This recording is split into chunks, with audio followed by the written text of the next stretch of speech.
Long ago, 1,000 years ago, a clan of dragons ruled the magical beasts, and that dragon, who stood above all others in the hierarchy, was called the demon god.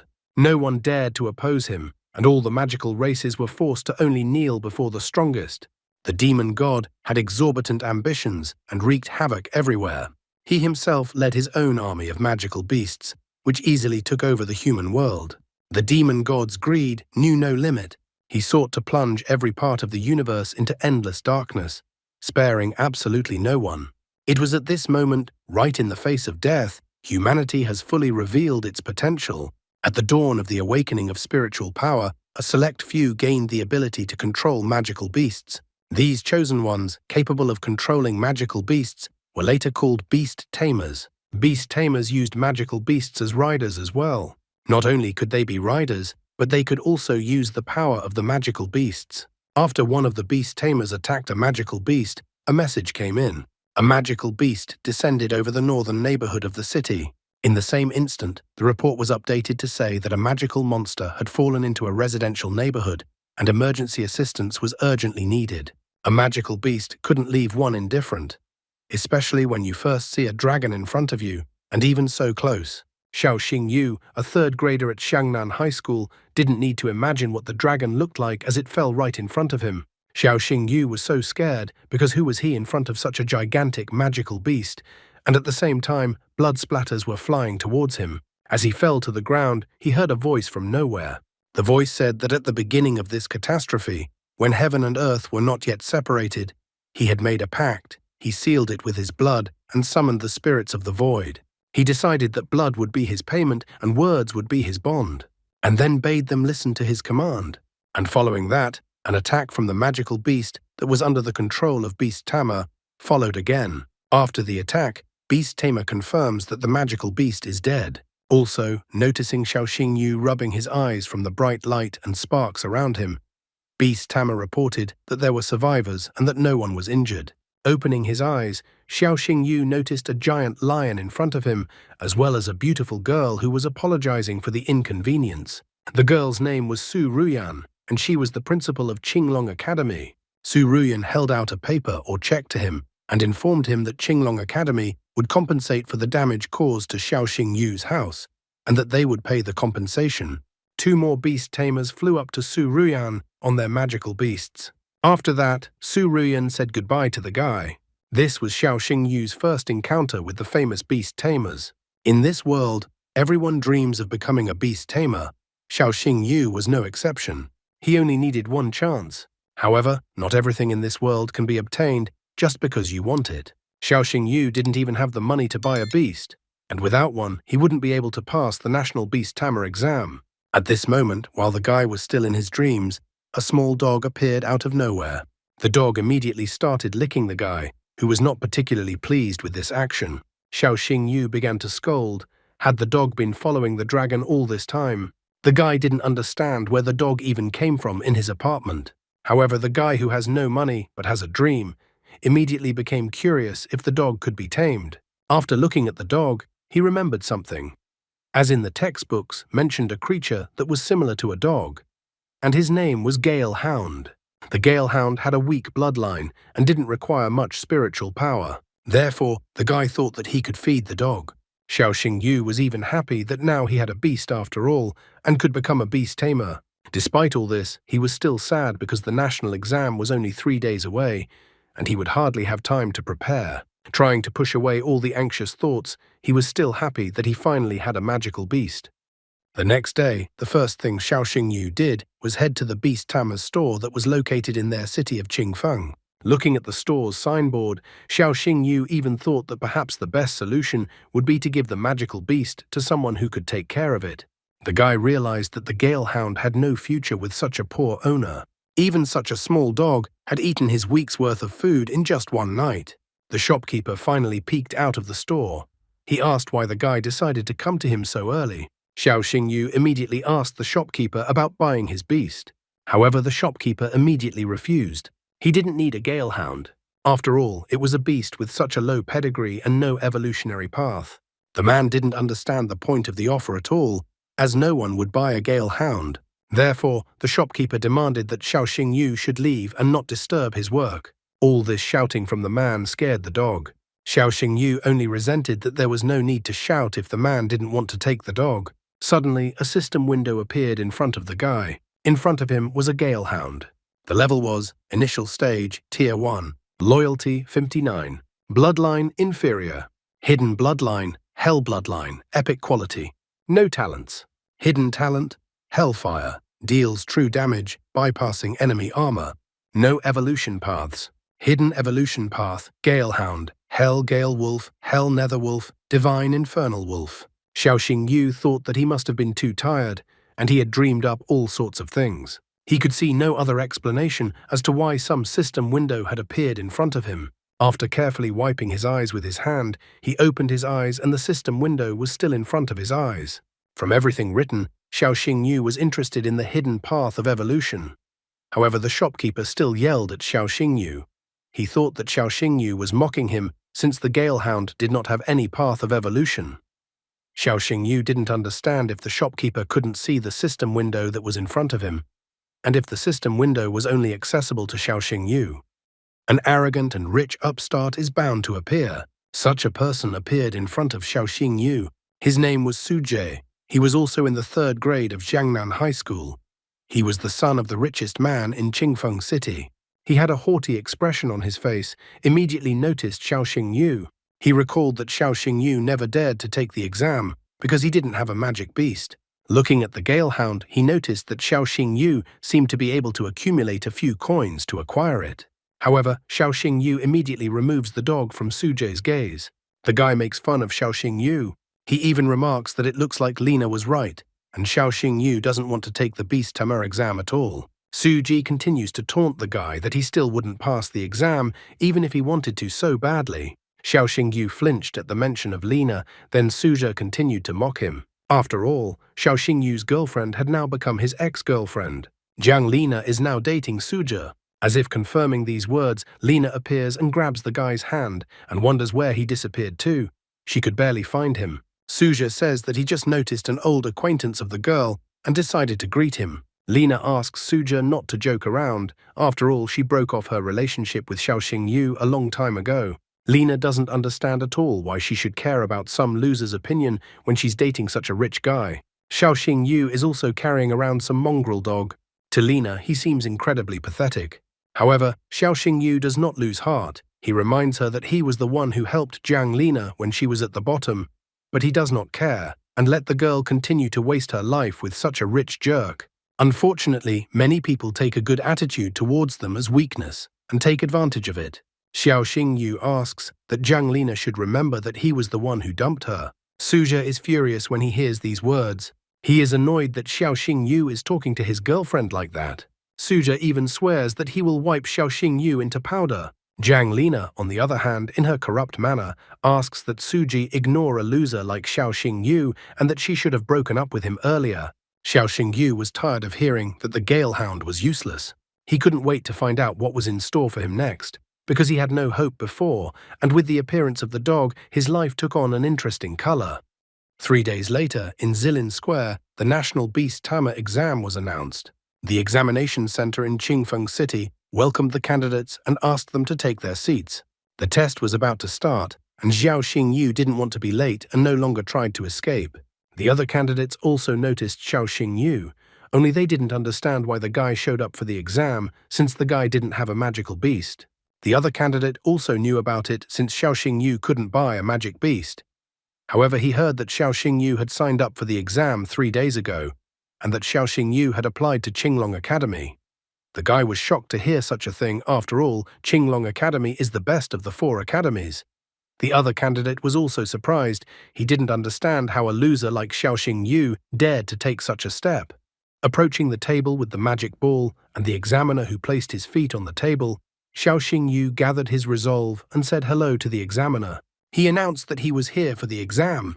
The man took off his hat and looked at Xiao Xingyu. He immediately asked, "Is the guy Xiao Xingyu?" It was Chen Qinian, the teacher of the admissions office of Qinglong Academy in Qingfeng City. Xiao Xingyu confirmed that it was him, and also said that he would like to take the Beast Tamer exam. Recalling the guy's dossier, Chen Qinian also recalled that Xiao Xingyu was the only student in Qingfeng City who had applied to Qinglong Academy.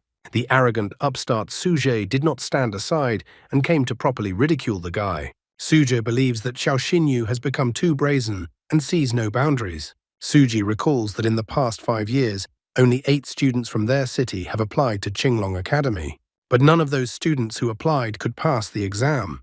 Suja thinks Xiao Xingyu is an upstart and that he thinks he is so special. Suji is ready to kneel down and call Xiao Xingyu father if Xiao Xingyu succeeds in passing the exam. That's how much he believes that Xiao Xingyu will fail the exam. Xiao Xingyu did not stand aside. With full determination in his eyes, he tells Suji to get ready, because soon Sujie will have 2 fathers at once. Suja is still shouting after him, but Xiao Xingyu doesn't care about him anymore. Xiao Xingyu asks the teacher to start the exam. The teacher immediately decided to warn Xiao Xingyu that the selection process for Qinglong Academy is extremely strict, and the guy didn't even choose other schools in case he fails the exam for this academy. The teacher reminds him that if Xiao Xingyu fails the exam, he will no longer be able to enter Beast Tamer's Academy. The other students only continued to mock the guy because the passing score of spiritual power for Qinglong Academy is 800. They find it very funny that Xiao Xingyu hopes to get such a passing score. Especially outstanding students like them won't be able to get in, and the pitiful Xiao Xingyu thought he could get into the academy. Despite all the taunts in his direction, Xiao Xingyu is still confident in his abilities. He understands what the teacher is saying and asks him to start the exam. The teacher no longer discouraged Xiao Xingyu and started the exam. The first test is the spiritual strength test. The teacher asked Xiao Xingyu to place his hand on the magic crystal in front of him. The guy puts his hand on the crystal with all his determination. Everyone froze in anticipation, and after a moment, the teacher announced that the guy's spiritual power was 316. Everyone began to mock the guy. Suji was the very first. He scoffs that Xiao Xingyu thought he was so special. Lina also points out that Xiao Xingyu didn't even come close to the minimum threshold for a passing score. Chen Qinian was also upset, because at first he even thought that the student in front of him was quite promising. Suddenly, everyone noticed that Xiao Xingyu's spiritual power index started to change. The magic ball showed 621, but still the magic power continued to increase. After that, the ball showed 711, and then it showed a number above the minimum threshold of 802. The numbers on the ball didn't stop there, and the magic ball showed 956. The students watching this were shocked. Suja even thought that the spiritual force measuring device had simply broken. The numbers never stopped. Finally, the ball showed the number 1028. Chen Qinian was incredibly shocked by this entire moment that he had seen with his own eyes. The teacher thought that there was definitely a monster in front of him. The magic ball in front of him was about to crack, under the gazes of the shocked students. The spiritual power score was directly related to the beast tamer's potential, so it wasn't just numbers. Every 100 units of spiritual power allows one magical beast to contract with one magical beast. That's why the teacher was also shocked, because if Xiao Xingyu's number is 1028, then this guy might even become a 10-star beast tamer in the future. In the past few decades, only a few 10-star beast tamers had appeared in the Dragon Country. Chen Qinian was overjoyed that he had managed to find another genius. The teacher announced that Xiao Xingyu's final score was 1028. A year ago, the genius Yening Shuang took the exam, and she had 1030. No one expected Xiao Xingyu to be so strong, only 2 points less than Yening Shuang. Suja doesn't want to believe that the guy will become an academy student and reminds him that Qinglong Academy has 2 trials. Jiang Lina is also furious and as if she is cursing her ex-boyfriend. She is sure that Xiao Xingyu won't pass the next test for the quality of the magic beast bloodline. Chen Qinian was about to announce the start of the next test. However, a person from his group ran up to him with an important message. The guy informed him that there was actually a slight glitch in the spiritual power meter and that this candidate's final score was 1032. Chen Qinian is surprised. Turns out he is 2 points higher than Yening Shuang. Chen Qinian asks that his subordinate does not tell anyone about this. Finally, the examiner announces the start of the second test, the test for the quality of the bloodline of a magical beast. Chen Qinian requests that candidate Xiao Xingyu summon his magical beast. Using the star sign on his hand, the guy summons the Black Fang to appear in front of him. The entire space was enveloped by a devilish energy. All the students were carefully watching to see which magical beast Xiao Jingyu would summon. When the haze cleared, everyone could see that a gale hound had appeared. The students were shocked, as a gale hound was the worst choice for lineage verification. No one even in the current times had contracted a gale hound anymore. Teacher was also disappointed because besides spiritual strength, the quality of the bloodline was one of the decisive factors limiting the development of beast tamers. Teacher was well aware that the dog in front of him had a low pedigree. Chen Qinian sadly and closing his eyes was about to announce that the beast Xiao Xingyu was not suitable. However, the students noticed something, and everyone focused their attention. It seems that the galehound in front of them was not a galehound at all, since a giant magical beast appeared in front of him, and everyone knows that the galehound has no evolution. A giant hellstorm wolf appeared in front of the teacher. Did this magical beast really have a second form of evolution? Looking at Xiao Xingyu, the teacher smiled, for the guy definitely knows how to spectacularly surprise everyone. At this point, Chen Qinian concludes the exam. He announces that the test subject Xiao Xingyu has passed the academy entrance exam. The teacher congratulates Xiao Xingyu for passing the Qinglong Academy. The disgraced Su Jie and Jiang Lina with red faces couldn't believe that Xiao Xingyu was able to beat them in the results. They planned to quietly escape. However, Xiao Xingyu did not forget about them and their words. He did not understand where Suzhi and Jiang Lina were going. Is Suzhi really going to run away and not even say goodbye to his father? Suzhi angrily tells Xiao Xingyu to know his place. He is not going to kneel down and call Xiao Xingyu father. After all, the latter will not do anything to him. Xiao Xingyu is no longer that intimidated and poor guy, so he calls out Black Fang. The hellstorm wolf pressed Suzhi on his back, and he bent down on his knees under the weight of the wolf. Xiao Xingyu demanded for Suzhi to say the words he had promised.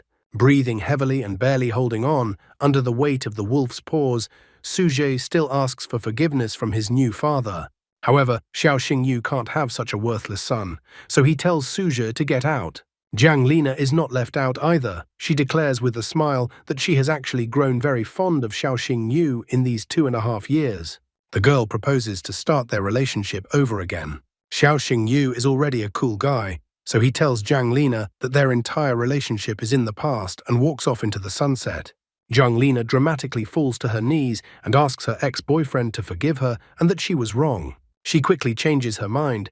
Apparently she didn't like the upstart so much, even with Suzhi's father's money. Xiao Xingyu left the examination square. The first thing he wanted to do was to tell his sister that he had entered Qinglong Academy. He was all excited and was about to announce his success when his sister answered the phone. However, on the other side of the phone, he heard his sister's screaming and frightening voice. Immediately after that heartbreaking voice, the connection was cut off. Meanwhile, on the outskirts of Qingfeng City, at the farmer's market, monsters attacked and people were trying to escape. A woman in this turmoil was trying to find her child. Another woman cradled the frightened child against her and asked the girl not to be afraid of anything. To hide from the eyes of the monster, these people could not. The giant scorpion was able to find them very quickly. People were running from the farmer's market, but the guy had no right to do so. He pushed through the people running towards him and tried to understand what had happened in this place. All the horrors of the magical beast attack appeared before his eyes. Chaos, people running, jostling, fire, casualties, and devastation all around. But even that didn't bother the guy, as he saw that a giant scorpion was about to take his sister's life. Xiao Xingyu rushed to his sister's aid, and at the same moment a system window reappeared in front of his face. The system prompted him to use the skills available to the Hellstorm Wolf, Hell Howl, Hell Bind. Xiao Xingyu immediately agreed with the system and told Black Fang to use Hell Howl, Infernal Howl. Even though he ordered it, it didn't work for some reason. Gale Hound also looks at his master in bewilderment. While Xiao Xingyu hesitated, the huge magical beast was already about to pierce his sister with its stinger. Strongly fearing losing his sister, Xiao Xingyu remembered what had recently happened in his house. He remembered that the time the magical beast attacked, the man from Qinglong Academy had shouted something like a spell. Then he decided to try to do the same thing. And he started that at the beginning of this disaster, when heaven and earth were not yet separated. He made a pact, sealing with his blood, and summoned the spirits from the void. Gale Hound turned into a wolf and rushed forward. Blood would be his payment, and words would be his bond. Extending his hand forward in front of him, Xiao Xingyu commanded to listen to his order. When the sting is almost upon Xiao Xingyu's sister, the guy gives the order, Hell Howl.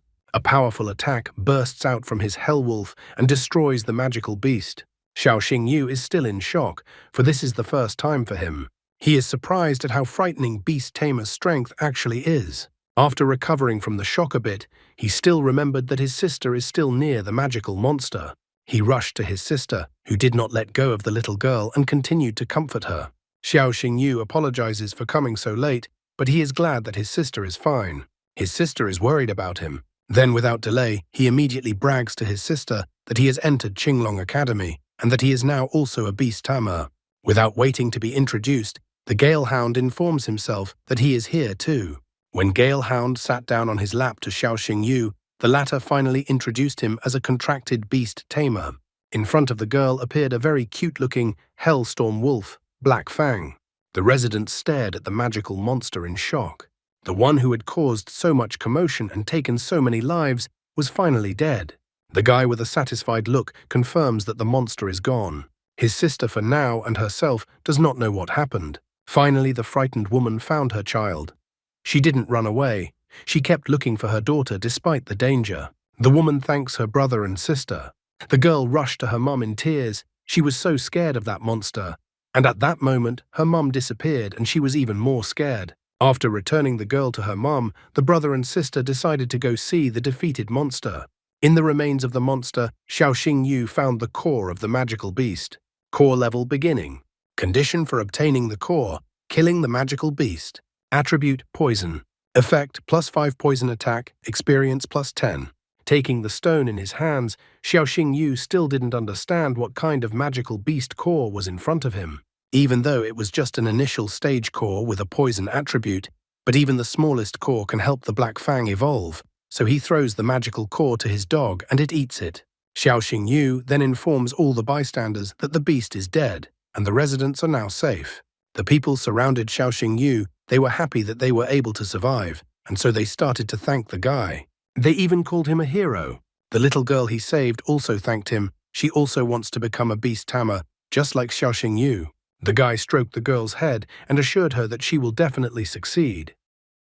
At night of the same day, Xiao Xingyu never got his roof fixed, as the moon was peeking through the huge hole in the wall very well. It seems his family is not so simple, and it remains to be seen if it is a family. His sister was standing next to his sleeping brother. As she looked at his back, she noticed that the mark on his back was still active. His sister then called someone with a report that the Dragon Rune curse was still active. She reported that the seal on the Dragon King's essence was untouched. The girl didn't understand how Xiao Xingyu was able to make a contract with the magical beast then, because it didn't make any sense.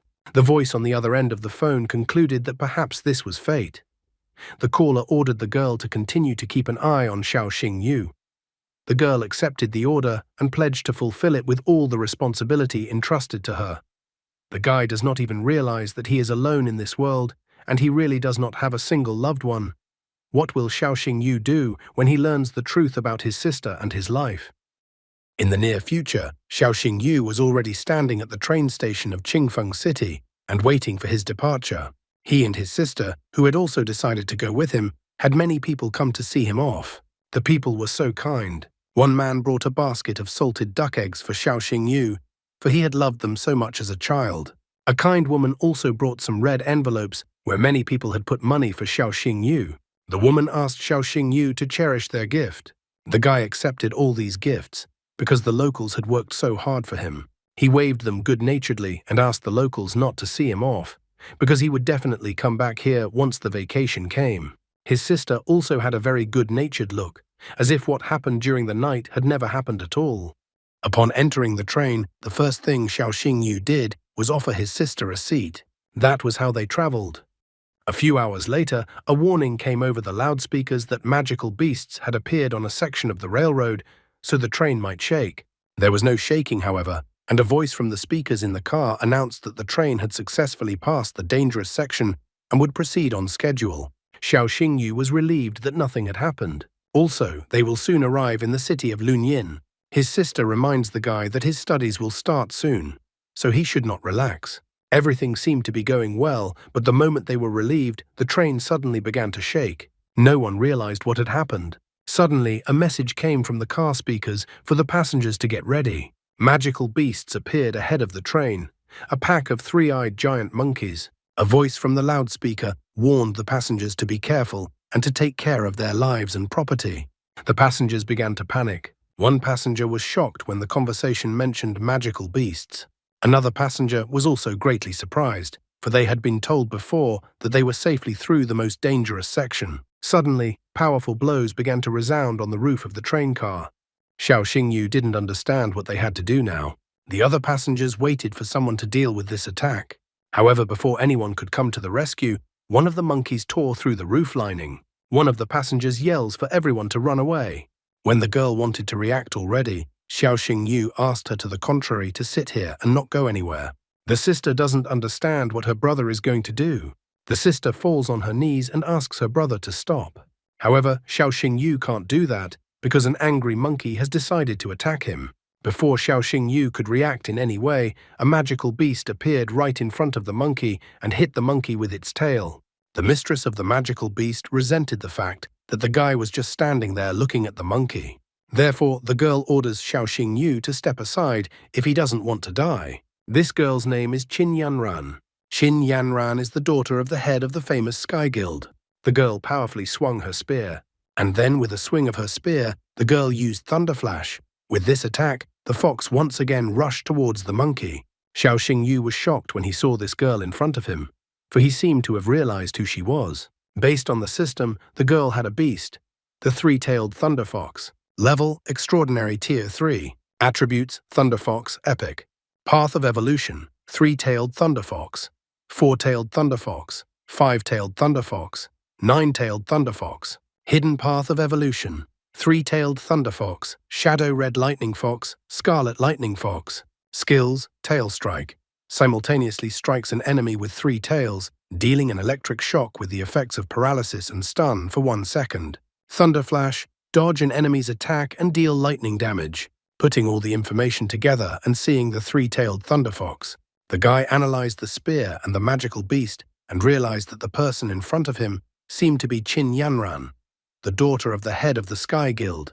The girl belligerently and victoriously announced that the beast tamer was already here, which meant that everyone was saved. Only Xiao Xingyu, being a walking encyclopedia, is not at all sure that everyone is saved and is not relieved. And for good reason, as soon another monkey breaks through the roof of the train car and makes its way inside.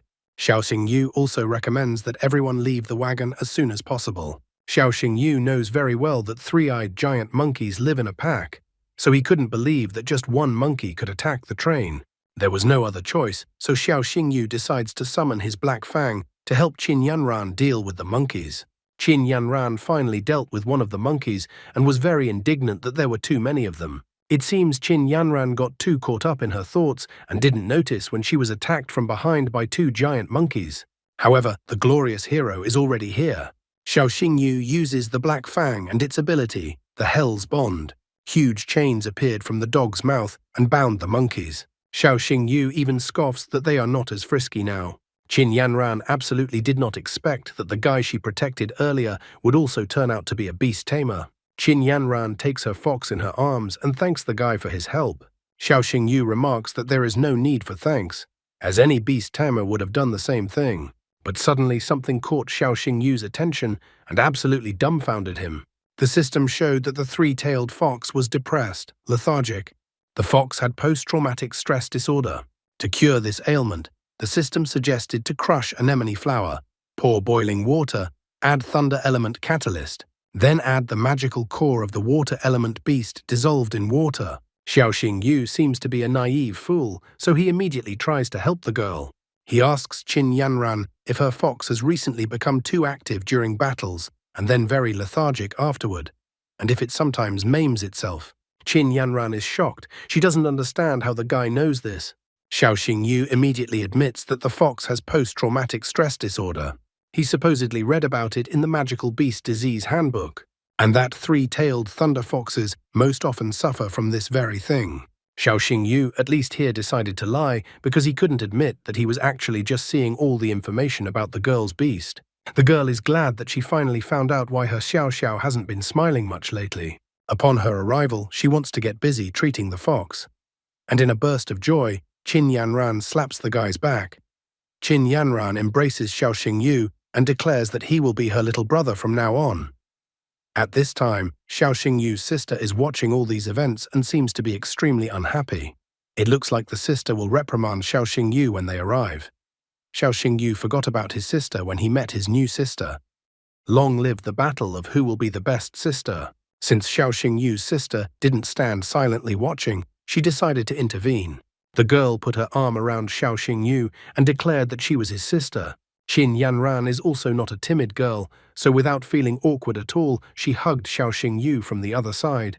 She believes that Xiao Xingyu will be her named brother from now on.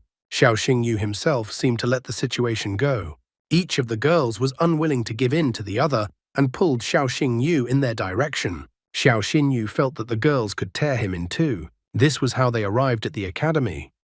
After a while, the central square of the Azure Dragon Academy, or Qingfeng Academy. All freshmen gathered for the traditional freshman welcome. The Dean of Azure Dragon Academy, Lin Kang, welcomed the incoming freshmen. Next to him was the Vice Dean, Wang Dongsheng. Xiao Xingyu, as a freshman, was also listening to this speech of the dean of all the freshmen, to be patient and wait for the principal. During the dean's speech, Xiao Xingyu remembers how he said goodbye to his sister Qin Yanran and how his sister was not happy. And just like that, he finally reached the academy. A huge lion suddenly appeared, which looked suspiciously familiar to Xiao Xingyu. The other students also noted the purple fire lion and realized that Principal Su Ruyan had arrived. All eyes turned to the arriving Su Ruyan. The boys escorted the girl with admiring glances. Finally, the headmaster arrived at the right place and set down her purple fire lion. And when she got down from the lion, the dean asked her to say a few words for the freshmen and handed over the microphone. Only at this moment did Xiao Xinyu finally notice that the woman in front of him was the same woman who had defeated the Shadow Dragon. He didn't expect that she would turn out to be the headmaster of the Azure Dragon Academy. It's worth recalling that it was us, the readers, who were told by the author of the story that Su Ruyan is the headmaster and gave her name. Su Ruyan didn't say her name or position to Xiao Xingyu. Su Ruyan took the microphone from the dean and congratulated everyone for joining the academy. However, she wanted to remind all the students of one thing. Su Ruyan's tone and gaze changed to a stern one.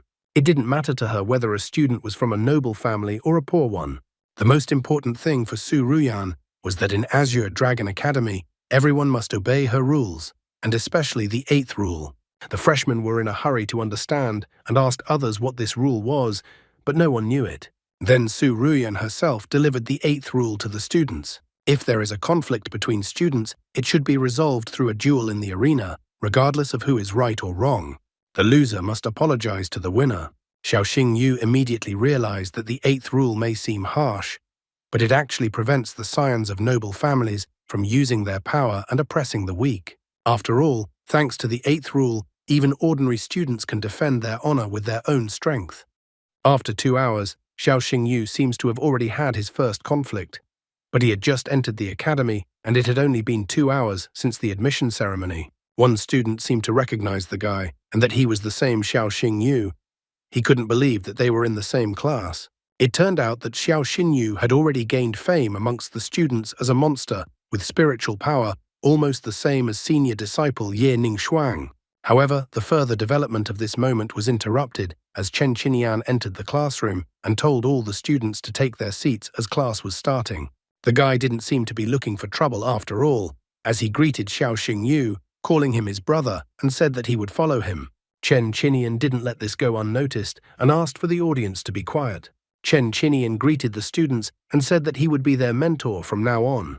He hoped that his students would achieve a lot in the Azure Dragon Academy. After that, he asked the students to open the first chapter of the Beast Illustrated Guide and considered that they would start with the theoretical part. Chen Qinian gave the students a lecture and narrated many things. The strength of a magical beast is determined by 2 factors. The first factor is the form of the beast. Currently, the following stages from the lowest to the highest are known: initial form, mature form, full form, transcendent form, and also the highest is the form of the king of beasts. The second factor was the quality of the bloodline of the magical beast. According to the records, the bloodlines of magical beasts are categorized from the lowest to the highest. Beasts of higher bloodline can suppress those with weaker bloodline. In addition, the attributes of magical beasts can suppress and interact on each other. For example, the 5 most common ones were metal, wood, water, fire, and earth. The principle was as follows. Wood suppresses earth, earth suppresses water, water suppresses fire, fire suppresses metal, and metal suppresses wood. Based on these 5 basic attributes, other attributes could appear, such as sand or lightning. But that was a topic for the next class. Time passed and the lecture continued, but Xiaoxing Yu didn't seem to be used to such classes, so he fell asleep safely. Chen Qinian couldn't stand it anymore, so he threw a piece of chalk at Xiaoxing Yu and told him to get up immediately. The sleepy Xiaoxing Yu got up from his chair. Chen Qinian came to be furious about this. He is surprised at such boldness of a guy who decided to sleep through his lecture. Chen Qinian then decides to ask Xiaoxing Yu what the demonic lizard's weakness is. Chen Qinian is too furious, so he demands the guy to answer his question, and if Xiaoxing Yu can't answer, then let him pack his things and get out. Chen Qinian had definitely messed with the wrong person, because the walking encyclopedia Xiaoxing Yu immediately answered the question that it was a bag of poison under its belly. Chen Qinian didn't stop there and asked for an answer to the question. What area does the ice crocodile usually live in? But Xiaoxing Yu knows the answer to this question as well. The ice crocodile lives in the southern part of the Dragon Country, in the Shuangjiang Lake area, and at the Kunlun subglacial waterfalls. Even the other students are already shocked that Xiaoxing Yu knows the answer to this question. Chen Qinian was not going to give in to the brash youngster and decided to keep testing him. He wondered what Xiaoxing Yu would do if he encountered a heaven-tearing demonic tiger in the wilderness. Xiaoxing Yu then decides that he will clamp his identification badge in his teeth and hide somewhere in the shadows.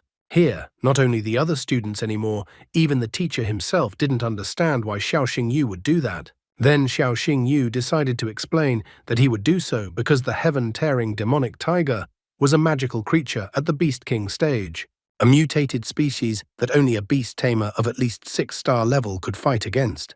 And if rookie beast tamers like himself were to encounter a heaven-tearing demonic tiger in the wilderness, the only option would be to prepare to die. That's why Xiaoxing Yu chooses as the best option that he would take the identification badge in his teeth so that his relatives could identify his body later, and he would also plan to lie down somewhere in the shade to prevent the tissue from decomposing too quickly.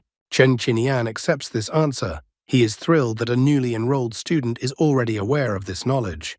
The teacher wonders how Xiaoxing Yu answered these questions, as Chen Qinian asked questions from the following editions. Then Xiaoxing Yu shows 3 books at once and tells him that it's because he has already read them. The other students are shocked. How can they keep up with such a student? Some students didn't understand where such a prodigy came from.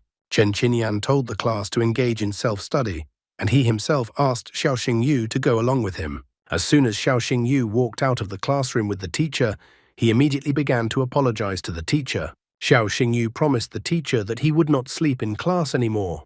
However, Chen Qinian stops him and says that this is not the point. The point is that Xiaoxing Yu has already learned the theory course. Xiaoxing Yu decides to praise Chen Qinian for this, because the latter is an excellent expert, and that's the only reason why Xiaoxing Yu was able to learn the material so quickly. Chen Qinian is not the kind of teacher who needs flattery, so his boyfriend's behavior annoys him. Chen Qinian recommends that Xiaoxing Yu move on to more advanced material since he has already learned all the theory. Chen Qinian is a responsible teacher, so he somehow hustled too quickly and issued Xiaoxing Yu a pass for the Azure Dragon Academy's library. Using this pass, Xiaoxing Yu will be able to freely visit the library and borrow books for free. The boy was shocked by his teacher's action because Xiaoxing Yu was penniless and this pass was like a golden ticket for him. Chen Qinian patted Xiaoxing Yu's shoulder and wished him success, because the teacher has nothing else to teach such a capable student. Xiaoxing Yu took his teacher's advice and proceeded to the library of the Azure Dragon Academy. The library inside was majestic and beautiful. Xiaoxing Yu took some books from the shelves and sat on the floor, trying to acquire new knowledge. However, he couldn't enjoy reading for long. Suddenly, Wang Yan, the son of Wang Dongsheng, the vice dean, came into the library. He came along with his minions. As soon as Wang Yan entered the library, he immediately informed all the other visitors that the library belonged to him for today. He commanded all the guys to leave the library immediately. The guys who were in the library immediately ran away from the library, except that there were not only guys in the library, but also girls. However, Wang Yan asked the girls to stay because he wanted to study with them. The girls shook with fear when they realized what was waiting for them. They started begging Wang Yan to let them go too. Xiao Xingyu was fed up with all the cries, so he commanded the guy to shut up already. Xiao Xingyu then closed the book and threw it directly at Wang Yan's head. The enraged Wang Yan turned around to see who dared to do this. But Wang Yan's henchman immediately pointed out Xiao Xingyu and that the guy clearly doesn't know his place. Xiao Xingyu thinks Wang Yan is pathetic because he bullies girls and has no conscience. Wang Yan is shocked that someone dares to cross him and that the guy thinks he is a hero in front of him. The frightened girl asks Xiao Xingyu to run away because Wang Dongsheng is the son of the vice dean in front of him, so Xiao Xingyu better not mess with this guy. Xiao Xingyu finally realized why Wang Yan is so insolent. It's all because Daddy is the vice dean. Wang Yan is even proud of this fact and glad that Xiao Xingyu realized it. Wang Yan is happy that everything is back to normal now, and now he commands Xiao Xingyu to fall on his knees and beg for forgiveness. This was definitely not in Xiao Xingyu's plans, and he was not going to let Wang Yan down for his insolent behavior, so he kicked Wang Yan between the legs with his left foot. Wang Yan immediately fell to the floor of the library and began rolling around on the floor in pain. His minions didn't know how to help their master. Shaking in pain, Wang Yan found determination and anger, reminding them of who he was. Squirming in pain, Wang Yan knows that Xiao Xingyu will not be able to deal with the consequences of what he just did. And also Wang Yan swears that he will take care of Xiao Xingyu and not let the guy leave this library alive. Wang Yan is about to show the insolent Xiao Xingyu, who is the master of Azure Dragon Academy. However, at this very moment, Principal Su Ruyan entered the library. The woman noticed how arrogant Wang Yan's tone was. She didn't realize that Wang Yan happens to be the most important person in the academy. Wang Yan is upset and surprised that Su Ruyan came to the library so quickly. Su Ruyan declares that she already knows everything. Since there is a conflict between Wang Yan and Xiao Xingyu, Su Ruyan reminds him that this conflict must be handled properly, as stated in Article 8 of the Academy's Charter. If a conflict arises between students, it should be resolved through a duel in the arena, regardless of who is right or wrong. The loser must apologize to the winner. No one has a choice, especially not the rookie Xiao Xingyu, so they move to the arena, where many students had already rushed over to take the spectator seats. No one wanted to miss this event. Wang Yan and Xiao Xingyu were about to start their duel soon. Another student was surprised that this duel took place. After all, Wang Yan's battle beast was the legendary six-legged ice leopard. Another student didn't even believe that Xiao Xingyu even had a chance to win. However, the guy who called himself Xiao Xingyu's brother still believed in him and that he was invincible. Sweat broke out on Chen Qinian's face. He hoped that Xiao Xingyu would not let them down and would be able to avoid embarrassing himself. Wang Yan and Xiao Xingyu were called to the center of the arena to shake hands, and then the announcer announced that the fight would start soon and advised the fighters to prepare for the battle. Wang Yan is already anxious to show what happens to those who dare to go against him. However, Xiao Xingyu is even now willing to resolve the conflict without a battle. For this, Wang Yan just needs to apologize. This suggestion makes Wang Yan very angry. The duel begins and Wang Yan immediately summons Ice Flame. From the summoning circle, a terrifying and frightening legendary six-legged ice leopard instantly appears. Xiao Xingyu's capillaries even seemed to burst from this as blood spurted out of his eye. Xiao Xingyu, using the system, quickly began to study the leopard. The leopard had an initial form, the first stage. The bloodline was legendary. Attributes, ice and wind. Skills, deep freeze. Any strike deals an additional blow of ice, reducing an opponent's movement and attack speed by 30%. Ice Squall summons an ice ball that explodes on impact into multiple shards that deal massive damage. Loyalty, 72. Xiao Xingyu is surprised that this magical beast has two attributes at once. Unwilling to give in, he decides it's his turn and summons Black Fang. Xiao Xingyu's brother notes that Xiao Xingyu's magical beast looks very imposing. Another student also notes that in terms of beauty, the six-legged leopard definitely loses out. Looking at Xiao Xingyu's magical beast, Su Ruyan noted that she had never seen one before. However, after taking a closer look, she thought that it looked very much like an evolved version of the Gale Hound. Su Ruyan was puzzled because it was thought that the Galehound simply had no evolutionary path. She was very curious as to how Xiao Xingyu was able to accomplish this then. Wang Yan is absolutely not intimidated by the sight of Xiao Xinyu's magical beast, so he declares that Xiao Xinyu can already start preparing his apology. Wang Yan uses Ice Flame and also uses the Freeze skill. Xiao Xingyu, on the other hand, uses his Black Fang and uses the Rushing Jerk skill. The Black Fang rushed towards the leopard while dodging the ice attacks.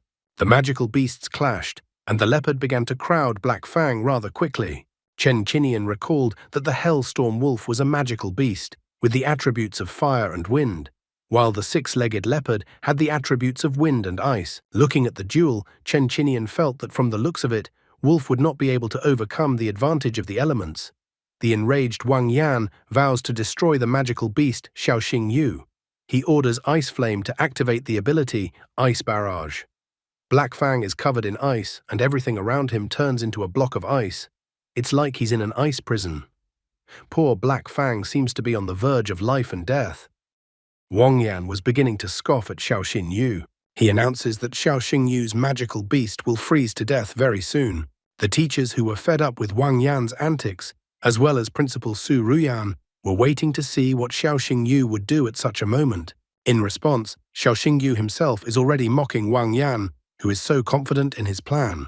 Xiao Xingyu then calls out to his Black Fang and orders him to activate the ability Hunt in Darkness. Black Fang instantly disappears from the ice prison he was just in. Su Ruyan and Chen Qinian instantly realize that Xiao Xingyu used the darkness attribute, and then it turns out that Xiao Xingyu has as many as 3 attributes.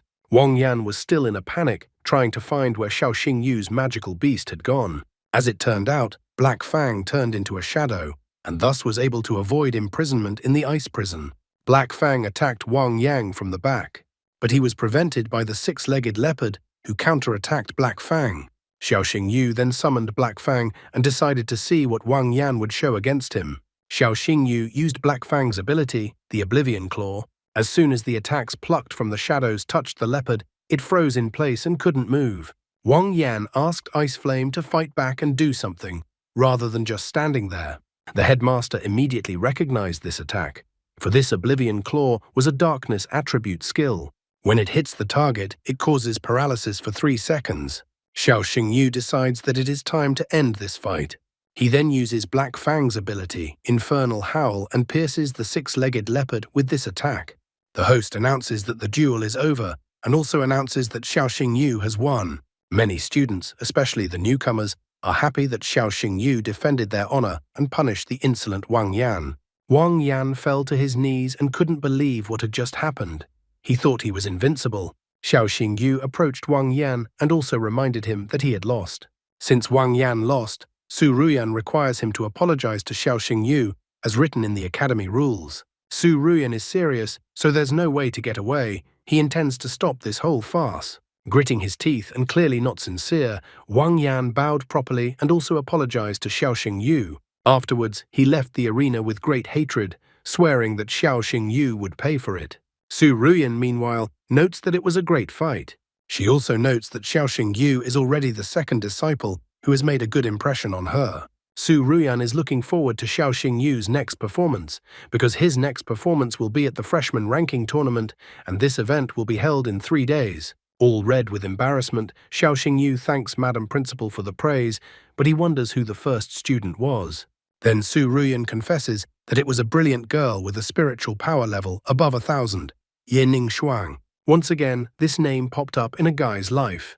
Xiao Xingyu had heard of Ye Ning Shuang back during his entrance exam. Su Ruyan knows how to appreciate talents, so she decides to give Xiao Xingyu a spatial ring as a reward.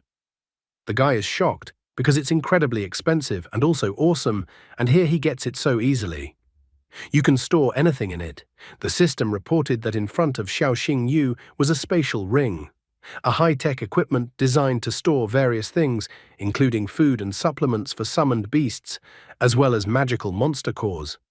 Xiao Xingyu gladly accepts the ring entrusted to him as a reward, 1 ring to rule them all. Taking the ring from Principal Su Ruyan's hands, the boy once again thanks her. Leaving the Azure Dragon Academy through the gate, the boy thought about something. His sister is probably already worried about him being gone for so long. Therefore, Xiao Xingyu decides to return home as soon as possible. However, Xiao Xingyu's plans were disrupted when a girl suddenly crashed into him on the way out of the academy. The girl even had circles in her eyes from such a blow. The good-natured Xiao Xingyu first asks if the girl is all right, and she replies that she is fine. Kneeling down and stroking the girl's head, Xiao Xingyu advises her to look around next time so as not to hurt herself. The guy then asks the girl to go home, but the girl clings to the guy. She told Xiao Xingyu that she had nowhere to go, and she also asked Xiao Xingyu to shelter her. The guy was completely bewildered by what was happening. After a while, in front of us in the family dormitory, where Xiao Xingyu and his sister now lived, the sister resented that she had just arrived and saw what was going on. She was about to pull her brother back by his ears already. Did this underdog really kidnap a child? Xiao Xingyu is outraged that his sister could even think so badly of him, and he also asks that his sister give him time to explain. The sister is outraged because she doesn't understand what the guy might say and why she might have misunderstood the situation. Eventually, the sister starts to listen to her brother, and a few minutes later, Xiao Xingyu finished his story. After finishing his story, Xiao Xingyu concludes that this is what happened. It turns out that Shi Meng, that's the girl's name, is afraid of magical beasts, so she can't become a beast tamer. It turned out that poor Shi Meng regularly bullied at home, so she ran away from home. Xiao Xingyu decided to bring her to their dormitory to help the girl overcome her fear. The girl turned to Xiao Xingyu's sister with pitiful eyes. She called her sis Zhou Shui and with a pleading look asked her to stay with them since she didn't want to go back home. The sister finally gives in and allows Xu Meng to stay. However, the sister asks that Xiao Xingyu remember an important thing. Xiao Xingyu must not date a girl from the Ye family. The next day at the Azure Dragon Academy, Chen Qinian gathered the entire class outside. Xiao Xingyu was still hovering in the clouds and pondered over his sister's words that he shouldn't see the girl from the Ye family. He tried to understand why his sister suddenly brought it up. The named brother asked Xiao Xingyu what he was mumbling about and what it had to do with the Ye family. The named brother reminds Xiao Xingyu that the teacher said that in this lesson, they will be defining roles on the battlefield. So the guy wonders if Xiao Xingyu knows what it is. Xiao Xingyu apologizes for thinking about his problems at a bad time, but he quickly gives an answer if he got it right, and the guy asks him about his roles in the band. Xiao Xingyu tells him that more often than not, beast tamers act in teams and their roles and responsibilities are different. The gunner has ranged skills, which allows him to destroy enemies at a distance. The mage has well-developed mass control skills, giving him a significant advantage in team fights. The tank has strong defense and health regenerating skills. Roughly speaking, he is a shield for the rest of the team. The assassin is highly maneuverable and has the ability to take out enemies. His task is to attack those who can barely stand on their feet. And the support is famous for its reinforcing skills, which they impose on all team members, giving them a lot of positive effects. The named brother is surprised to learn about all the roles. He wonders what Xiao Xingyu thinks about which role the storm butterfly is best suited for. Oh, those teachers' favorites. Chen Qinian once again yelled at the guy, whose name is Wu Shengyu by the way. The teacher asked him to stop talking in class. Wu Shengyu immediately apologized to the teacher. Chen Qinian's tone of voice and facial expression became serious. He ordered that the students, according to their order numbers, summon their magical beasts to take the test. In this way, the teacher would determine each student's role in the group. The Minotaur-like magical beast that belonged to Songhu's disciple has a powerful defense, so the teacher assigned him the role of a tank. Next was Wu Shengyu, who was so worried about choosing a role. After looking at the storm butterfly, the teacher noted that it possessed massive skills based on the water element, so Wu Shengyu would be a mage. Finally, it was Xiao Xingyu's turn, and the teacher beckoned him to come forward. The first test was to test the attack of a magical beast. Chen Qinian asked if the student was ready, and he did not hesitate for a second to summon his trusty Black Fang, who, as always, appeared with a frightening aura. For this test, Xiao Xingyu decided to use Black Fang's ability, Hell Howl. The Black Fang directed its devastating attack towards the force meter. After the dust from such a devastating strike settled a bit, everyone could see that the meter showed a triple critical strike. And afterward, the force meter showed a simply shocking number for everyone, 6731. The rest of the students were shocked by what they saw. Triple critical impact, this is just a fantastic value for them. One of the students is sure that he can't even make 1.5 critical hits. The teacher is as surprised as the others, because usually the attack of novice beast tamers ranges between 500 and 1500. Chen Qinian didn't expect that the Hellstorm Wolf could deal over 2000 damage with a triple critical strike. While everyone else gaped their mouths in shock and didn't know how to even react to such crazy numbers, Xiao Xingyu felt that the attack test would pass and that he was suited for the role of an assassin. Xiao Xingyu wanted to finish testing himself already. However, Chen Qinian is not just called a teacher for nothing. He asks Xiao Xingyu to continue the test because he himself wants to find out what the guy's potential is. The next test was the attack range test. Xiao Xingyu once again used the Black Fang Hell Howl attack. Once again, everyone was surprised. Wu Xingyu even noted that Xiao Xingyu's attack reached almost 800 meters. Thus, Xiao Xingyu could perfectly go for the role of a gunner as well. After that was the defense test, where Xiao Xingyu once again showed a phenomenal result. The Black Fang was even able to withstand the attack of teacher Chen Qinian's ice-armored turtle. Wu Shengyu even calls Xiao Xingyu a monster. Next was the control or restraint test. Xiao Xingyu used the Hell Bonding ability, and it was perfectly capable of restraining anyone. Thus, Xiao Xingyu was perfect for the role of a mage as well. Next was the reinforcement test. According to the teacher's data analysis, any beast within 10 meters of the Hell Storm Wolf would receive a 30% increase in rage, 10% increase in attack, and 10% increase in movement speed. Wu Shengyu, like the rest of the students, can't wait to learn Xiao Xingyu's role. After all, based on the tests, any role is suitable for him, and it's hard to choose from. Chen Qinian is even a little confused, because Xiao Xingyu is so good that the teacher can't even find the right words. Chen Qinian admits that there is actually one more special role besides these 5 roles. The teacher wants to tell the name of this role, but the students will have to wait until the new chapter of the story is released. As this chapter came to an end, cut off halfway through. Chen Qinian calls the role Xiao Xingyu after all, and it's all-rounder. Wu Shengyu, like the rest of the students, doesn't understand what this role is and what it all means. They ask the teacher to tell them about this role, all-rounder.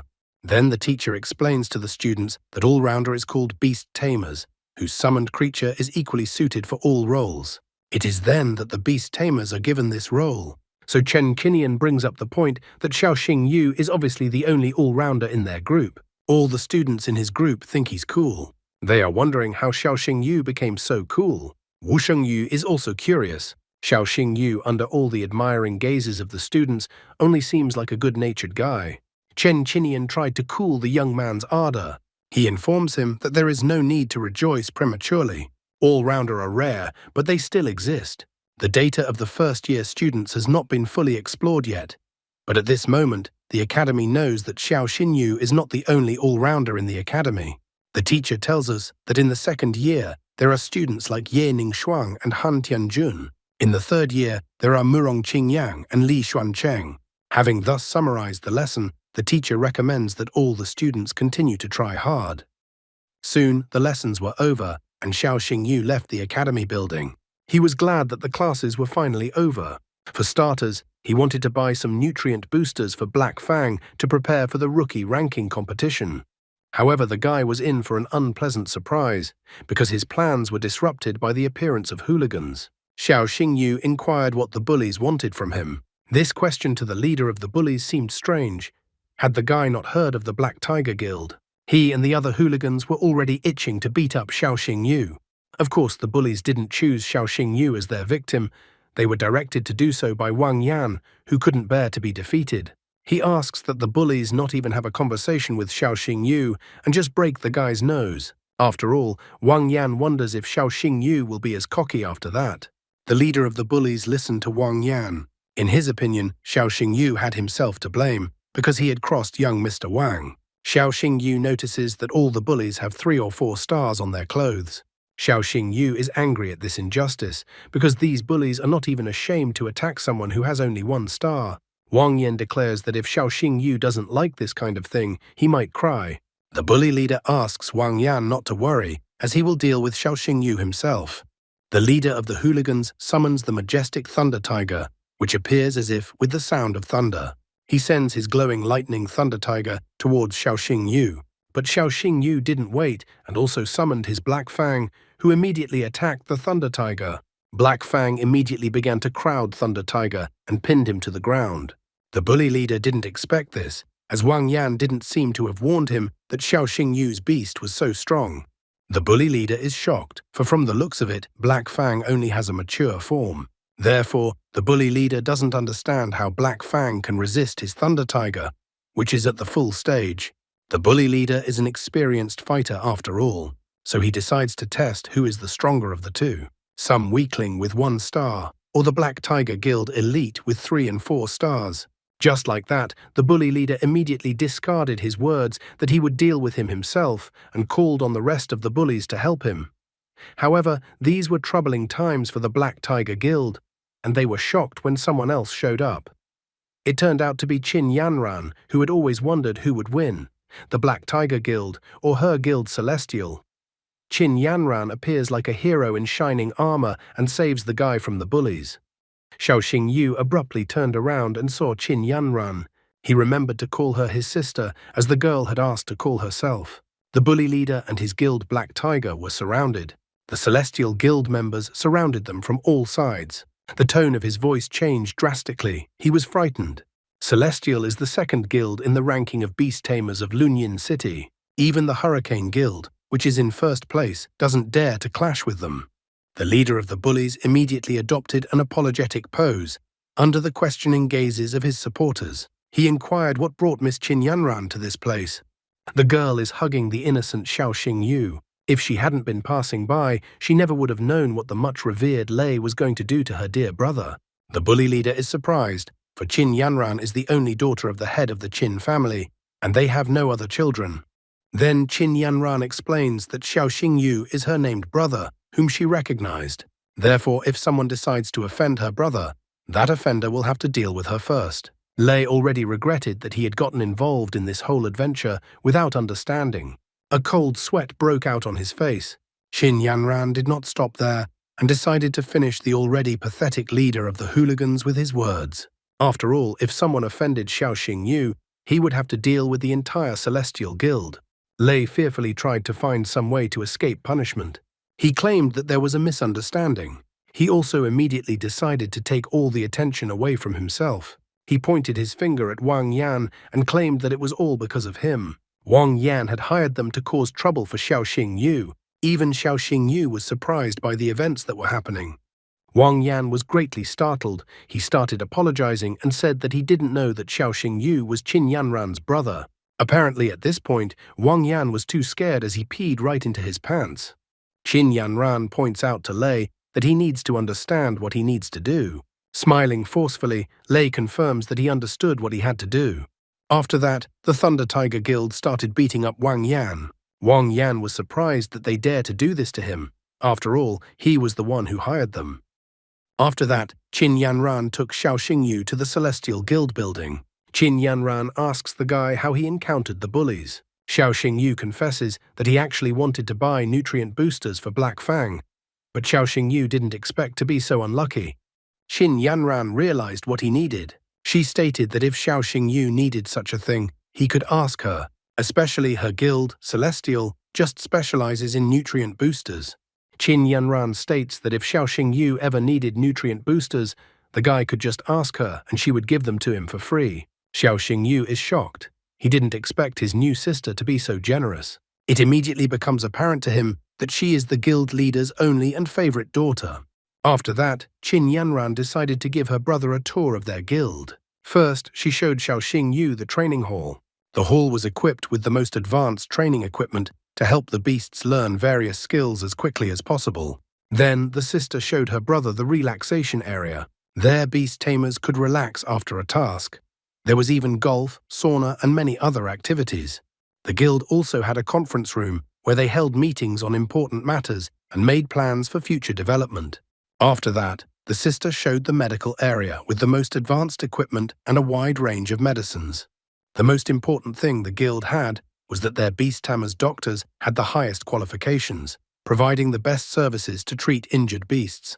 The latter really interested the guy. Xiao Xingyu asked his sister in all seriousness if he could join her guild and become a doctor. Qin Yanran hesitated to answer. Their conversation was interrupted, however, and a sharp and emphatic refusal followed. The woman who appeared stated that it didn't matter who he was or where he came from. And did the guy really think that with his age and experience, he could get a job in their guild? The woman even found the guy's very thought of this ridiculous. That woman was Liu Yue, the deputy head of the Celestial Guild. Qin Yanran tries to smooth the edges. She informs her that this guy is the one she told her about, that he was the one who helped Qin Yanran back then on the train. She even reveals that he is her named brother. Suddenly, one of the guildmates rushes in. He runs to Liu Yue in a panic and informs her that they have just had several severely injured beasts delivered to them. As it turns out, such a huge guild is understaffed. Qin Yanran had recently told Xiao Xingyu how huge their guild was, and how they had everything, and that the most important thing they had was doctors. Liu Yue asks his subordinate to calm down and then contact the other branches and ask for their help. Liu Yue asks for Qin Yanran's help to take care of the matter. After going to the injured beasts, Liu Yue notices that time is running out and that the beasts are bleeding heavily and won't last long. Xiao Xingyu beats his palm on his chest and declares that he can help then. He asks Liu Yue not to pay attention to anything, because there is not a second to lose. The Celestial Guild branch was very turbulent today. Many magical beasts came here with serious injuries. A new patient was brought in urgently. The doctors were carrying a magical beast on a gurney to the third operating room, and the patient was bleeding heavily. That's why there were only cries to bring in spare blood bags. The guy who helped carry his magical beast on the gurney asks everyone to stand back. The guy begged for the doctors to help save his magical beast. The doctors were alarmed by this kind of situation. It's typical for the experience of doctors to fade away when the protagonist of the story is around. The doctors ran back and forth in panic. The magical beast had lost too much blood and needed to recover it as soon as possible. The clamp wasn't helping, so a doctor was demanding that a cure be prepared. Another doctor remarked that it wasn't helping, for the blood wouldn't stop. The doctors are frustrated because their methods are absolutely no help at all. Xiao Xingyu is completely different from all these ordinary people. He examines the magical beast with his almost X-ray vision from the system. It was a green-eyed mastiff. Level, mature form, 3rd stage. Loyalty, 92. Bloodline, elite. Life sings. Wound from the poison bee queen's attack, dealing poison damage and preventing healing. Xiao Xingyu immediately finds the wound and reports that the magical beast has encountered the poison bee queen. The greenish slime is a special poison that hinders regeneration. Xiao Xingyu admits that he can stop the guy's battle beast from bleeding, but he needs the guy's permission to do so. The guy panics, he has no choice in the situation, so he asks Xiao Xingyu to save the beast.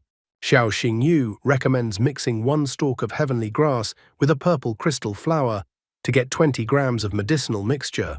Then add the core of the magic beast, matured with the attribute of poison, and boil for 5 minutes. Other doctors notice that all these ingredients are highly toxic. They really dislike this method of treatment because it is like putting out a fire with gasoline. However, Xiao Xingyu is serious. He asks that they immediately prepare the medicine according to his prescription. Otherwise, they will just waste time and the magical beast will die. The poor guy is too desperate, so he decides to believe Xiao Xingyu. The guy tells the doctors to not stand still and do as Xiao Xingyu said.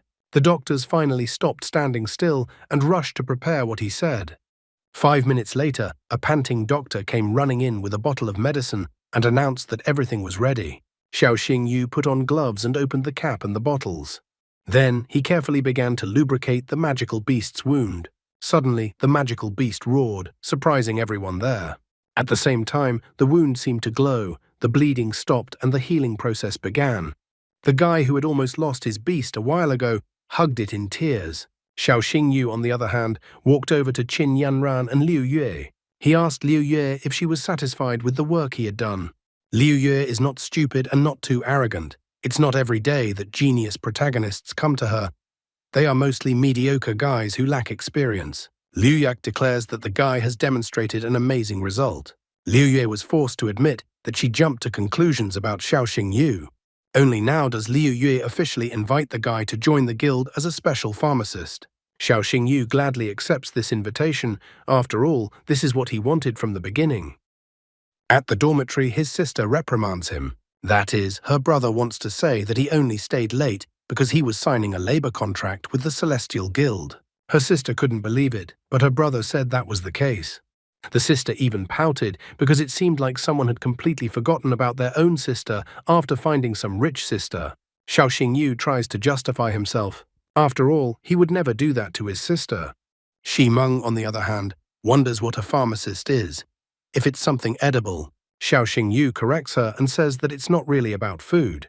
However, since he will now be working for the Celestial Guild, that means he will be paid well. He triumphantly stands up and announces that he will even be able to take his sister and Shi Meng to a restaurant this weekend. Shi Meng is also excited about this kind of information, as she loves to eat out. Meanwhile, Wang Yan, a total loser, lies in the hospital with a broken leg. He is angry at Xiao Xingyu and swears that he will never forget the humiliation he suffered. A father comes to visit his son. He calls his son a lowly weakling. Wang Yan can't hold back his tears. He asks for his father to help him. The father feels humiliated because his son lost to some country boy from a small town. Wang Yan has disgraced not only himself, but also his whole family by his action. Wang Yan cries and tries to justify that Xiao Xingyu had 3 attributes at once. He also points out that Xiao Xingyu has the Celestial Guild behind him, so he doesn't have a chance to take revenge on the guy either. After all, their family can't compete with the Celestial Guild. However, the father is devious. He remarks that it might happen that Xiao Xingyu will accidentally die from the clutches of a magical beast during the trials on Yunnan Mountain. Then it would have nothing to do with their family, a real villain with glasses. Soon, the vice dean's plan began to materialize as the students were sent to Yunnan Mountain.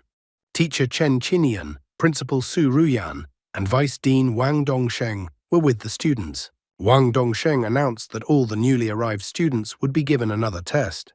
This test will be broadcast live on all screens at the academy.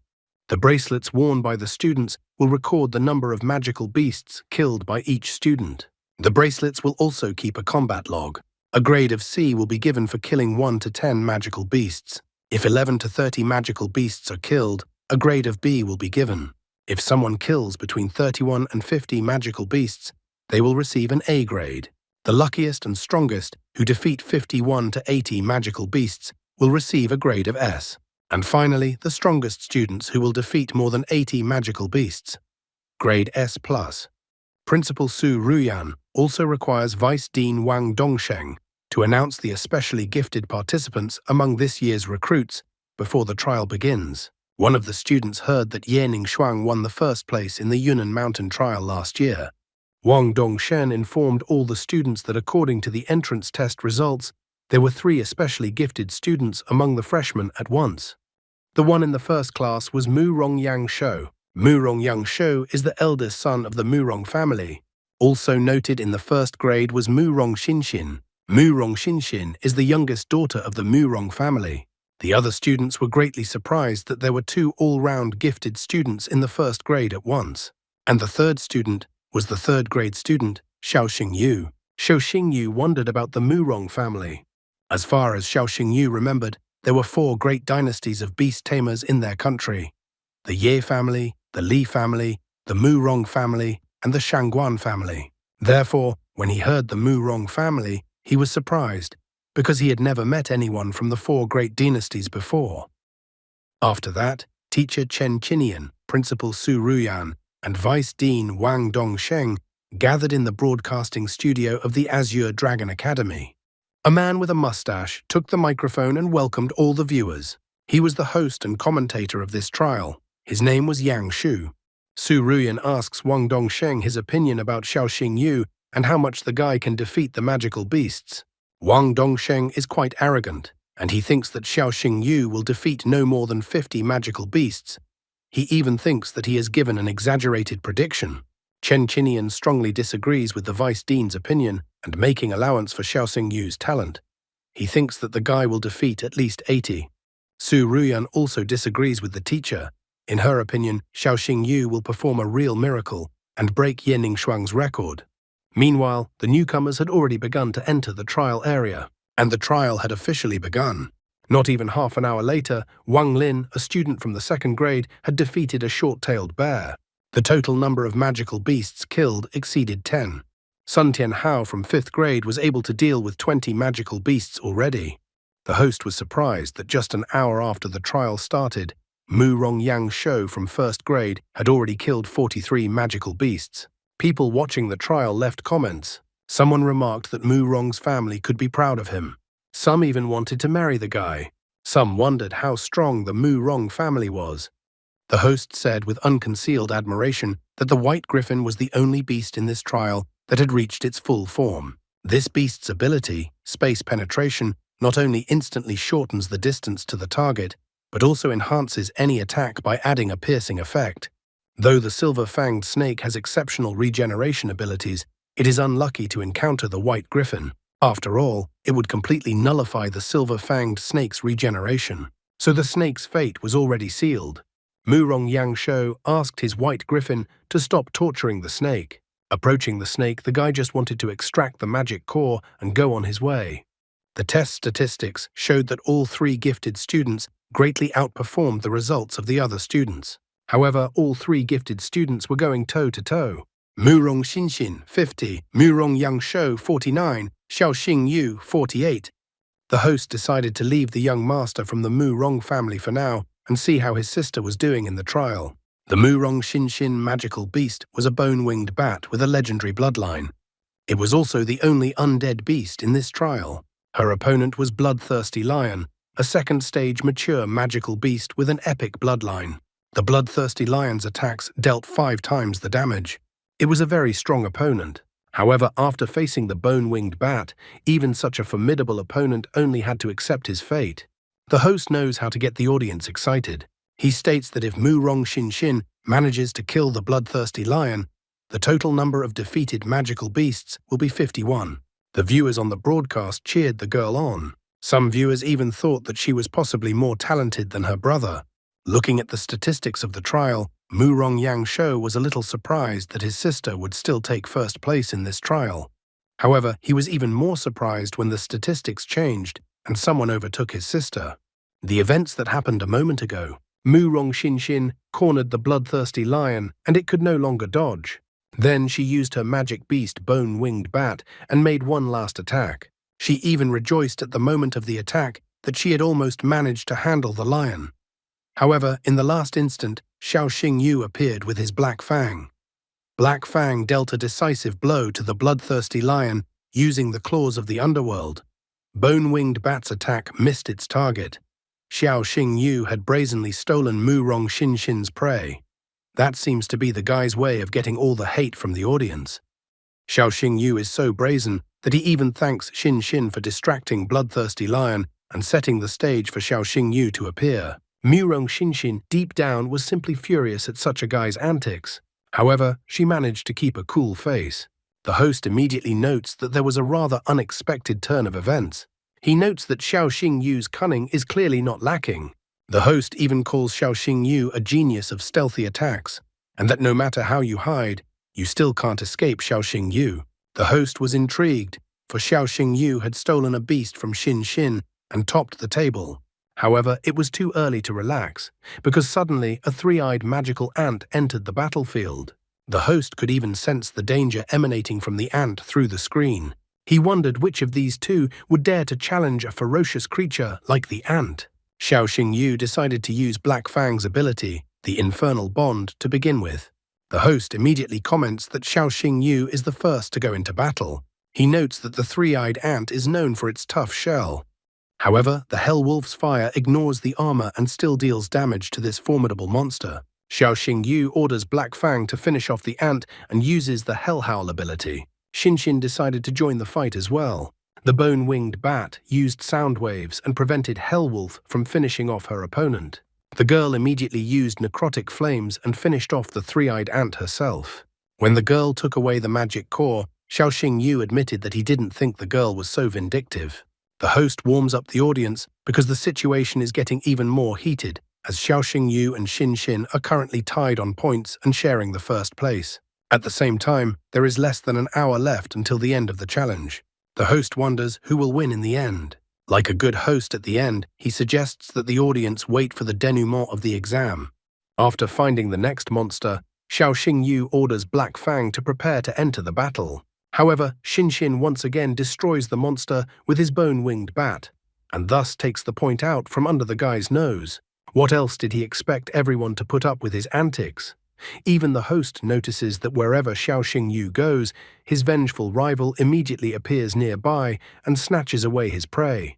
Over the past half hour, Xin had firmly established herself in first place by killing the monsters that Xiao Xingyu kindly found for her. The gap was 8 points.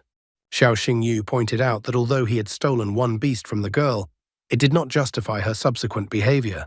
Xin did not particularly like these words. The host heats up the audience by asking if Xin can further increase the gap, or if Xiao Xingyu will be able to catch up to her. The comments on the broadcast continued to be amusing and not so amusing. Someone wondered why Xin had such a hurt look on her face. Someone was happy to see such a drama in front of them. Someone pointed out that the girl was even stronger than her brother. Someone confessed that they couldn't take their eyes off the girl. Someone noted that the future husband of the girl was lucky. And the host kept asking if the audience was as curious as he was about how everything would end. Xiao Xingyu decides that he will no longer give in to Xin and tells her to get ready.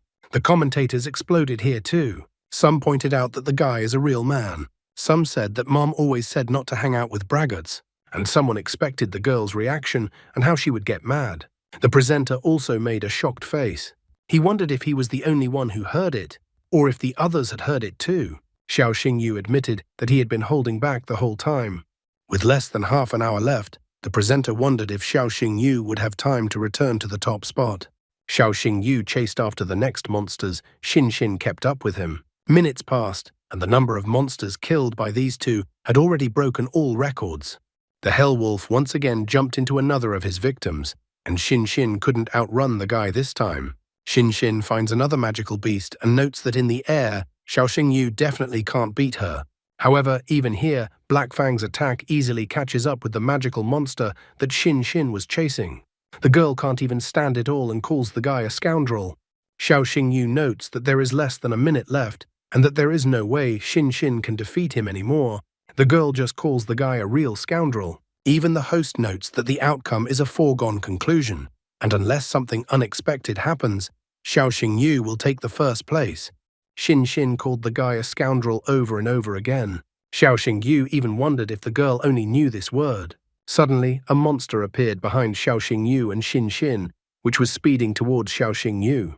The host was surprised at what was happening, because how did a fully developed third-form magical beast appear in the battle arena? The beast easily pushed Xiao Xingyu and Black Fang off the cliff. Somehow, Xiao Xingyu was able to snag onto a growing branch on the slope. Xin immediately rushed to help the guy and asked for him to grab her hand while the bone-winged bat covered them at the same time. Just then, his old acquaintance Wang Yan appeared from the bushes. The guy was too much surprised. In the same instant, the branch he was hanging on cracked and Xiao Xingyu began to fall down. Xin only watched helplessly as Xiao Xingyu fell down. There was nothing else she could do but stare in the wake of the falling guy. Meanwhile, in the broadcasting studio, teacher Chen Qinian is angry about these exam twists and turns. He asks the principal for permission to personally go to rescue his students. Principal Su Ruyan asks teacher Chen Qinian not to worry so much because Xin and Xiao Xingyu are also her students, as Principal Su Ruyan will not let anything happen to the students. Chen Qinian at the same moment decides to activate the emergency rescue program through security. Only the Vice Dean Wang Dongsheng did not budge. In the back of his mind, he rejoiced at what had happened and called himself a genius. Just a small trick, and his family's enemy had already gone to the realm of the dead. At the same time, the events at the foot of the mountain from which Xiao Xingyu had fallen earlier. He slowly opened his eyes. He was surprised that he was still alive. The last thing he remembered was Wang Yan and his sinister smirk. It seems Wang Yan had once again decided to frame his father and couldn't hold back to personally witness Xiao Xingyu's death. He slowly stood up and crouched down, still holding his head with his left hand. Xiao Xingyu once again realized that Wang Yan had arranged it all, so Xiao Xingyu decided that this time this scumbag who peed his pants would pay. Turning around and looking at his magic beast, the guy was annoyed and surprised. It looked like Black Fang was badly injured. His magic beast had set its body up to cushion the guy's fall and save him. As if out of nowhere, a bottle of medicinal liquid materialized in Xiao Xingyu's hand.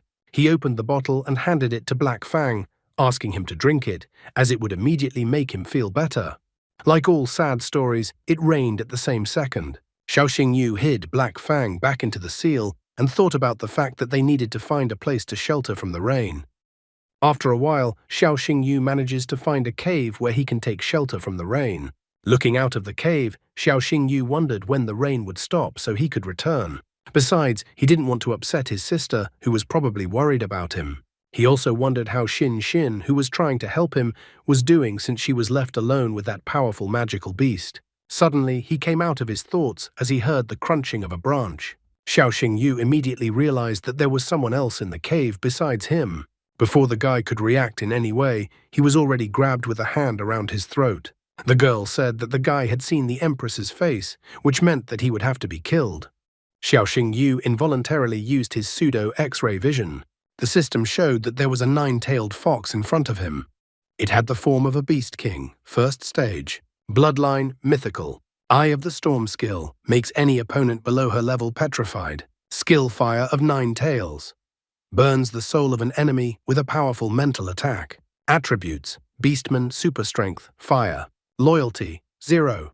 Hidden path of evolution. 9-tailed fox, 10-tailed celestial fox, 10-tailed dragon fox. The further hidden evolutionary pathway is not yet known. Xiao Xingyu was surprised that this was the 9-tailed fox. The 9-tailed fox did not expect that some person knew who it was. Xiao Xingyu in his thoughts only notices that knowledge won't help him, as against a monster of this level it doesn't stand a chance. The 9-tailed fox decided that the guy should definitely not be left alive and squeezed the guy's throat even harder with her hand. Struggling to utter words, Xiao Xingyu asks the fox to wait. The guy tells me that he knows that the 9-tailed fox was injured by a purebred dragon. Without treatment, she will die in half an hour. The 9-tailed fox tried to find out how the guy knew about this, but her strength was leaving her and she involuntarily let go of the guy. Xiao Xingyu decided that this was his chance and tried to use his mark on the 9-tailed fox. The 9-tailed fox from such a bright light immediately covered its eyes. The 9-tailed fox had already started coughing up blood. Xiao Xingyu realized that the treatment does not need to be delayed. He declares that since he has realized who she is, then any details can't escape him. The system shows that the 9-tailed fox is severely wounded and will die in half an hour without treatment. A purebred dragon inflicted a mortal wound on a 9-tailed fox. Its energy penetrated the body, damaging the heart vessels and causing the blood to flow backwards. Xiao Xingyu couldn't understand where the purebred dragon came from. After all, this species had been considered extinct for 300 years. First, the guy needed to stabilize the fox's condition. Without further ado, Xiao Xingyu told the fox that he could save it. The 9-tailed fox is upset by these words after all. What can only 1-star beast tamers do? She doesn't believe that the guy can do such a thing. A pure-blood dragon had inflicted this wound, and as far as the fox knew, even the most outstanding doctors among humans wouldn't be able to cure it. Xiao Xingyu emphatically points out that her treatment process is not complicated, and he would be able to cure the girl. However, Xiao Xingyu does not want the 9-tailed fox to kill him once she is cured. Therefore, the guy demands that the 9-tailed fox make a contract with him before he starts the treatment. That's how the guy gets a new pet, the 9-tailed fox. I wonder how surprised his sister and his sister's employer will be. 9-tailed fox wasn't very happy to hear such a thing, and that was still putting it mildly, because 9-tailed was furious at such a guy's suggestion. Did this guy really want the great 9-tailed fox to submit to him and become his beast? Despite the frightening aura that emanated from the 9-tailed fox, Xiao Xingyu continued to insist on his proposal. This did not make the girl very happy, and she immediately pounced on the pushy guy. The 9-tailed fox grabbed the guy by the throat, but the guy didn't chicken out even here. He told the girl that she could easily kill him, but then she herself would not live long. She was angry about the whole situation. How could she even bow down to a man? However, despite her anger, it seems the consequences of fighting the dragon were getting worse. The 9-tailed fox became dizzy and everything around her began to blur. After that came a choking cough. Xiao Xingyu reports that the girl should have already realized that the dragon's power had penetrated right into her heart. He once again suggests that the girl make a contract. After all, if she doesn't, it will be too late to help her. The nine-tailed fox couldn't die so easily. She still had unfinished business and needed to fulfill her sister's task. With bitterness in her heart, but because of her sister's assignment, she decides to accept the guy's proposal. Xiao Yu bites his finger so that there will be blood for the contract. He then places that finger on Nine-Tailed Fox's forehead and tells her that she belongs to him from now on, and he gave his name. A bright magical five-pointed star immediately appeared on the girl's forehead. This was how the Nine-Tailed Fox was able to recognize the name of the guy in front of her. After that, she immediately asks Xiao Yu to cure her. The guy was of course already going to do it himself, because they were now bound by a contractual agreement, so he would definitely save her. But Nine-Tailed Fox couldn't understand why the guy decided to start stripping down to his waist. Xiao Yu explains that it's only to cure the girl.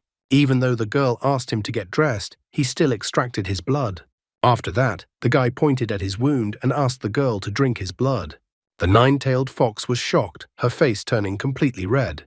She didn't understand what kind of nonsense Xiao Yu was saying. After all, she can't do such things.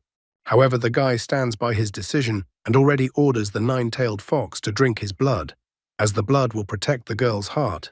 The Nine-Tailed Fox believes that there is no turning back, so she decides to go even for such humiliation. After she started drinking the guy's blood, she felt her heart fill up with some power, and it overwhelmed her. After that, Xiao Yu got dressed and told the girl sitting on the ground that this option would help for a while. After that, he finally asked the Nine-Tailed Fox for her name. After all, he was now her new master. The Nine-Tailed Fox was somewhat suspicious, but already with a lot of confidence, and told him that her name was Dailu. However, Dailu was interested in one more suspicious thing, which her new master was silent about. The Nine-Tailed Fox absolutely didn't understand how the guy knew that the wound that was inflicted on her was a wound left by a purebred dragon. Xiao Yu at this moment is only thinking that Dailu has something to do with the disappeared dragons, and that this is clearly for a reason, and maybe the girl can understand what's going on with him. The guy says that he doesn't want to hide anything, and tells her that maybe his eyes have changed after getting dragon blood in them 2 months ago. He even decided to demonstrate, and his eyes blazed with a bright aura.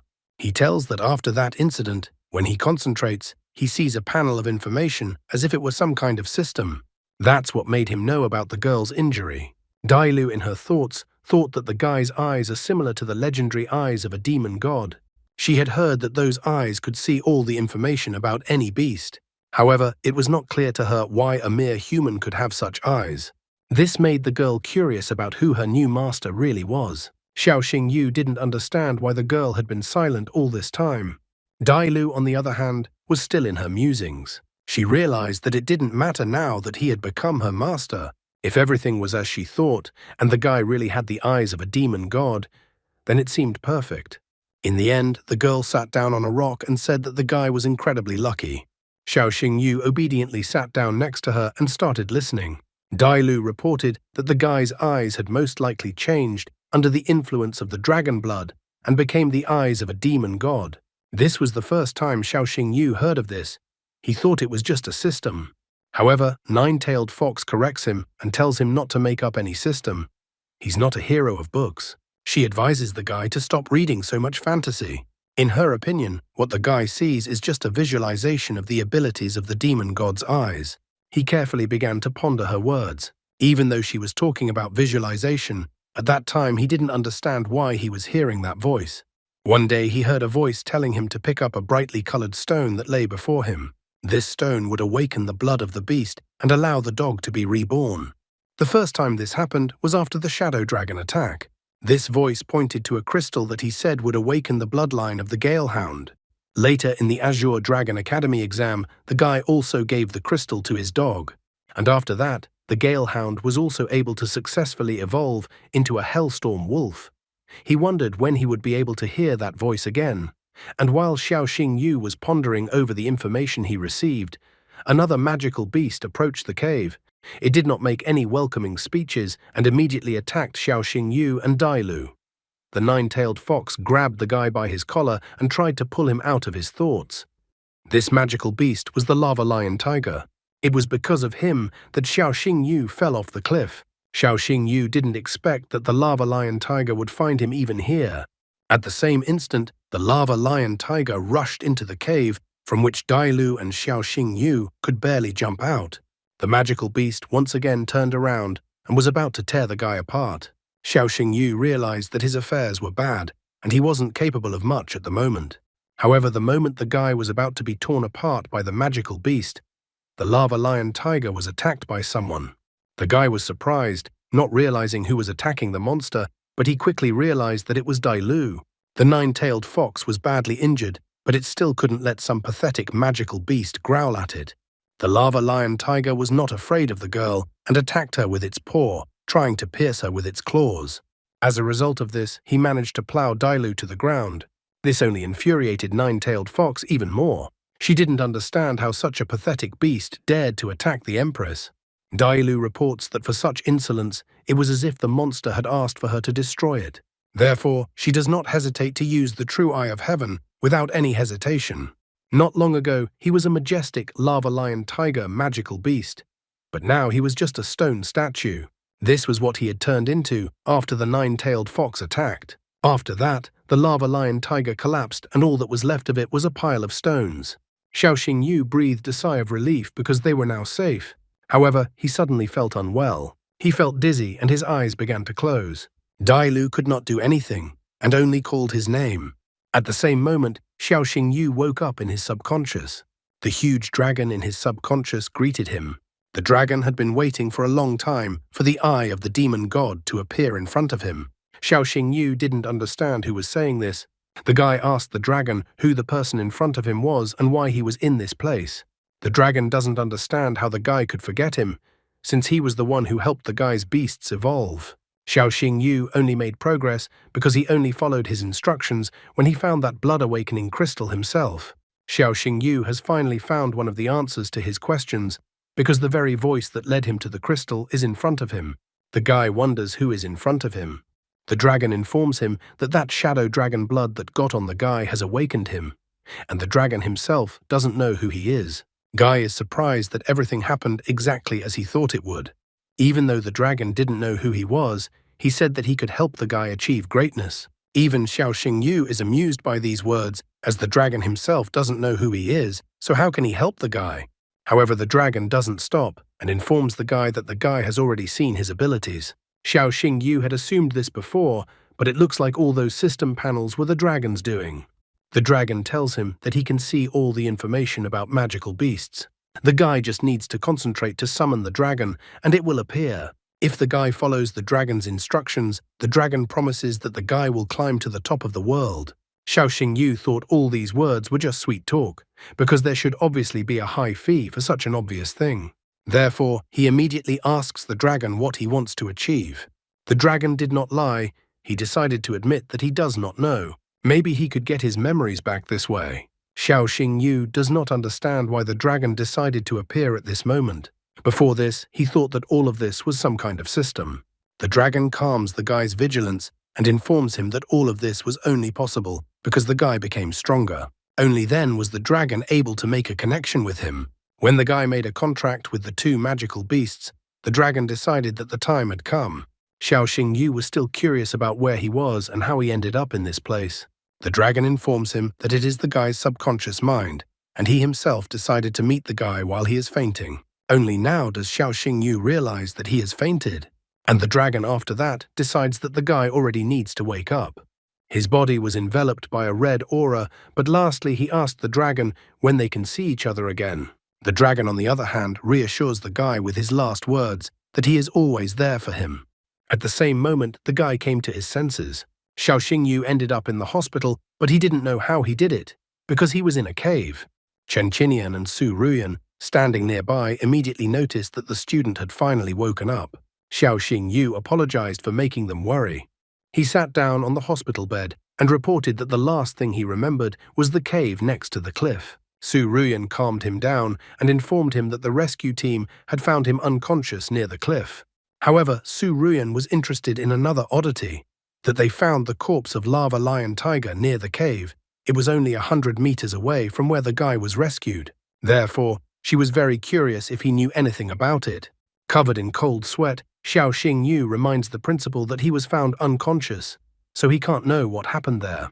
Could the principal really think that a student with 1 star would be able to defeat such a monster? Su Ruyan was slightly annoyed because she thought that Xiao Xingyu had something to do with it. Principal Su Ruyan asks the guy not to worry because the academy will conduct a thorough investigation and deal with the whole situation. Xiao Xingyu, of course, could not counter this and said that he believed these words. After that, Chen Qinian decided to give some good news as well. After all, in the Yunnan Mountain trial, Xiao Xingyu and Mu Rongxinxin had received a grade of S+ and set a new academy record. Therefore, the teacher asks Xiao Xingyu to focus on recovery and prepare for the rookie ranking competition to be held this weekend. After their debriefing, Chen Qinian and Su Ruyan decided to let the guy rest and left the ward, and at the same moment, the guy's hand glowed. Dailu, the 9-tailed fox. Dailu materialized in front of the guy, and all the while he was wondering where she had gone. Dailu informs that the guy sacrificed his blood to save her. After that, he lost consciousness due to his wounds.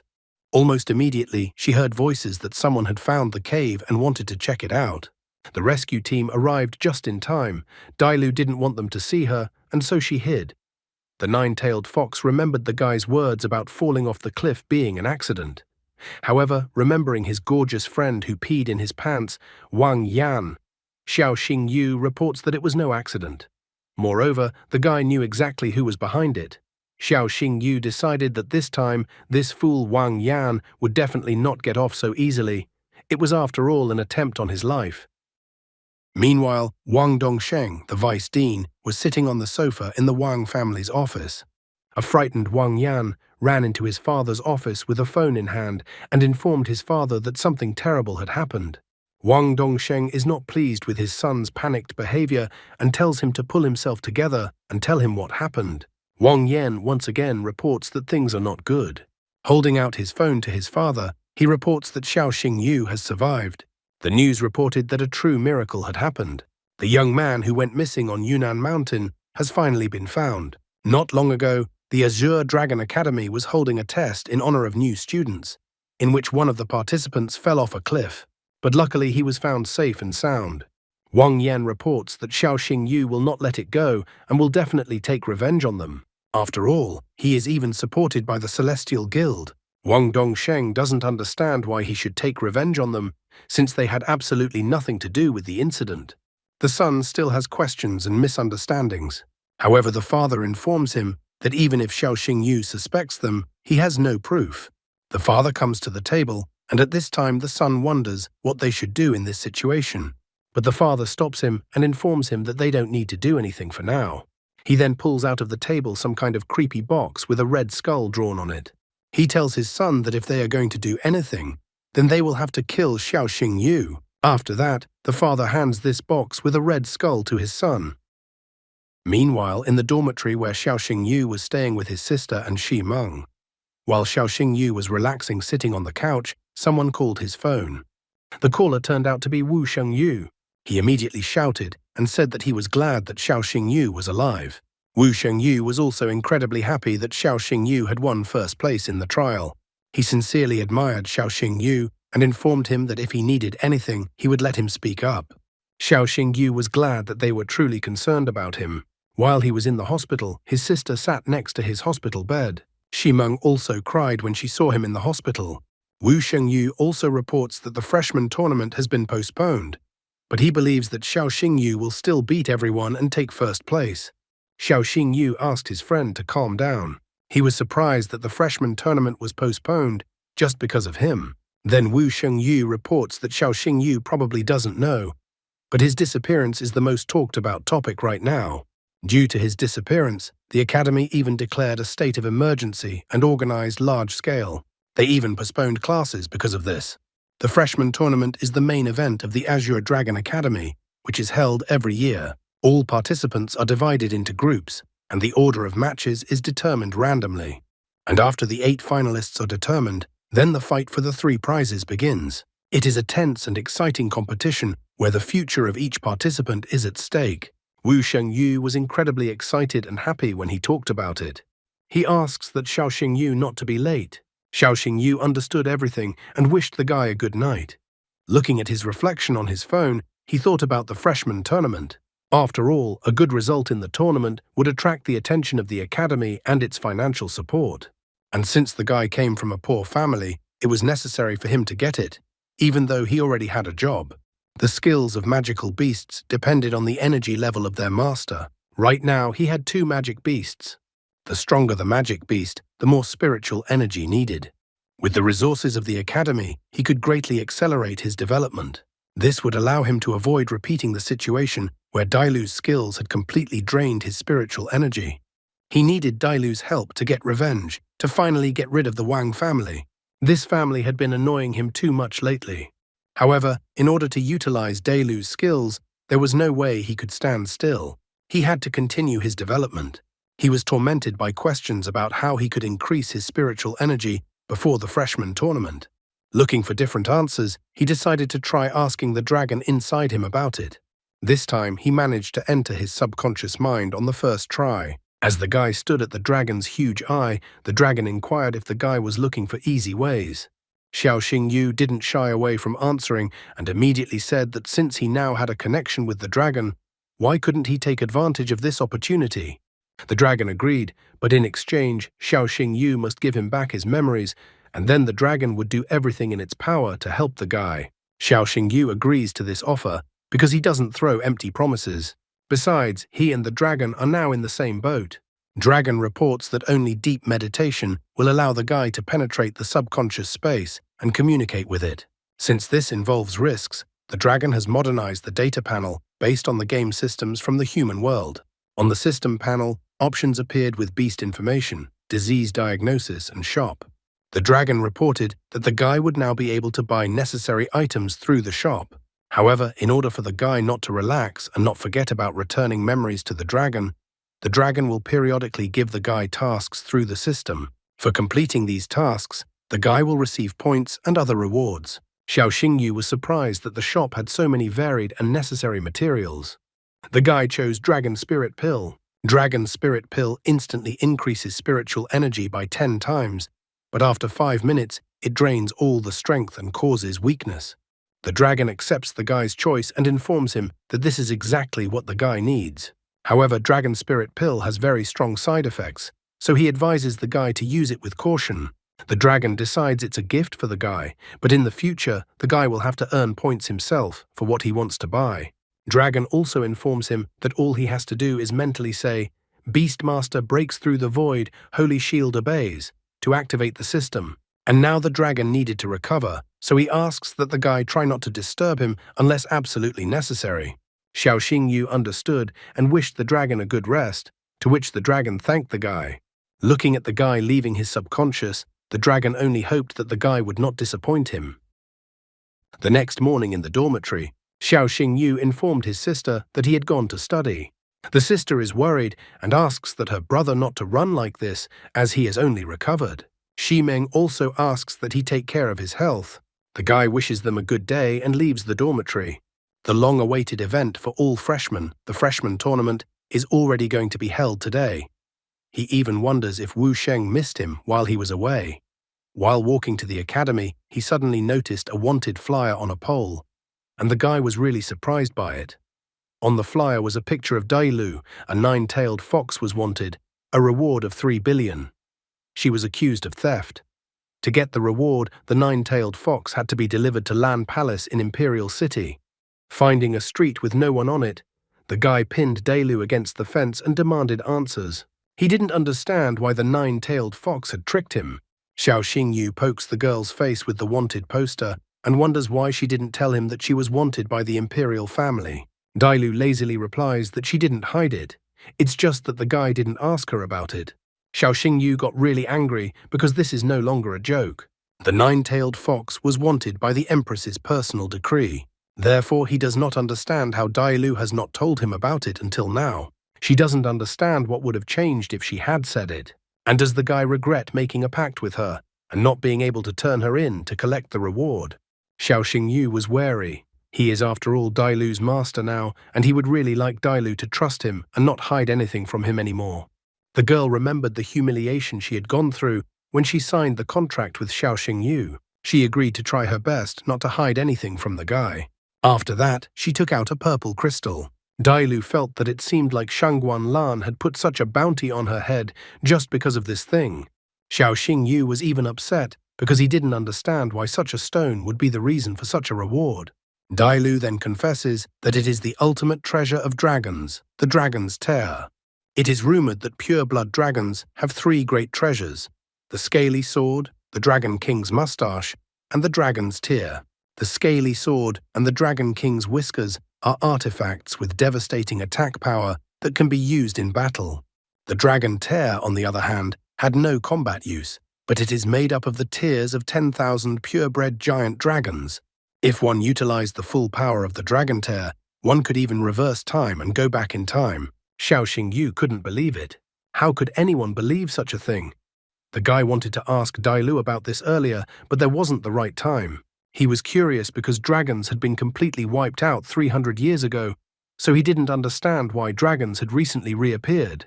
Xiao Xingyu is very interested in the mysteries behind the 300-year-old war against dragons. Dailu only wanted to say something, however the guy was called out at that moment. The wanted criminal immediately dissolved and hid according to the treaty mark on the guy's hand. The ones who called out to him were Xin and Yang Shou from the Murong family. Yang Shu noted that they had met Xiao Xingyu at this place by a miraculous coincidence. He already thought that his sister was mistaken. The guy pointed out that Xiao Xingyu got out of the real hell. He asks Xiao Xingyu to be careful so that he won't be killed next time.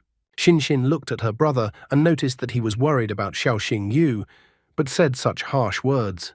He was angry with Xiao Xingyu because after Xiao Xingyu fell from the cliff, his sister was so worried that she couldn't even eat. He went to his sister several times and asked her to eat, but she hid under the blanket and refused. It was only after the sister saw the news on TV that Xiao Xingyu was all right that she ate several portions at once. He reports that he tried his best to calm her down. At that moment, he gave away his sister's secret, and she covered her brother's mouth with her hand.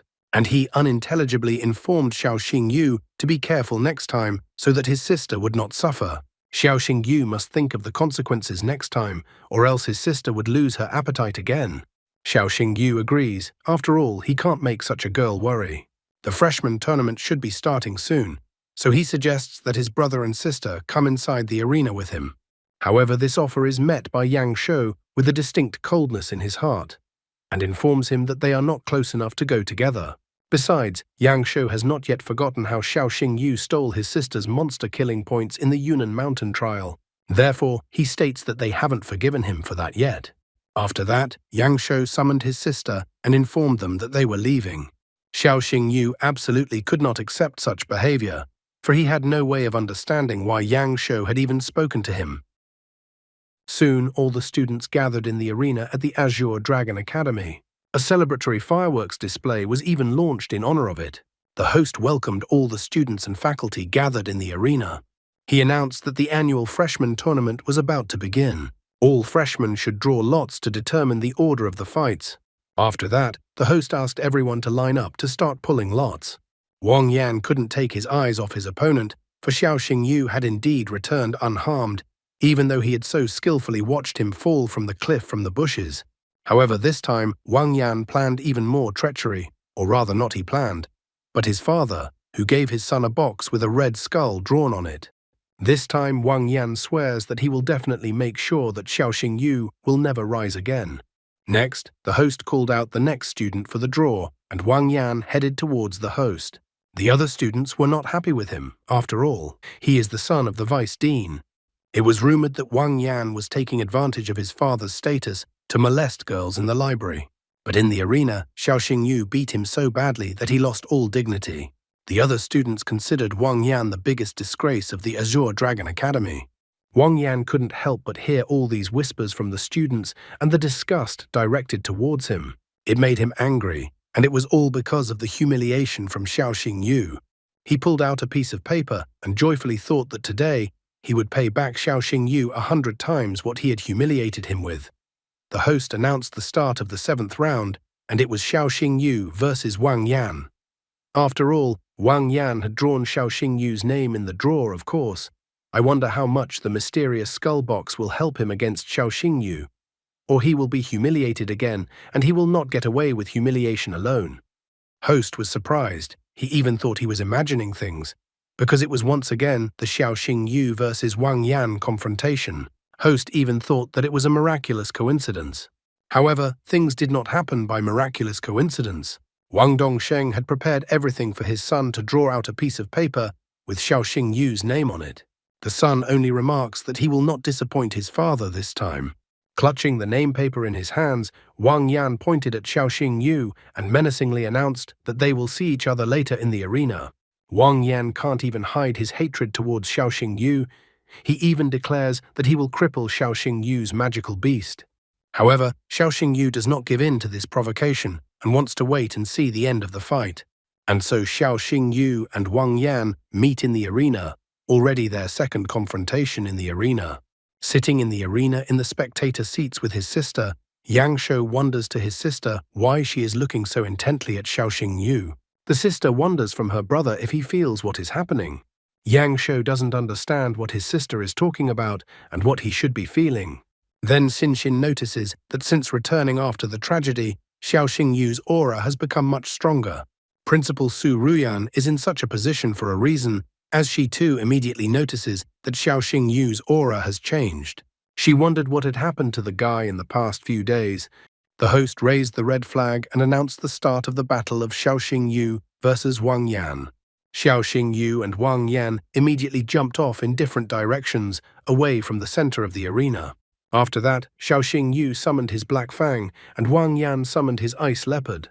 At this moment, an electronic screen appeared, displaying the information about the magical beasts discovered by the Beast Tamer tester. Anyone could check this information. Xin was even trembling from the information she received, because there was a reason why the aura seemed strange to her. This Hell Swift Dog's aura was not like the initial rank 1 as indicated on the electronic screen. However, she realizes that the tester couldn't have made a mistake, and Hell Swift Dog's rank is equal to its initial rank 1. Xin thought deeply about this matter because this information was too strange. And then it dawned on the girl, perhaps Xiaoxing Yu was deliberately suppressing the rank of his magical beast as he wanted to use this battle to break through.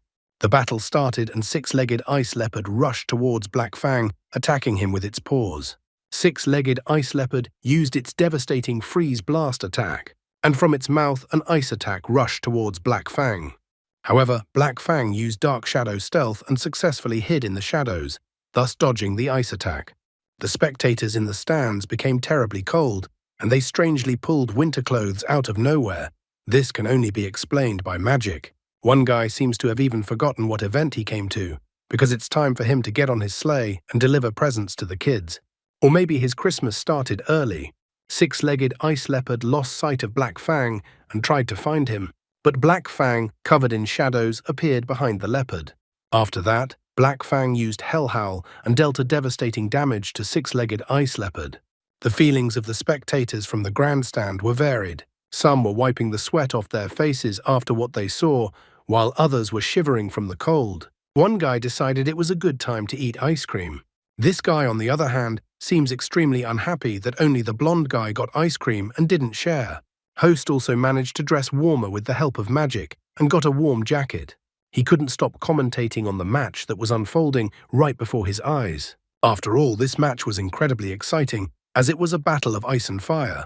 Xiaoxing Yu was tired of all this and gave in to his emotions and ordered Black Fang to use the Silent Claw skill. The host was too surprised by this turn of events, for Xiaoxing Yu had used the Shadow Attribute skill. A frightening aura began to emanate from Black Fang. And following that, he used the skill to rush towards the six-legged Ice Leopard and struck it with his paw, activating the negative silence effect. The host loudly remarks that the six-legged Ice Leopard has been struck by the Silent Claw and is now unable to use its skills. Even the spectators from the grandstand notice that six-legged Ice Leopard is as stupid as Wang Yan, and that it is not said for nothing that a magical beast is similar to its tamer. However, this time, Wang Yan refuses to give up. He even wonders if Xiaoxing Yu thought that he would lose a second time in exactly the same place. After saying that, Wang Yan threw a suspicious blue pill into Six-legged Ice Leopard's mouth, which he most likely received from his father. Six-legged Ice Leopard began to chew on the pill he received from his tamer, and at the same moment, His aura began to change. It was as if the six-legged ice leopard had evolved. Even its appearance had changed. However, this was the most important change. He had overcome Black Fang's silent claw ability and was able to successfully use his skills despite not being able to before. After that, the six-legged ice leopard used a powerful ice attack, which it channeled into the unsuspecting magical beast Xiaoxing Yu. I wonder how Xiaoxing Yu will be able to deal with this troublesome guy and his magical beast. How badly will Wang Yan be humiliated this time? At the very least, he should be praised for persevering in his way and hating Xiaoxing Yu, even if he is stupid. Xiaoxing Yu doesn't understand why Wang Yan's magic beast has become so strong. The guy decides to check if Wang Yan is using a forbidden potion that temporarily strengthens the magic beast. Without hiding anything, he wonders, from Wang Yan, if he made Wang Yan drink the forbidden potion of his magic beast. Wang Yan asks Xiaoxing Yu to mind his own business. After that, the six-legged ice leopard uses the Ice Squall ability. A powerful ice attack rushed towards Black Fang. Black Fang struggled to bear six-legged ice leopard's ice attack. Xiaoxing Yu asks if Black Fang can hold out against such an attack. Wang Yan is unwilling to stop there and has another trump card up his sleeve. He tells his magic beast to use an even more devastating attack, the Ice Hammer. This ice attack was incredibly powerful and completely overwhelmed the Black Fang. One of the students watching was surprised that the six-legged ice leopard had suddenly become so powerful. Another student also noticed that the balance of power had changed because of this, and that Xiaoxing Yu could have lost at any moment. Wang Yan starts to boast that last time he just gave in, but now he will show his full power in a confrontation with Xiaoxing Yu. Meanwhile, Vice Dean Wang Dongsheng asked the principal about his son, noting that his son's talent is as good as Xiaoxing Yu's. Principal Su Ruyan is extremely dissatisfied with what she has seen and heard. She understands that the six-legged ice leopard couldn't just increase its power dramatically. She even thinks that the father and son are idiots for doing such a thing. Host, meanwhile, continues to comment on the fight. He notices that Xiaoxing Yu is in a difficult position. It was clear to him that if the fight continued at this pace, Hellstorm Wolf would not only lose the fight, but also get seriously injured. After that, Wang Yan also uses the Winter Blizzard ability. Xin Xin is worried about the guy. Principal Su Ruyan is still not happy with what is happening. Chen Qinian and Wu Sheng are also worried about the guy. The host wonders if Xiaoxing Yu has a trump card that will turn the tide of the battle. Xiaoxing Yu only grinned, because for some reason everyone thought that Black Fang had defeated over 100 magical beasts on Yunnan Mountain by accident. Xiaoxing Yu then orders Black Fang to go on the attack, using the Hellfire Lotus to destroy the ice around him. Wang Yan tells his magic beast six-legged ice leopard to dodge this attack. The Black Fang melted the ice around it and opened its mouth to attack with Hellfire Lotus, its opponent. Chen Qinian was delighted, because the guy was using a fire element combat skill in a similar situation, the Hellfire Lotus. Principal Su Ruyan thought all of this was unbelievable. She was surprised that the guy had used a martial skill only available to fully evolved beasts, and that the guy's future was limitless.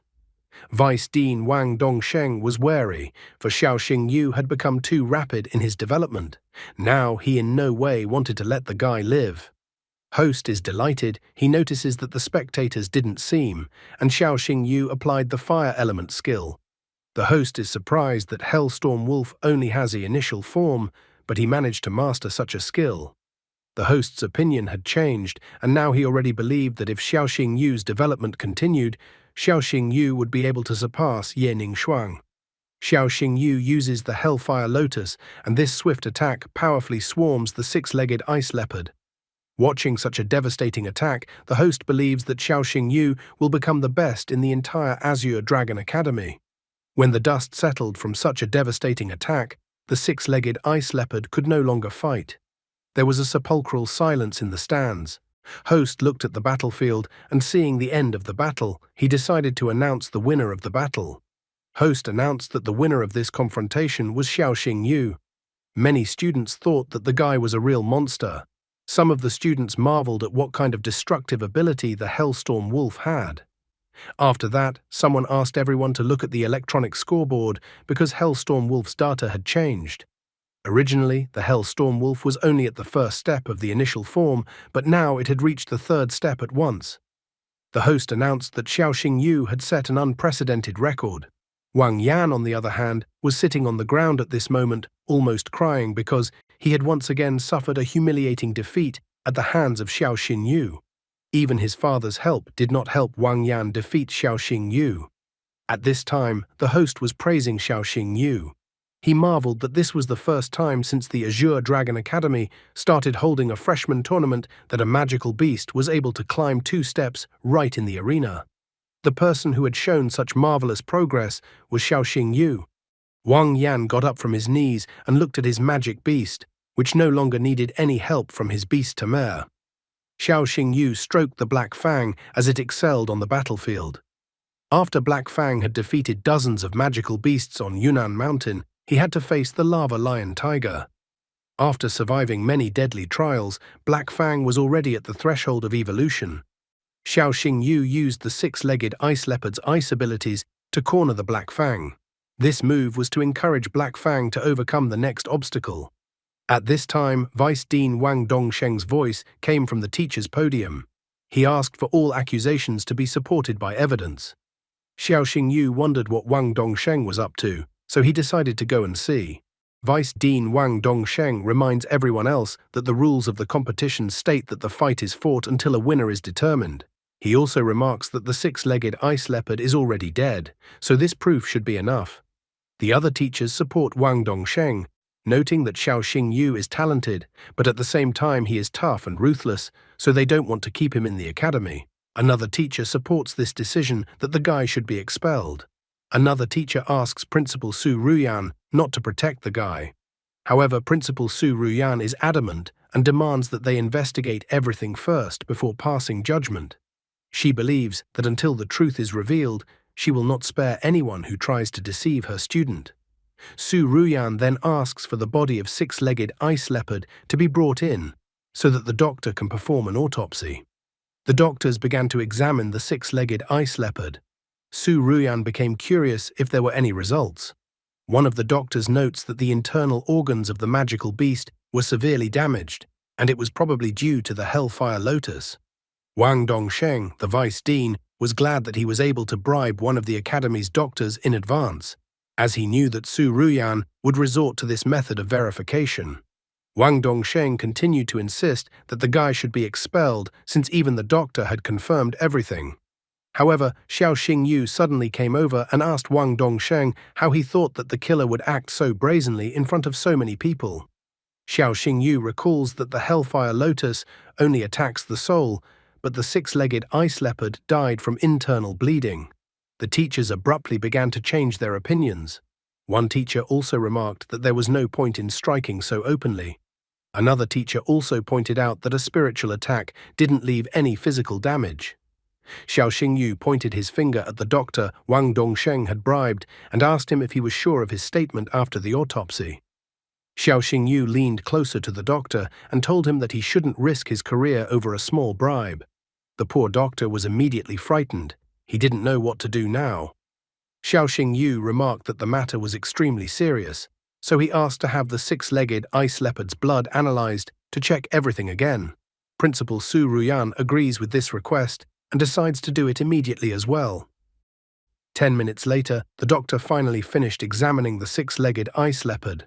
Soon the doctor ran up to Su Ruyan and in a trembling voice began to tell her what caused 6-legged ice leopard to die. Su Ruyan was fed up with this, so she told the doctor to make it clear. The doctor reported that 6-legged died because of the rampage pill. Wang Yan became furious at such a statement from the doctor and told the doctor not to lie. Wang Yan kneeled down and complained that he could not have given his magic beast such a dangerous pill. However, the doctor shows the results of the analysis, not just words. He reports that he can say with certainty that the 6-legged ice leopard has taken the rampage pill. This drug puts magical beasts into a state of rage, enhancing their abilities, but this drug had many side effects. Principal Su Ruyan took the doctor's report and looked at Wang Yan again, noting that all the evidence was there that he had done this to his magical beast. Wang Yan began to stutter, not knowing what to say. The teachers were shocked that the vice dean's son was so cruel that he even gave his magical beast poison. One teacher couldn't even think that such a heartless person even existed. Wang Yan looked pleadingly at his father and begged him for help. Wang Dongsheng asked Principal Su Ruyan to give his son another chance. However, she is extremely dissatisfied with such a request. She asks Wang Dongsheng not to forget his position, as he is not only a father but also the vice dean of Azure Dragon Academy. She completely serious and threateningly states that if Vice Dean Wang Dongsheng plans to cover for his son, he can get out with his son. These words of the principal immediately pointed out Wang Dongsheng's current situation, because if things continue, he himself will suffer. He didn't hesitate to sacrifice his son and decided to pass judgment himself. He stated that Wang Yan had violated the rules of the Azure Dragon Academy and had given his magical beast a rampage pill. Wang Dongsheng decided to expel Wang Yan from the academy. This came as a shock to Wang Yan. He didn't understand why his father decided to expel him from the academy. Wang Dongsheng remarks that the fact of using the forbidden pill had already been established, so the son was left with no other choice. However, he vows that he will definitely avenge his son. Wang Dongsheng then pushed his son away and told him to throw him outside the academy grounds. Wang Yan was shocked by his father's betrayal. Many students breathed a sigh of relief because it was finally over. Some even heard that the list of the top 8 first-year students was already prepared. The top 8 of the tournament were Murong Xin, Xiao Xingyu, Murong Yangshou, Zhao Tianming, Fan Rui, Zhou Xiu, Sun Wanpeng, and Lin Enzuo. The students were ecstatic as Xiao Xingyu was the real dark horse in this tournament. They marveled that a guy with no connections and no wealth was among the 8 strongest competitors in the tournament. Some even thought that the guy was a real genius. Everyone who saw the Xiao Xingyu versus Wang Yan fight immediately refused to participate further. Yang Shou also noticed that Xiao Xingyu was among the top 8 competitors in the tournament. He remembers that Xiao Xingyu stole a lot of points from his sister in the tournament, so he vows that if he meets against Xiao Xingyu in this tournament, he will avenge his sister. Xin thinks that he shouldn't do that. Xin didn't want her brother to defeat Xiao Xingyu, she herself wanted to defeat Xiao Xingyu. Meanwhile, Wu Sheng ran up to Xiao Xingyu and said that Xiao Xingyu had entered the top 8 competitors in the tournament. Xiao Xingyu doesn't understand why his friend is so happy. After all, he hasn't won the tournament yet, but only made it to the top 8. Wu Sheng believes that it is definitely necessary to celebrate the victory in the match. Vice Dean Wang Dongsheng angrily pointed out that let Xiao Xingyu not rejoice prematurely. He was looking forward to seeing how Xiao Xingyu would react when he returned home, where everything was broken.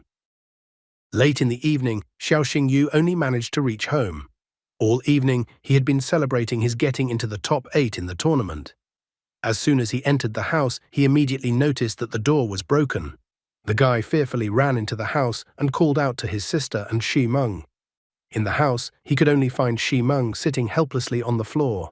Seeing Xiao Xingyu, the girl immediately ran to him and hugged him. The girl said that some masked man had kidnapped Ruo Xue. This man left a letter. Xiao Xingyu tried to calm the girl down, telling her that Ruo Xue would be fine and that he would take care of everything. After that, Xiao Xingyu picked up the letter and began to read it. From the note, he learned that his sister's kidnapper demanded that the guy go to the Yinnanshan Mountains to rescue his sister. Without thinking for a single second, Xiao Xingyu went to the Yinnanshan Mountains. He still couldn't understand who could dare to kidnap his sister. Finally, Xiao Xingyu saw his sister by a tree and she was unconscious.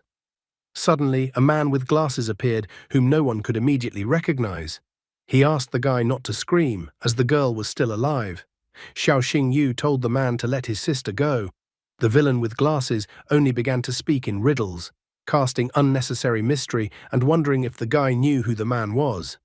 Xiao Xingyu angrily remarks that he has only had a conflict with Wang Yan recently. But since Wang Yan doesn't have the courage or capability to kidnap a man, so the man in front of him was Wang Yan's father, Wang Dongsheng. Wang Dongsheng took off his hood with a sinister grin and admired Xiao Xingyu's assumption. Wang Dongsheng wished that Xiao Xingyu was his son. Then he would make Xiao Xingyu the strongest young beast tamers in the entire Dragon Empire. He certainly knows how to lie, because there would definitely be no such thing, and Xiao Xingyu would be just as much of a jerk as Wang Yan. Wang Dongsheng is disappointed that life turned out differently and reminds him that Xiao Xingyu even injured his son, so he must kill Xiao Xingyu by all means. Wang Dongsheng then called out he used the Earth Force and summoned the Stone Guardian. He summoned his magical beast, Rock Demon Bear, which looked like an angry bear with a huge hammer. Wang Dongsheng notes that his Rock Demon Bear has the form of a king of beasts. Rock Demon Bear is constantly in a state of absolute defense, making it invulnerable to physical attacks, and also the magical beast can neutralize any control skills. Wang Dongsheng observes with a sneer that single-star beast tamers against a king-class beast can do nothing, so Xiao Xingyu's path must break at this point. However, Xiao Xingyu did not lose optimism and thought that Wang Dongsheng would be disappointed. This made Wang Dongsheng adjust his glasses and chuckle. He thought that the guy would summon his pitiful dog, which would become an appetizer for Wang Dongsheng's magical beast. Xiao Xingyu raised his right hand up and smiled, because he didn't say that he only had one magical beast. Xiao Xingyu summoned Dailu and told her to destroy the bear. The very sky opened up with lightning, and the summoning of the magical beast had an effect even on the weather. Wang Dongsheng doesn't quite understand what's going on, but senses the frightening aura that just appeared. Dailu appeared and immediately began to stretch as if he had just woken up. She wondered what had happened at Xiao Xingyu's place, that he had summoned her. The girl complains that she wasn't given a proper sleep. She even demands that Xiao Xingyu should think of moral compensation for her. Xiao Xingyu orders that Dailu should quickly kill the bear. However, Dailu first wonders if she can go to sleep afterward, if she will deal with the bear. Xiao Xingyu is not that stingy, so he informs her that Dailu can then sleep as much as she wants. Wang Dongsheng's face was covered in cold sweat when he saw the magical beast Xiao Xingyu. He decided that he had to do something first, so he sent his Rock Demon Bear to attack. However, Dailu only had to glance at the Rock Demon Bear, and it immediately froze before reaching the nine-tailed fox. Rock Demon Bear froze in one place, and soon it petrified after being subjected to Dailu's ability. At this moment, Wang Dongsheng was confused and became even more frightened as he realized who was in front of him. He recognized that the nine-tailed fox in front of him was the royal grade beast that was wanted all over the country. Wang Dongsheng was shocked that Xiao Xingyu had contracted with the empire's most wanted criminal. Xiao Xingyu should realize what would happen to him if this became known. However, Xiao Xingyu also remarks that since he showed nine-tailed fox in front of Wang Dongsheng, he has no plans to let Wang Dongsheng go alive. Wang Dongsheng is not even happy with such a comparison, as does the guy really believe that he can bridge the gap between 1 and 6 stars with just one summoned magical beast. Wang Dongsheng did not get his position for nothing, for he was a 6th-star beast tamers. Wang Dongsheng was quite experienced, and so his Rock Demon Bear did not die instantly and was able to remove the petrification. Wang Dongsheng reminds the guy that he realizes that nine-tailed fox is strong, but Xiao Xingyu shouldn't forget that it won't change the fact that Xiao Xingyu is just a 1-star beast tamers. Wang Dongsheng no longer scoffed and became serious. He was going to show the guy the difference between their abilities and that the gap between 1 and 6 stars couldn't be bridged so easily. Rock Demon Bear became enraged, and a rather frightening dark aura began to emanate from him. The magical beast let out a terrifying roar that spread throughout the surroundings. Xiao Xingyu was furious upon seeing this attack, as it would be the Black Mist, darkness attribute. Beasts with the attribute of darkness must feed on the blood of humans or other beasts to replenish their energy. Xiao Xingyu was furious because he remembered that about 5 years ago, low-level magical beasts had started disappearing in Lunyin City. The guy had found the culprit of that incident. Wang Dongsheng only laughed upon hearing such a thing. He stated that it was an honor to die from a Rock Demon Bear fang. A mark, a red skull, appeared on Wang Dongsheng's left cheek. Xiao Xingyu was surprised to see a red skull on the man's cheek. He had heard that the Red Skull was a guild that specialized in training beast tamers with the darkness attribute. This guild was listed as a sinister organization. Red Skull is one of the 5 largest guilds of darkness. Xiao Xingyu wondered what would happen if everyone found out that the Vice Dean of Azure Dragon Academy, Wang Dongsheng, was actually a member of the Red Skull Guild. Wang Dongsheng returned the words to the guy, stating that since he revealed his real identity, he will not let Xiao Xingyu go alive. Dailu remarks that with Xiao Xingyu's current energy reserves, she won't be able to use a single martial skill. However, Xiao Xingyu asks that the girl not to worry, as he never enters a battle unless he is sure of victory. After that, he ate the dragon spirit pill that he received earlier as a gift. Energy instantly surged in his body. Wang Dongsheng didn't give the guy a chance either and immediately decided to attack him. Xiao Xingyu beckoned Dailu over to him and she immediately stood up to defend him. At the same moment, Rock Demon Bear approached them and swung his huge hammer. Xiao Xingyu used the transformation ability. After activating this ability, Dailu turned into a nine-tailed fox. After which, the nine-tailed fox used the Blood Eye ability. A huge eye appeared above the nine-tailed fox, with the help of which nine-tailed fox launched a powerful attack on Rock Demon Bear, and this attack easily broke through his defense. After piercing through Rock Demon Bear's body, the attack also pierced Wang Dongsheng. Wang Dongsheng's wound began to burn with red-black flames. He began to complain that he couldn't lose. The Blood Skull Guild would not allow its member to fall into the hands of the authorities, so Wang Dongsheng's body instantly burned in red-black flames. Xiao Xingyu and Dailu watched the scene while standing on the cliff. Suddenly, the guy's body stopped obeying him, and he started falling to the ground. He now realized the side effect that came after taking the dragon spirit pill. Dailu stood helplessly beside the guy and didn't know how to help him. Dailu tried to wake up her master, for she didn't want Xiao Xingyu to fall asleep in such a place. However, at this moment, someone grabbed Dailu firmly by the throat. Apparently, as soon as his brother passed out, then his sister immediately stopped pretending and grabbed the nine-tailed fox by the throat. Sister immediately decided to point out nine-tailed fox's place in the hierarchy. Dailu immediately sensed the eerie odor coming from Xiao Xinyu's sister. Sister was surprised because she never thought that a royal-grade magical beast had decided to contract Xiao Xingyu. Dailu was incredibly startled when Xiao Xingyu's sister appeared in front of her. Dailu was surprised that the power of a dragon appeared in front of her. She had never encountered such a powerful aura as that emanating from Sister Xiao Xingyu before. Dailu felt that the girl was not Xiao Xingyu's own sister, as the dragon power was coming from her.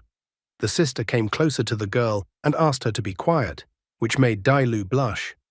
Ruoxue then told Dailu that she didn't need to know everything and to keep her mouth shut. Ruoxue then removed her hand from Dailu's throat, who was still surprised by the events. Ruoxue crouched down to the Xiao Xingyu lying on the ground, who was still unconscious, and said that she was only Xiao Xingyu's sister at the moment. Ruoxue began to examine Xiao Xingyu. Dailu was worried about the guy and wondered if he would be all right. After examining Xiao Xingyu, Ruoxue concluded that the guy had taken a medicine that temporarily increases spiritual energy, so he was facing the negative effects of the medicine. Ruoxue asks Dailu not to worry, as there is no threat to the guy's life, and he only needs 3 days to recover. After that, Ruoxue stood on the edge of the cliff and chanted something melodiously. This melody drifted towards the direction of the fire that had caused Wang Dongsheng to burn. Dailu held the guy in her arms and was just incredibly shocked as she realized that Ruoxue had used the Dragon Whisper ability. Dragon Whisper is a combat skill unique to purebred dragons. The skill can restore any essence in the world through a special melody. Dailu was delighted by what she saw. Ruoxue's cheeks were covered with fine scales. She happily announced that there was now no trace of today's battle left. Now, other than Ruoxue, Dailu, and Xiao Xingyu, no one else would know what had happened in this place. Looking at Ruoxue's face, Dailu recalls that she knows that there is only one dragon with such scales among dragons. That dragon's name was Chaos. Ruoxue turned towards Dailu with a frightening look. Ruoxue began to emit a frightening and pressurizing aura. She said that she didn't care that the nine-tailed fox was wanted on the orders of the Empress of the Dragon Realm. However, since Dailu made a contract with Xiao Xingyu, she is obligated not to betray him. Ruoxue asks that Dailu help Xiao Xingyu properly, and then Ruoxue will not harm her. If Dailu disobeys Ruoxue's order, the girl will immediately cut off all the tails of the nine-tailed fox. Proud Dailu understood everything from the first time. Ruo Xue also tells Dailu not to tell Xiao Yu anything about her identity. 3 days later, Xiao Yu woke up in the hospital room. He was happy to see his sister as well as Principal Su Ruyan. His sister was so happy that her brother was fine, because she was so worried about her brother. Xiao Yu asks his sister and pressurizes him like this, since he has not fully recovered yet. Xiao Yu first wonders what happened that night. Ruo Xue said that when she woke up, she found that they were on Yinnanshan Mountain and her brother was lying unconscious beside her. Although she didn't know what had happened, she saw that her brother was covered in sweat, so she immediately carried her brother down to get her brother some help. Xiao Yu was glad that his sister didn't notice anything suspicious, which means Dailu took care to cover up the details of what happened. Principal Su Ruyan reports that the guy was unconscious for 3 days and missed the semi-finals and finals of the freshman ranking tournament. The first-place winner was Murong Xin and the second-place winner was Murong Yangshou. Since the guy was unconscious for 3 days, his absence is considered a voluntary withdrawal from the tournament. However, as Principal Su Ruyan had learned, something strange had happened 3 days ago. Vice Dean Wang Dongsheng had disappeared. Xiao Yu became anxious after saying this, because perhaps because of such a coincidence, everyone began to suspect something. Ruo Xue immediately stared angrily at the woman after these words of the principal. She believed that if Su Ruyan dared to harm Xiao Yu, she would immediately kill her. Ruo Xue had already released the claws on her left hand. However, Su Ruyan said that she believed that the guy was innocent and would therefore continue to investigate the matter. Now, Azure Dragon Academy needed to find a new vice dean. Xiao Yu was surprised, for it seemed that Su Ruyan had decided to protect the guy. Once again sitting down on the chair, Su Ruyan also informed that she had not just come to check on the lad's well-being. She had come to inform about the Supernova tournament. This was the first time Xiao Yu had heard of such a tournament. The Supernova Tournament is a major event co-organized by the Azure Dragon, White Tiger, Red Crane and Black Turtle academies. 3 of the most talented rookies are chosen from each school to represent their academies. When it came to the most talented disciple, everyone would name Ye Ning-shuang. However, in last year's Supernova Tournament, she lost to Li Mucheng of White Tiger Academy and only came in 2nd place. Therefore, Su Ruyan wants Xiao Yu to become one of the representatives of the Azure Dragon Academy and restore the honor of the academy. In addition, Su Ruyan believes that this will be a great chance for the guy to make up for the lost opportunity of winning the freshman ranking tournament. Xiao Yu certainly understands Su Ruyan's opinion, but he doesn't even know the conditions for participating in this tournament. After that, Su Ruyan decided to talk about the rules for participating in the tournament. The first rule was that a participant must have at least 2 battle beasts. The second rule was that the participant must be a minimum of 2nd-star beast tamers. These were the 2 prerequisites for participating in the tournament. The tournament should be held next month, so Principal Su Ruyan believes that the guy will be able to qualify for the tournament. Principal Su Ruyan believed in him and had helped him many times, so he didn't want to let her down. Plus, Xiao Yu wanted to see the strength of the White Tiger Academy that was able to defeat Ye Ning-shuang. Xiao Yu asked Su Ruyan not to worry, because he would get the 1st place in this tournament and bring back the greatness and honor of the Azure Dragon Academy. That same night, the guy set off for the mountains. One of the conditions for participating in the tournament was to contract at least 2 magical beasts. The guy already had 2 magic beasts, but Dailu was wanted all over the country, so she couldn't be summoned in open battles. Besides that, Black Fang was only an entry-level Hellstorm Wolf right now, so it would be difficult for him to participate in such a high-level tournament. Xiao Yu decided that it was time for Black Fang to become stronger, so he summoned him. Xiao Yu was glad that he had prepared everything in advance. After the principal left, he checked out of the hospital and bought some fire supplements and evolution materials with his salary as a beast tamer's doctor in the Celestial Guild. Some of them were rewards for the Yunnan Mountain Trials and the freshman ranking tournament. Xiao Yu laid out all of his stockpile of materials and supplements that he could acquire in front of Black Fang, and then asked Black Fang to eat all of these treats. Black Fang lightning fast began to devour all the gifts that Xiao Yu had given him. Black Fang was filled with a monstrous amount of energy that was difficult for him to contain. Xiao Xingyu summoned Dai Lu and informed her that Black Fang might have a breakdown during the evolution, so he asked the girl to protect them. Black Fang began to rampage, despite Xiao Xingyu's entreaties for him to remain calm. Dai Lu was holding back all of Black Fang's powerful attacks that he was sending in different directions. Xiao Xingyu fell to the ground as he felt all the pain that Black Fang was feeling. He decided to use the dragon spell, Beastmaster breaks through the void, Holy Shield obeys. This way he wanted to check the progress to the end of evolution. At this moment, the evolution progress was 30%. The evolution progress continued to increase as Black Fang and Guy's pain became more and more intense. When the evolution progress stopped at 99% for a while, Xiao Xingyu even thought that perhaps the Black Fang had failed. At the same moment, he noticed that Black Fang glowed with purple energy, and the guy rejoiced that Black Fang had succeeded in evolving. Black Fang evolved into Hell Netherwolf. All of its stats increased. Stage, Mature Form, Level 1. Bloodline, Hell Bloodline, Epic Bloodline. Hellfire, deals pure damage while ignoring enemy armor. Demonic Power, increases attack and defense, and 50% of damage is converted to health. Attributes, Fire, Wind, Darkness, Demon. Skills, Hellbind, Hell Roar, Shadow Stealth, Silent Claw, Judgment Blade. Xiao Xingyu was glad that Black Fang had a new attribute after evolving. Dai Lu was greatly surprised that Black Fang was able to awaken a demonic attribute. Looking at Xiao Xingyu, the girl was once again convinced that the guy was a unique beast tamers. Xiao Xingyu was glad that everything had gone according to plan, and Black Fang had become stronger. Dai Lu reminded the guy that he needed to make a contract with another magical beast. She wondered what the guy would do now.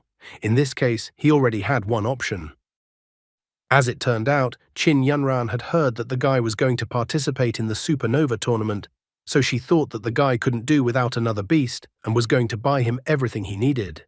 Xiao Xingyu thanked Yunran for agreeing to help him. However, Yunran reminds him that Xiao Xingyu is her brother, so she will help take care of his problem, and besides, he only needed one magic beast. After that, they headed to the magical beast store. The girl in the store immediately recognized Qin Yunran and asked her whether she wanted to buy an electric medicine or a lightning crystal. Qin Yunran informs her that her brother will be participating in the tournament in a month, so they came here to find a suitable beast for the contract. She asks for the girl to advise them on something in this matter. The girl asks that they should rely on her and she will do everything. After that, she led the guy over to one of the magical beasts. It was a demonic red spider. Its attack was much higher than other magical beasts of the same level. There was also a shadow tigress in the store. It was very fast and could deal increased damage from stealth. The girl was about to show another magical beast, but she was interrupted.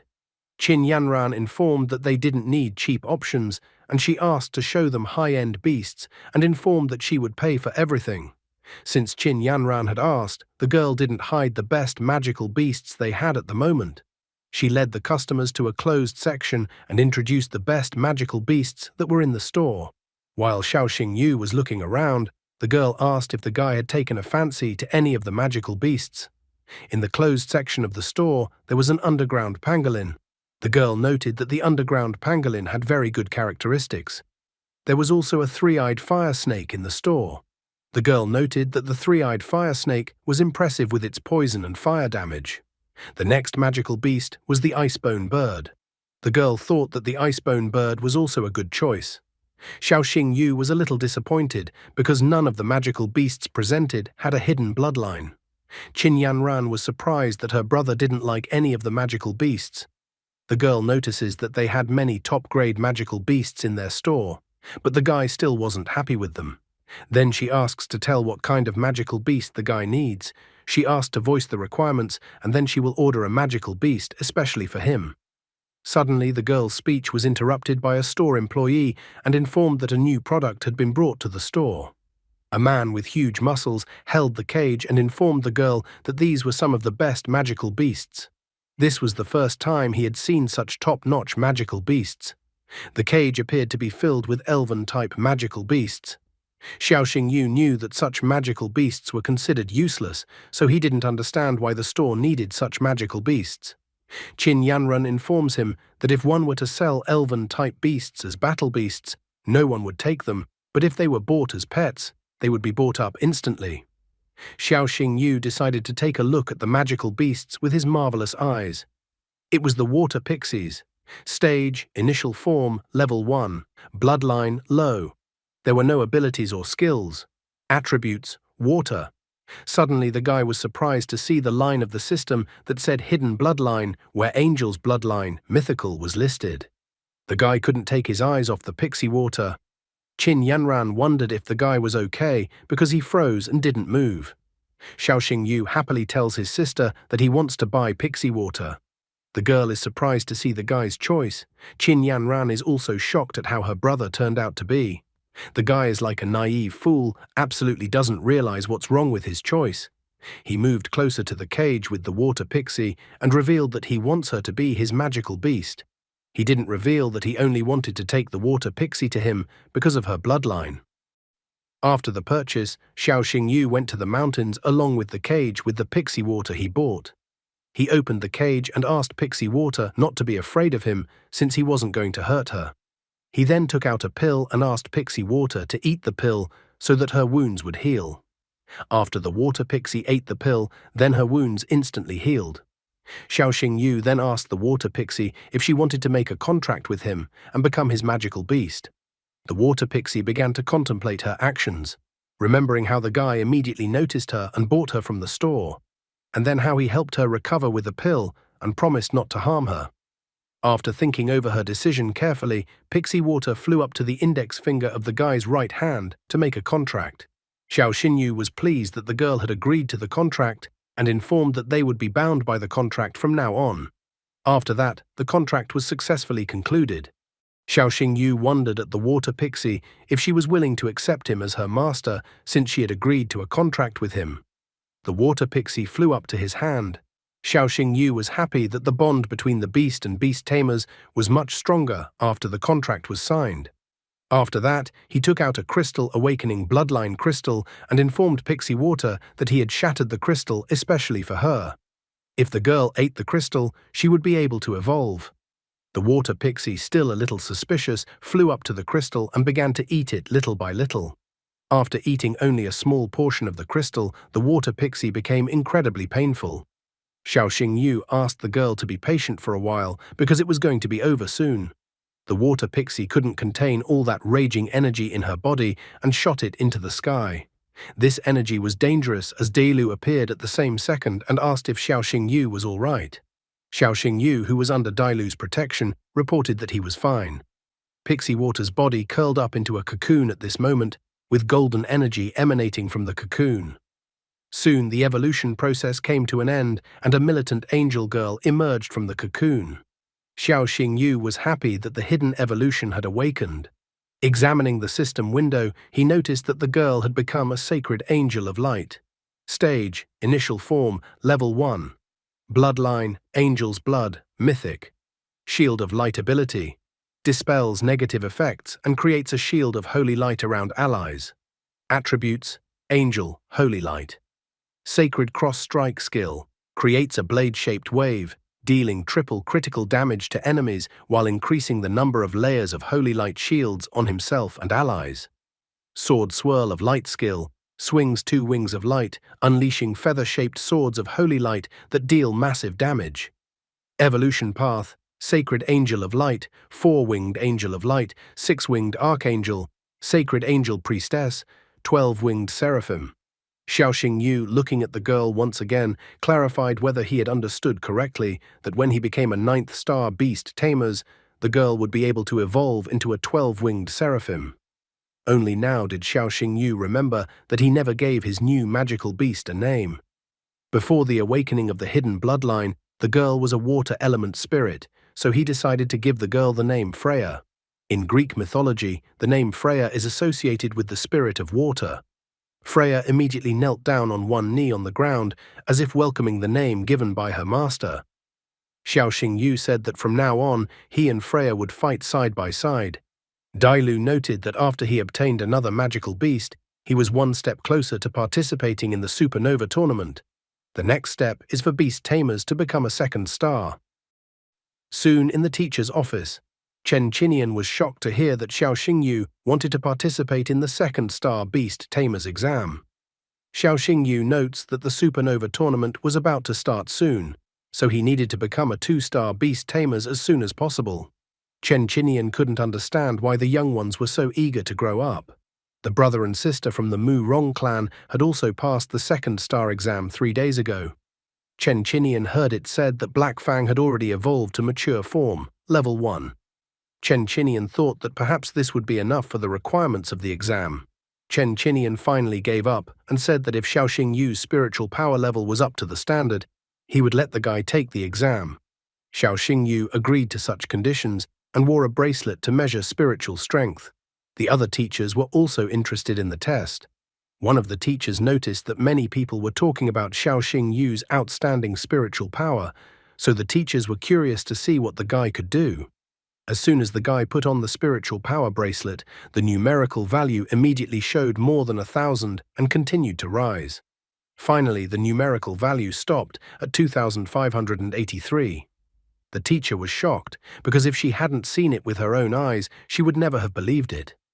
Chen Qinian noticed that usually when a beast evolves, the spiritual power of the host would also increase, but according to statistics, the average spiritual power level of 2-star beast tamers was in the range of 2,000 to 3,000. Chen Qinian noticed that none of his students, even the most talented ones, had spiritual power that reached such values. The highest value was 1,500, and that was only when their beasts had entered a mature form. But Xiao Xingyu's value was over 2,500. Chen Qinian allowed the fellow to take the 2-star beast tamer's exam. Xiao Xingyu teacher for allowing him to take the exam. Soon a helicopter was flying over the Blood Mist Canyon. Xiao Xingyu opened the door of the helicopter and realized that this was the place where his second star exam would be held. Principal Su Ruyan informed Xiao Xingyu through the earpiece that the guy had arrived at the entrance of Blood Mist Canyon, and that the 2-star Beast Tamer's exam would start at this place. Chen Qinian cautions the guy, reminding him that Blood Mist Canyon is full of magical beasts. If the guy realizes that he can't cope, he shouldn't be a hero, but should not give a distress signal. Standing on the edge of the helicopter, Xiao Xingyu announced that he was ready to start the exam. Principal Su Ruyan and Chen Qinian watched the guy through magic screens that displayed everything in the exam area. Su Ruyan reports that Xiao Xingyu's task is to go through the canyon all the way through. If he successfully reaches the exit, the exam will be considered passed. After that, Su Ruyan officially announced that the exam for 2-star beast tamers had officially begun. When Xiao Xingyu heard that the exam had started, he parachuted out of the helicopter and jumped straight into the canyon. Principal Su Ruyan and Chen Qinian were in the exam observation room. Chen Qinian informed Principal Su Ruyan that Xiao Xingyu had already entered the Blood Mist Canyon. In order to pass through the Blood Mist Canyon, the examinees must first fight the iron-toothed crocodiles. Then the student must escape from the bloody demonic spiders that dwelled in the demon cave. However, among the blood demonic spiders, there were sometimes individuals of the 3rd stage of the mature form. Chen Qinian wondered if Xiao Xingyu would be able to deal with such magical beasts. The teacher also recalled that because of yesterday's downpour, many magical beasts had appeared in the purple swamp. During his landing after skydiving to the ground, the guy noticed these magical beasts, which were iron-toothed crocodiles. Iron-toothed crocodile. Stage, initial form, level 3. The magical beast possessed many dangerous skills. Chen Qinian was scared for the guy when he landed with his parachute directly to the many iron-toothed crocodiles. However, the teacher believed that if Xiao Xingyu summoned his Hell Nether Wolf, he would be able to avoid danger. Finding himself practically in the jaws of all those iron-toothed crocodiles, Xiao Xingyu decided to summon his magical beast. Contrary to all the teacher's assumptions, the guy summoned Freya, who could perform well against such enemies. Chen Qinian was shocked that the guy had summoned a non-Black Fang. Principal Su Ruyan was also surprised that the guy had already managed to contract a second magical beast. After looking at Freya's characteristics and skills, Chen Qinian was shocked that he couldn't even hide his emotions. He confessed to Su Ruyan that Xiao Xingyu was a real monster because the guy was able to contract with the sacred angel of light. Chen Qinian could not believe what he had seen with his own eyes. He noted that such magical beasts had not been seen for many years. He wondered where Xiao Xingyu was able to find the sacred angel of light. Principal Su Ruyan had heard that 2 days ago Xiao Xingyu had bought a water pixie from a magical beast store. She speculated that perhaps the water pixie had evolved like that. Chen Chinian can't believe it, since water pixies are inferior beasts and the sacred angel of light has a purebred bloodline. Principal Su Ruyan asks that Chen Chinian not forget that Black Fang was also raggedly only a gale hound, but now he has evolved into Hell Nether Wolf.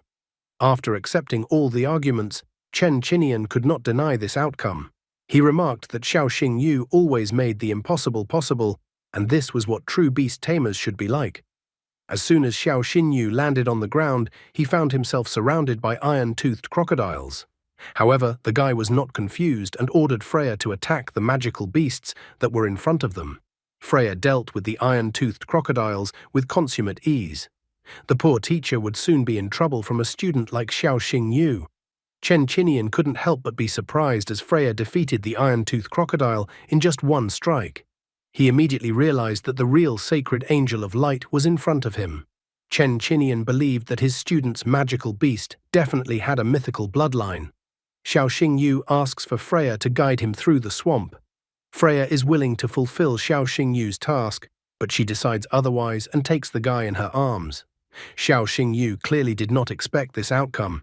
As the girl flew using her wings along with the guy she held in her arms, the guy kept asking for the girl to put him on the ground. He felt that it was incredibly humiliating. Xiao Xingyu even covered his face with his hands in shame. However, Freya soon stopped and set the guy on the ground. A thick fog appeared in front of them, which they couldn't ignore.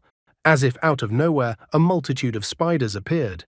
Freya immediately swung her blades and went into battle. As Freya's attack energy rushed upwards, the blades in her hands became entangled in a web. In front of Xiao Xingyu and Freya, the same blood demonic spider that Chen Chinian had told about appeared. The bloodline demonic spider was one of the most dangerous for Xiao Xingyu in this exam, as the spider already had a mature form that was level 3, bloodline elite. The blood demonic spider also possessed a super strong thread, making the web resistant to water, fire, and chopping attacks. Attributes: poison. The spider also possessed the spider prison skill. With this skill, the blood demonic spider could create a giant web that envelops its victim and begins to constrict. Xiao Xingyu recognized the magical beast that appeared in front of him at a glance. He remembered that blood demonic spiders lived in colonies. After looking around with his gaze, the guy noticed that there were at least 20 blood demonic spiders in this cave. After that, the blood demonic spider went to attack the guy. Watching the battle, Chen Chinian believes that although the sacred angel of light only has initial form, it can ignore the difference in strength and damage even mature blood demonic spider individuals. Xiao Xingyu dodged the attack of the blood demonic spider at the last moment. After that, he decided to summon Black Fang to deal with the blood demonic spiders. Principal Su Ruyan reminds the guy not to waste his time, as he needed to get to the finish line to pass the exam, not kill all the magical beasts. Xiao Xingyu only smiled after hearing Principal Su Ruyan's words and then ordered Black Fang to attack the magical beasts in front of him. Black Fang rushed forward to attack, but the blood demonic spiders didn't just watch, and also immediately wanted to entangle Black Fang with webs. Black Fang was able to dodge most of the attacks, but one of the webs released towards him still grabbed his back leg. Following that, one of the webs launched at him, grabbed his left front leg, and restrained his movements. Xiao Xingyu decided to spring into action and asked Freya to activate the sacred shield of light on Black Fang. The guy then asked Black Fang to unwind and use the Hellfire Lotus. Freya used the sacred shield of light, causing Black Fang to release. Black Fang then unfurled, blocking the webs that were released in its direction. The Black Fang spun around so much that it formed a tornado. The blood demonic spiders began to be sucked into a powerful stream of air that they tried to escape from. However, they could not escape and began to die one by one. The Black Fang returned to Xiao Xingyu, and the guy was upset that 25 spiders were too easy to defeat, and he thought it would be more difficult. Suddenly, the entire space around the guy shook. Xiao Xingyu felt that someone with a frightening aura appeared in front of him. Stones flew in all directions as the magical beast appeared. Crypto Spider appeared in front of the guy and his summoned magical beasts. Crypto Spider was a fully evolved magical beast. Crypto Spider possessed the skills: super strength thread, swarm intelligence. Attributes: mental.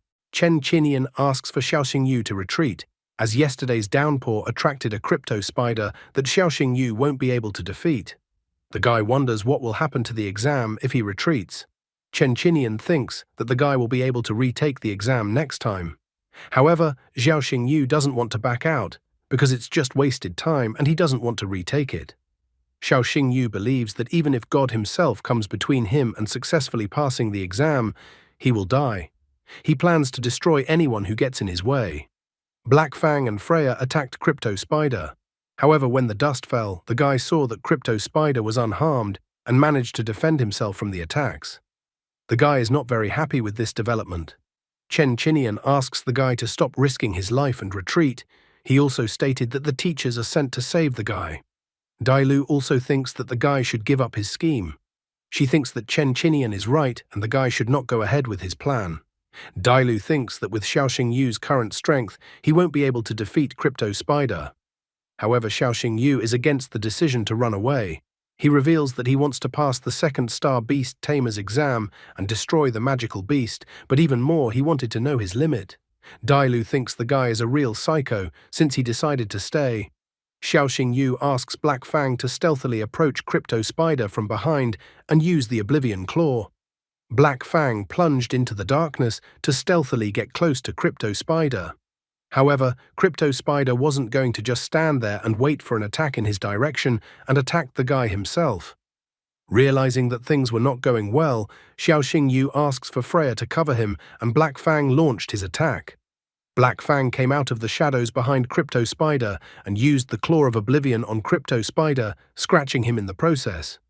Crypto Spider, for this action, knocked Black Fang back with incredible ease, like a beaten dog. Freya stood up to Xiaoxing Yu's defense and tried to soften the blow.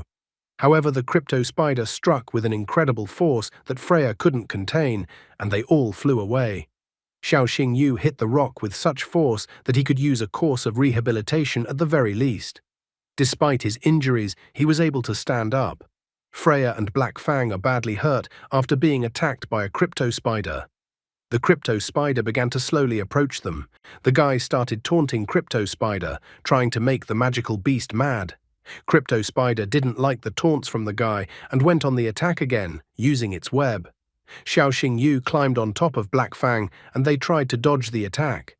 Xiaoxing Yu informs Black Fang that the web is poisonous, so he asks Black Fang to retreat to safety. Crypto Spider was unwilling to let go of its prey and rushed in pursuit. Xiaoxing Yu turned around and realized that they couldn't escape so easily and needed to come up with some sort of plan.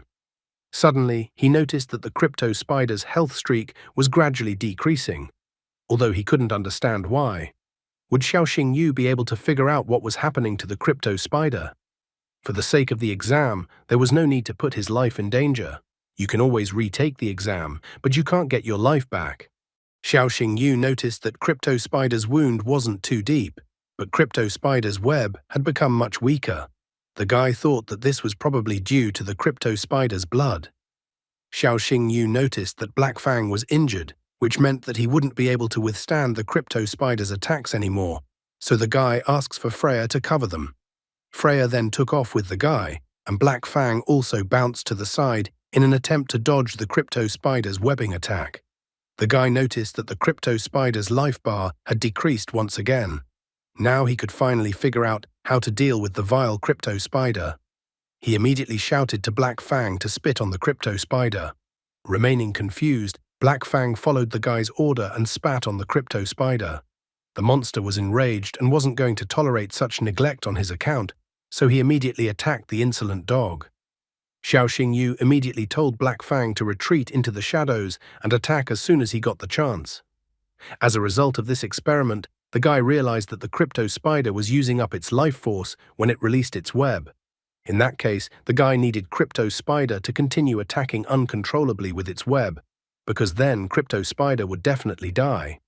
After thinking over his strategy, the guy told Black Fang not to take any risks and just try to wear down the monster.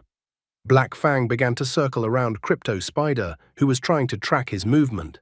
However, as soon as Black Fang himself tried to attack Crypto Spider immediately caught Black Fang by the back paw with his web, and then Crypto Spider delivered a powerful blow with its forelimb to Black Fang. Guy told Black Fang to not hold back and activate the demonic power. He then asked Freya to use the sacred shield on Black Fang to remove all negative effects from Black Fang. Freya immediately followed the guy's request and rid Black Fang of the negative effects. Just then, a helicopter appeared in the sky right above them, carrying Chen Qinyan and Su Ruyan. Chen Qinyan asks the principal why they still haven't intervened in the confrontation between Xiao Xingyu and Crypto Spider. However, Su Ruyan thinks that they don't need to hurry since it seems that the guy himself has found a way to deal with Crypto Spider. Chen Qinyan was still worried since he didn't know how much longer the guy and his magical beasts could last in such a fierce confrontation. Another 7 hours passed, and the guy along with his magical beasts were still confronting the Crypto Spider. The guy was incredibly tired from such a tough confrontation. He noticed that the Crypto Spider had already lost 90% of its health, that it was even starting to reflect on the Crypto Spider's web, for the web had become lighter in color. Xiao Xingyu believed that Crypto Spider couldn't deal with Black Fang, who was under the enhancement of demonic power, and also Crypto Spider couldn't break through Freya's defense. All they needed to win was to hold out a little longer. However, the guy was confused by the fact that all living creatures instinctively wanted to survive, and Crypto Spider, after losing so much blood, still didn't try to escape. He wondered why the Crypto Spider was still fighting so fiercely. After analyzing the whole battle, he remembered that Crypto Spider hadn't left the cave all the time, which meant that maybe there was something valuable in the cave that Crypto Spider was willing to sacrifice his life to protect. The Crypto Spider couldn't retreat and escape, so it once again fiercely attacked the guy and his magical beasts. At that time, Xiao Xingyu told Black Fang to use Hell Howl. At this moment, the guy noticed that the Crypto Spider had almost no strength left, which meant that this was their chance for a counterattack. He told Black Fang to use Hellfire Lotus. The attack caught up with the Crypto Spider, hitting it right on target. Despite his injuries, Crypto Spider did not back down and attacked with his web from above. Freya managed to protect the guy and Black Fang from such a destructive force at the last second. However, Xiao Xingyu told his magical beast not to worry about his defense, because the most important thing was to finally destroy the Crypto Spider. Therefore, the guy told Black Fang to use the Hellfire Lotus once again. This time, the deadly attack still caught up with the Crypto Spider. Xiao Xingyu felt heavy as if he had worked the night shift. He even praised Black Fang and Freya for handling the situation perfectly. The guy couldn't wait to find out what was hiding inside the cave and why the Crypto Spider was fighting so desperately, unwilling to back down. At that moment, he heard in his earpiece being told to leave immediately. The guy absolutely did not understand why he needed to leave if he had defeated the Crypto Spider. However, he immediately heard through the earpiece that even after dying, the Crypto Spider could continue to move for a while. Hearing those words, he immediately noticed Crypto Spider started to slowly rise from the ground. And then the Crypto Spider let out a furious scream. Xiao Xingyu wanted to retreat, but the Crypto Spider blocked the only way out of the cave. There was nothing left for the guy to do, so he told Black Fang and Freya to hide. Freya's memory was still fresh in her mind, how the guy had bought her out from the magical beast store and how he had treated her afterward and helped with her development. Therefore, Freya rushed towards the Crypto Spider lightning fast to protect her master. He told her to return immediately, but Freya pushed Crypto Spider out of the cave with incredible strength. Freya then sent Crypto Spider flying into the sky, where the monster exploded. Then a surprised Xiao Xingyu showed up from the cave because he didn't expect Freya to be able to learn a new skill by herself. The guy hugged Freya and remarked how incredible she was. As they made their way deeper into the cave, they finally managed to find what the Crypto Spider had been guarding so fiercely. The guy asked Delu if she knew what it was. The girl told him that in front of them was a heavenly soul vine seed with an ancient bloodline. The guy was happy to get his hands on such a valuable relic. He thought that since the seed possessed such a powerful bloodline, it would be very difficult to cultivate it. Therefore, he asked Dai Lu if she knew how to do it. The nine-tailed fox knew the whole process. She noticed that the process of growing this seed was incredibly difficult.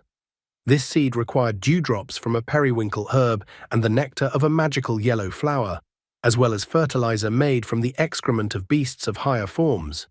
The description of the process made him disappointed, because to raise such a seed required even more care than a nobleman's daughter. Xiao Xingyu reminds Dailu that she also has the form of a beast king, and that Dailu is so dangerous that the empress of the whole country is furious. He thought that the girl must be familiar with many beasts of the right level. However, Dailu got angry at the guy, yanking that she wouldn't stoop so low as to collect excrement. The guy, however, stops the girl's thoughts and remarked that he wanted the girl to just ask someone for excrement. Even this idea extremely disliked Dailu and pissed her off. Soon the guy left the cave. Just at that moment, the helicopter door opened and Su Ruyan inquired if the disciple was all right. Hiding the found seed behind his back, the guy asked not to worry about him as he was perfectly fine. 2 weeks later, the battle arena in Xiling City. The spectators were incredibly excited. The guy was also amazed by the scale and atmosphere, because this was exactly what he expected from a national competition. Just at this moment, he was called out by Yang Shou, calling the guy great, clearly mocking him. Along with Yang Shou, his sister Xin Xin also came along. Xiao Xingyu was also not left out and also poked fun at Yang Shou. He even pointed out that they hadn't seen each other for a long time and that Liu Jin had become even more beautiful in that time. Yang Shou did not expect such an outburst from the guy, so much that he even spat water out of his mouth in surprise. Yang Shou was furious to hear a guy call his sister by the wrong name. However, Xiao Xingyu reiterated that he called the girl Liu Jin, all because the name Mu Rong Xin Xin was too long, so Xiao Xingyu decided to give the guy's sister a nickname like that. Yang Shou was shocked that the brash guy had the nerve to insult his sister like that. The brother strongly disliked what kind of stupid nickname Xiao Xingyu gave his sister, and he wasn't going to leave Xiao Xingyu alone after that. However, Xin Xin asked her brother to sit down in the seats, and he immediately agreed to do so. Xiao Xingyu didn't give up and inquired about Liu Jin's progress and how advanced her magical beasts were. The girl stated that her first magical beast had undergone evolution and reached the second stage of mature form, and the second magical beast had awakened the ability to control lightning. Yang Shou was shocked that his sister talked to another guy and so calmly accepted a silly nickname from this guy. Yang Shou was upset by the fact that girls were growing up too fast. He remembered how his sister was always vindictive.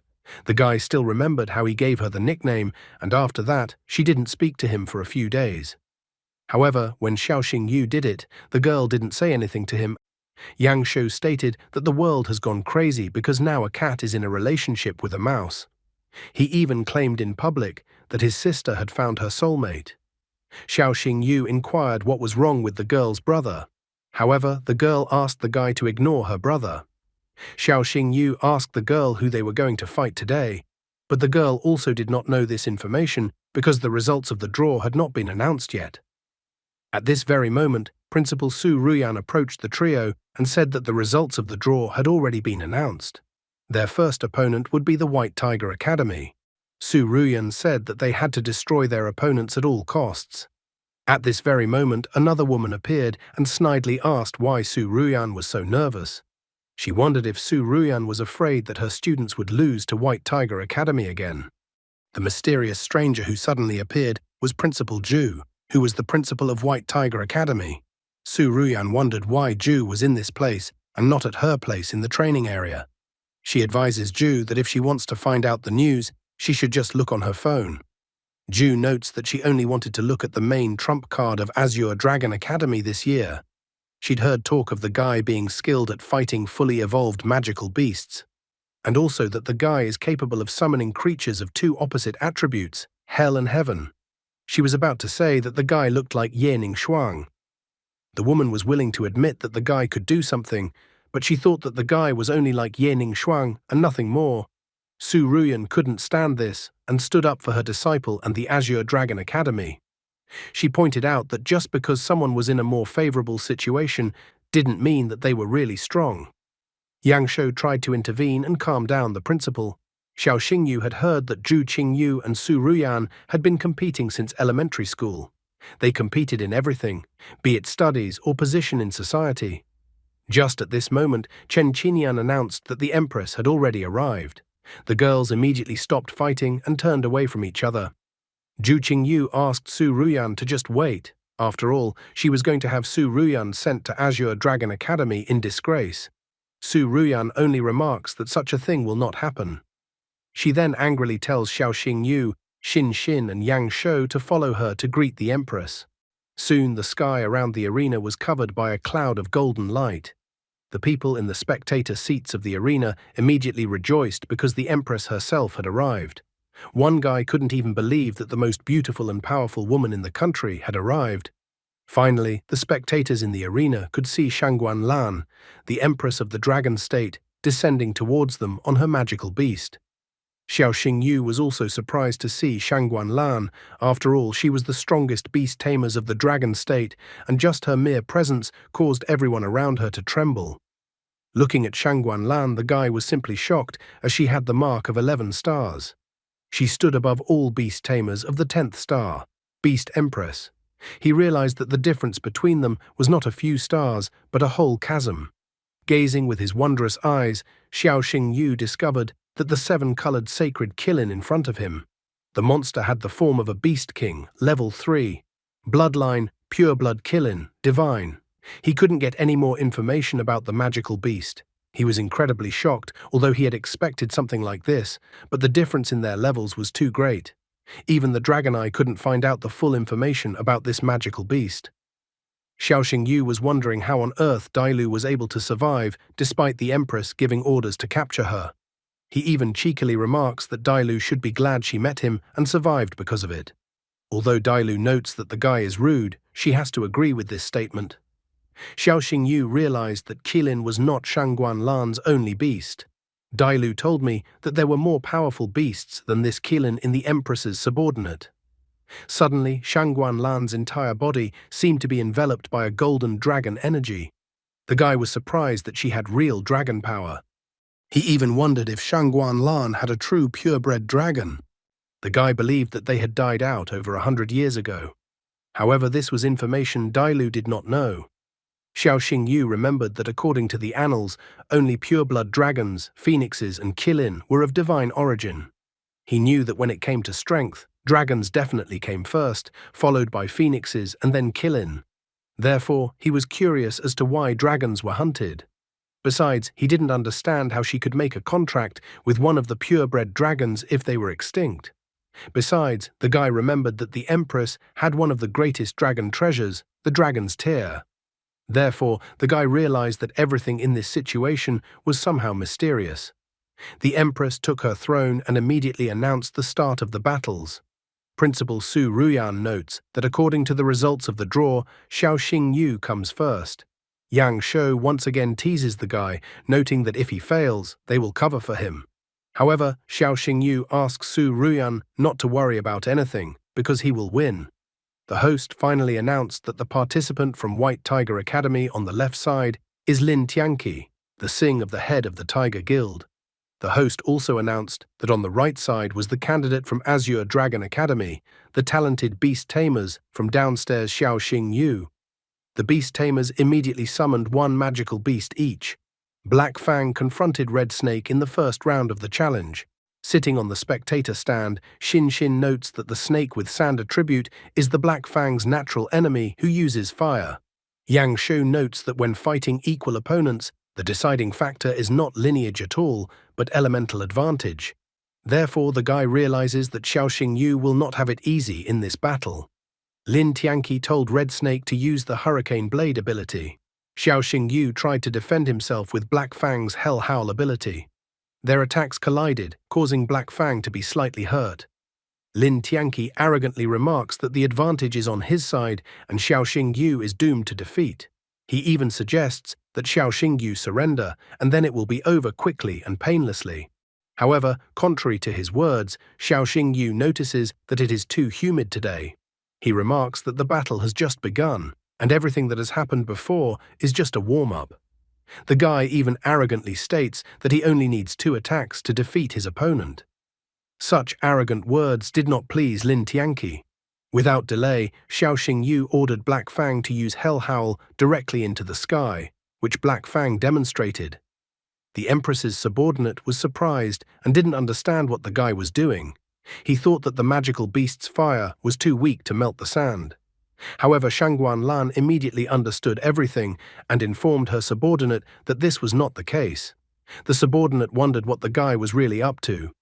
Shangguan Lan then explains to her assistant that Xiao Xingyu is going to take advantage of the 7 colored clouds that Shangguan Lan caused to appear in the sky above the arena. Watching Xiao Xingyu's magical beast attacking the sky, Lin Tianqi couldn't understand what the guy standing in front of him was up to. When raindrops suddenly appeared from the sky, Lin Tianqi understood everything. He immediately told the red snake to stop Xiao Xingyu and Black Fang. However, Xiao Xingyu happily pointed out that it was already too late and the guy had missed his chance. Looking at the ground beneath his feet, Lin Tianqi had already noticed that the sand was getting wet. Now his magic beast could no longer create sand whirlwinds or hurricane blades. After that, Xiao Xingyu led Black Fang to attack the magical beast guy using Hellfire Lotus. The Hellfire Lotus instantly roasted the red snake, which was completely unprepared for such an attack. The host enthusiastically stated that Xiao Xingyu had succeeded and had actually done what he said he would, and that in just 2 attacks, the guy had turned the tide of the battle. Lin Tianqi and Red Snake were defeated by such a crushing attack. Host remarked that the artificial rain idea was great. Shangguan Lan noticed that the guy had calculated the moment accurately and was also thinking perfectly. The subordinate reported to the Empress that they had checked Xiao Xingyu's past and could not find anything suspicious. After listening to the subordinate's report, she ordered that Xiao Xingyu would then receive the first invitation to the Emperor Soul training camp. The subordinate couldn't believe that a commoner would receive the first invitation. However, she didn't dare to go against her mistress's words and was going to comply with the Empress's order. When the guy returned to the spectator stand, even Yang Shou praised him, noting that the guy had an easy victory. Xin Xin also praised the guy. Xiao Xingyu once again pulled out quotes from a collection of pathos quotes and said that he never loses to anyone. Principal Su Ruyan, being in the spectator stands, also congratulated the guy happily and promised to reward him later. He even asked that the principal should remember to do so when they return. Suddenly, Dailu smelled the scent of phoenix grass. The guy was surprised by this fact, because according to his information, phoenix grass only grows in the western frontier. That was why he was surprised that Jiling might have it too. The guy was about to leave the arena, but at that very moment, Xin Xin noticed this and asked if the guy would watch the next fight. Xiao Xingyu tried to get out of the situation by saying that his fight was already over and he wanted to take a walk. However, the polite Xin Xin remarked that it was her turn to fight. The guy immediately gave a motivational speech for Liu Jin and that she would do well and he would hold his fists out for her. Yang Shou was directly furious that the guy decided to flirt in front of him with his sister. The girl made another attempt, but the guy informed her that he had urgent business to attend to and that there was no way he could watch the girls fight. Deciding not to insist anymore, the girl then said that they could go somewhere after the tournament. This time, the guy didn't fight back and immediately agreed to the girl's proposal. Just at this moment, the host announced that the second battle would be between Mu Rong Xinxin, the daughter of a renowned general from the Azure Dragon Academy, and Zhou Ye, the son of the ruler of Hanyang from the White Tiger Academy. Meanwhile, on Yueting Street in the city of Xiling, the city welcomed Mr. Zhou, noting his merits, that he defends the borders day and night, and that it is hard work. The hero was greeted with gifts and a lavish procession. After all, he was the hero who made Xiling famous. He was even called the brightest star of the entire Dragon Kingdom in this city. Just past all these people was Xiao Xingyu, who was surprised at how many people had come to greet the army. Then Mr. Zhou himself appeared, looking incredibly formidable and spectacular. Next to the man was an Imperial Battle Rhino. Stage, Beast King form, Level 2. Bloodline, Battle Beast, Mythical. This magical beast had the Battle Roar ability, which could be used to boost the morale of allies, increase the attack and defense of allies, and weaken enemies. The attribute of the magical beast was super strength. Loyalty, 150. Xiao Xingyu was shocked because the 8-star beast tamers with the highest form beast had a loyalty of over 100. He wondered how many death trials they had gone through together. Dai Lu understood everything too. She noticed that they were from a clan of battle monsters who live by battles. She knew them well, as they had an old feud with her 9-tailed clan. She remembered that the only one who could be the ruler of the western city on the border of the Dragon Kingdom was Zhou Xiong. Guy realized that the man was Zhou Ye's father, who was now supposed to be fighting Xin Xin.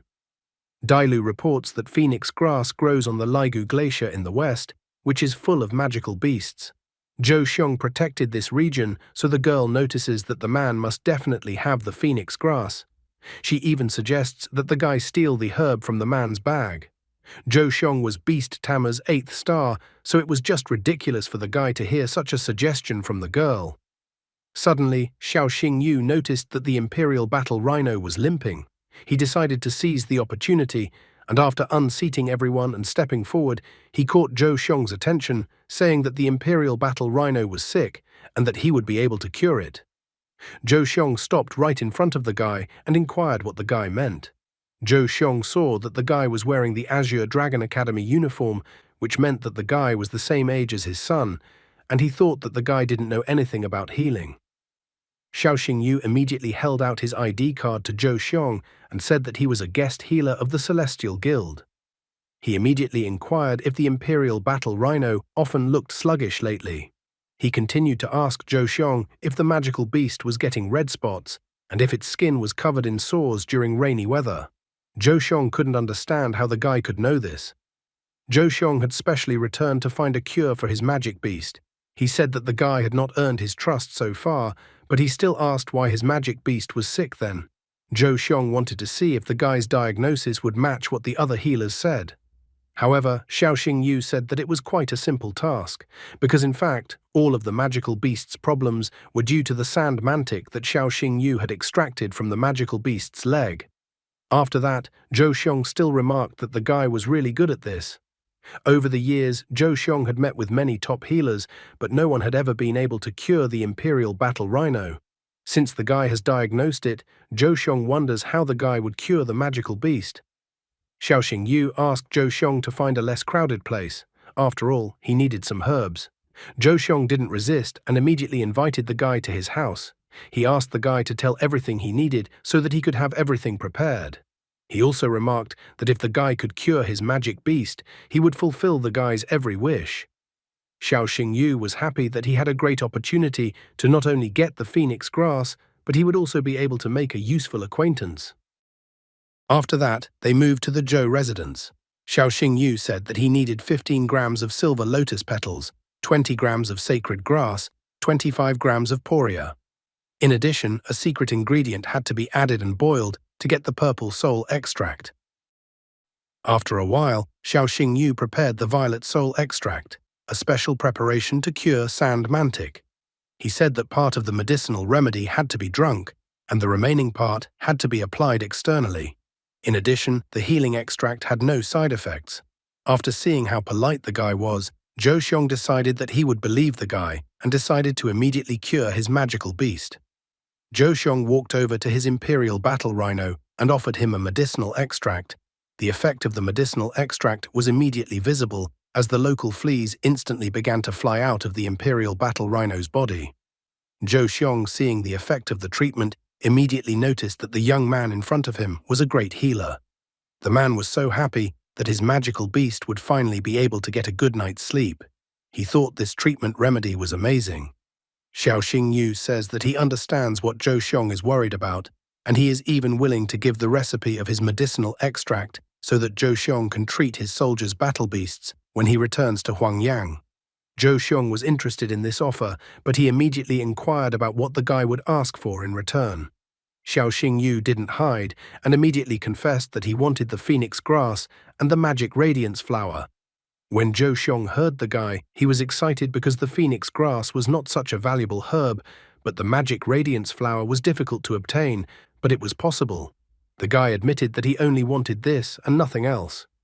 Zhou Xiong suggested that the guy stay for dinner. that he would socialize with the guy and have a bowl of drinks. Xiao Xingyu decided not to deceive the old man and confessed that he had run away secretly, and at this moment the old man's son had most likely already finished fighting with a girl from his academy. Zhou Xiong had also heard that the principal of Azure Dragon Academy and the principal of White Tiger Academy had been feuding for a long time. The old man decided to go along with the guy since he wanted to visit the Empress. When he arrived at the arena, he saw that the battle was still going on. The host said that the battle had reached its climax, and it appeared that the battle between Zhou Ye and Xin Xin had been going on for an hour and there was still no winner. Zhou Ye noticed that Xin Xin was in a losing position, but he didn't understand why the girl was fighting so hard. In addition, the guy noticed that from the beginning of the fight, the girl looked distracted, which made him wonder what was distracting the girl. The girl's thoughts were occupied with the fact that Xiao Xingyu still hadn't returned. She felt that if Xiao Xingyu found out that she had lost, she would be incredibly ashamed. Her honor was at stake, and she intended to win her fight and prove to Xiao Xingyu her strength. Xiao Xingyu from the spectator seats of the arena inquired from the girl if she still had any spiritual energy left, and noticed that the girl was still holding on. The girl was surprised that the guy had already returned to the arena. Scanning with his marvelous gaze, the guy noticed that the opponent's condition left much to be desired, and they were both on the verge of exhaustion. Xiao Xingyu realized that this was both good and bad news for both sides. After that, he decided to take a look at the magical beasts fighting. Xin Xin had a snow-winged hunter magical beast. Stage, mature form, level 2. Bloodline, mythical. The snow-winged hunter also had the eagle eye ability. The ability endowed the magical beast with a vision that allows it to spot weaknesses and blind spots. There was also a second ability, Arctic Storm. This ability allowed it to release ice waves after receiving an attack, strengthening its shield. Attributes, air, ice. Loyalty, 99. The guy was surprised as Xin Xin seemed to be using his first battle beast. Xiao Xingyu realized that the girl had used her trump card and also that the girl had a strong fighting spirit. Zhou Ye used a magical beast, demonic darkness wolf. Stage, mature form, level 2, bloodline, mythical. The magic beast possessed the ability of Will of the Wolf. The ability allowed it to reduce the damage it received from the front. It also had the Shadow Clone ability. The ability allowed you to create 12 shadow clones that deal pure damage. For each clone destroyed, additional spiritual energy was expended. Attribute, mental, loyalty, 87. Seeing that the magical beast could create 12 clones, the guy wasn't surprised that the fight was taking so long. Xin Xin used the Arctic Storm ability. In response, Zhou Ye once again used shadow clones. The demonic darkness wolf attacked the snow-winged hunter, who couldn't understand where he was being attacked from. The spectators in the stands thought that the demonic darkness wolf's technique was incredibly sneaky, because it was impossible to tell the difference between the original and the clones. Xiao Xingyu, however, there were differences after all. The girl decided that she should take the risk. Just at this moment, Xiao Xingyu started coughing loudly while on the spectator stand. He managed to attract the attention of Xin Xin, who immediately realized that it looked like the guy was hinting at something. The girl examined her rival's magic beast and realized what the guy was hinting at. She immediately ordered the snow-winged hunter to attack the particular demonic darkness wolf. The ice attack hit the real demonic darkness wolf, causing it to be in pain. Zhou Ye didn't understand how the girl was able to find the real magical beast, and thought that it was impossible, and most likely the girl was just lucky. He ordered his magic beast to move the clones, but Zhou Ye demonic darkness wolf had already paled. After that, the host announced that the end of the battle had finally arrived. The winner of this battle was Xin Xin. With this win, Azure Dragon Academy wins by a score of 2-0. Xiao Xingyu and Yang Shou immediately congratulated the girl on her victory.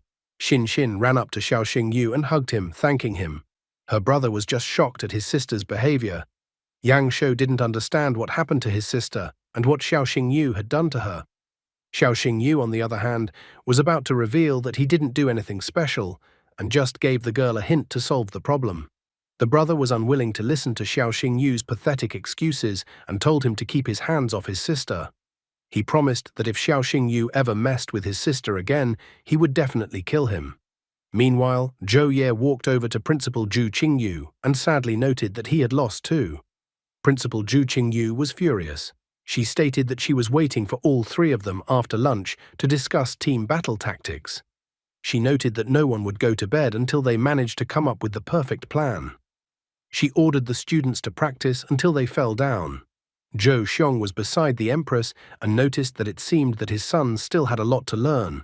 He couldn't help but notice that General Murong's daughter was quite perceptive, as she was able to spot a weakness at a crucial moment. Zhou Xiong couldn't help but note that the girl was considered one of the most promising students of the Azure Dragon Academy for a reason. However, Shang Guanlan saw everything perfectly well, and she asked that Zhou Xiong not pretend, for he too had noticed that someone had tipped the girl off to the weakness of the opponent's magical beast. That someone was divine Dr. Xiaoxing Yu, who Zhou Xiong himself had just praised just now. Zhou Xiong got down on one knee and asked Shang Guanlan not to punish the disciples and give them another chance. On the contrary, Shang Guanlan thought that Xiaoxing Yu, Xin Xin and Zhou Ye had performed well and would be invited to the Emperor Soul Camp. Zhou Xiong thanked the Empress for such a valuable lesson. Meanwhile, Xiaoxing Yu approached Yang Shou and said that Principal Su Ruyan wanted to have a barbecue tonight, so Yang Shou should definitely come. At this moment, a guy ran up to them with a letter in his hands. He reported that Xiaoxing Yu and Xin Xin's performance in the arena had impressed Empress, so they were officially invited to the Emperor Soul Camp. Xiaoxing Yu didn't even know what the Emperor Soul Camp was. Yang Shou was surprised. After all, the Emperor Soul Camp was an elite program for the top freshmen, run by the Empress herself. Everyone who leaves the Emperor Soul's camp becomes a pillar of the Dragon State. Xiaoxing Yu became agitated upon hearing the information about personally training with the Empress. Although the offer was tempting, but he was bound by a bloody contract with Dailu, and if they were exposed, his life would be in danger. Xin Xin, noticing the excitement in the guy, touched his cheek with her palm. Xin Xin asked him not to frown because they would have a barbecue first and they could think about the rest later. In the evening, Xiaoxing Yu, Xin Xin and Yang Shou gathered with the other students for a barbecue. Xiaoxing Yu wondered why Liu Jin and Yang Shou didn't shy away from eating street food, even though they came from an elite clan. Yang Shou remarks that the four great clansmen are not monks. She and her sister eat not only barbecue, but also malatang and even lai tiao. Xiaoxing Yu remembered that Xu Meng didn't even know what a yutiao was. He thought that all the descendants of great clans were used to luxury. Xin Xin sighed heavily, and the guy inquired what was wrong. The girl complained that her older brother was pissing her off. Xiaoxing Yu noticed that the girl was too tense, so he even offered to give the girl a massage, disguising himself as a doctor. Yang Shou is furious at such speeches from the guy. He even stated that he will kill the guy now. Xiaoxing Yu asks Yang Shou to cool down. Besides, he was going to drink 3 penalty cans. However, Yang Shou pointed out that they actually had water, not alcohol. Xiaoxing Yu asked that the owner of the establishment bring them something stronger. After that, a box was brought to them and Yang Shou, like a demon, suggested that Xiaoxing Yu get down to business. After a small amount of time, Yang Shou felt incredibly nauseous. Xiaoxing Yu wondered if the guy was all right and if he would continue. Yang Shou refused to give up. However, he asked that when the guy married his sister, he should not dare to offend her, or else he, as the elder brother, would take revenge. Xiaoxing Yu cheerfully remarks that the girl's brother is not feeling well, but he has already accepted Xiaoxing Yu as his brother-in-law. The girl blushes and remarks that her brother was with them today, but she would like to fool around sometime with just Xiaoxing Yu. Xiaoxing Yu remarks that they have a team tournament tomorrow, and then he wouldn't mind going out the day after tomorrow. Xiaoxing Yu's face also turned red at this moment.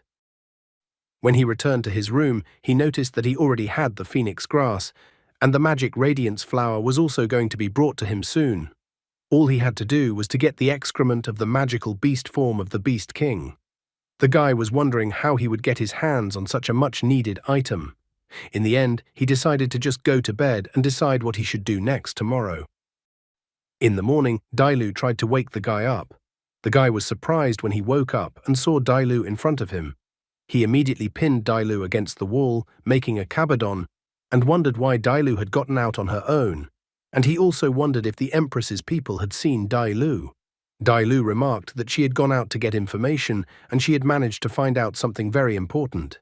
The guy exhaled heavily. He even noticed that he was almost dying of fear and that his heart practically jumped out of his chest. However, Dai Lu inquired from his chest or hers. The guy apologized that his hand accidentally slipped and he touched the girl. As he sat down in his chair, the guy noticed that the girl had spontaneously stepped out of the beast tamer's tag. He still wondered what Dai Lu had managed to find out. Dai Lu told him that Murong Jin, the admiral of the Dragon State's fleet, had caught a Medusa, a spiritual disaster snake. She knows a lot of things.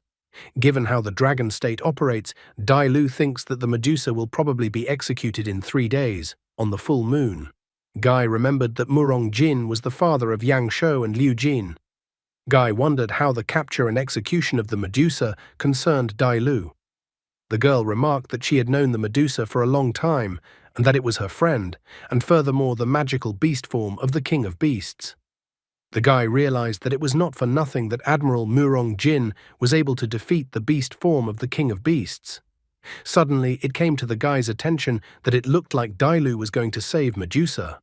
Dai Lu said that Medusa had information that the Dragon Empress of Shangguan Lan Dragon State had participated in the dragon-slaying battle. The girl wanted Xiao Xingyu to at least try. However, the guy realized that it was an impossible mission, and even if Dai Lu called him her master, he still wouldn't agree. Xiao Xingyu noticed that the Medusa was in the underground prison in the fleet headquarters. There were 1,000 high-level beast tamers patrolling the area. At the headquarters itself, there were 10th star beast tamers who controlled the beasts with the blood of a sea god, and the admiral himself was not to be forgotten. It was absurd to even think that a girl would want a guy to enter such a dangerous place with her. Dai Lu, with a pitiful look, begged the guy to save the Medusa.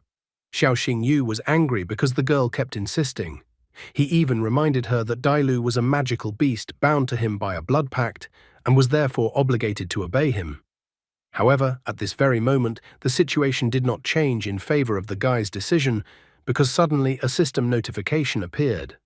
Through the system, the guy was tasked to infiltrate the fleet headquarters and rescue the Medusa, then reveal the secret of the Empress's participation in the battle with the dragons. The reward for a successful rescue was a purebred dragon egg, plus 10,000 points. Penalty for failure: disclosure of information to the Empress about Dai Lu and her master. Xiao Xingyu was furious when he saw the task because the old dragon gave him such a deadly task, as if he wanted the guy to die there. However, the guy soon realizes that if he is revealed, his sister will also suffer, so he had no choice. Also, his attention was drawn to the fact that for completing the task, he will not only get a reward, but can also make a contract with a Medusa, a beast with the form of the King of Beasts. Plus, the Medusa's excrement could be used as fertilizer for the heavenly soul vine. Guy heroically declares that Dai Lu is not only his contract beast, but also his family, and so he wants to help Dai Lu. He eventually agrees to go with Dai Lu and free Medusa. Dai Lu was incredibly happy that Xiao Xingyu had agreed to save the Medusa. Just at that moment, he saw that the girl's loyalty had increased to 90 towards him. At the same moment, he received a news notification on his phone, informing him that there would be a public execution of the Medusa on the Ice and Flame Island in 3 days.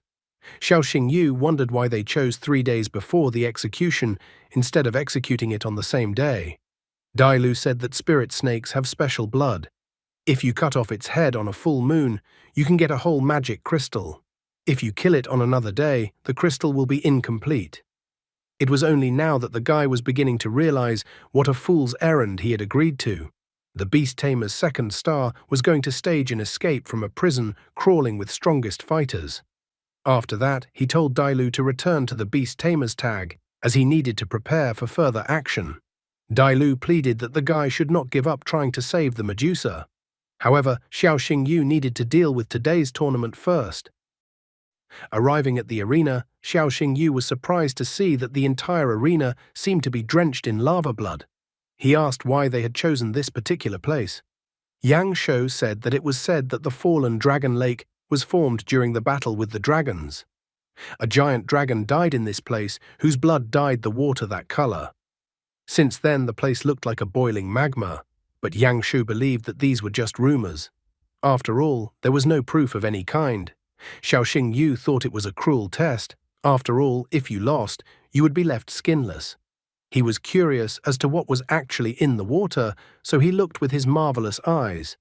In the depths of the scorching magma, he sensed the dragon's power, and then he discovered that there were dragon bones at the bottom.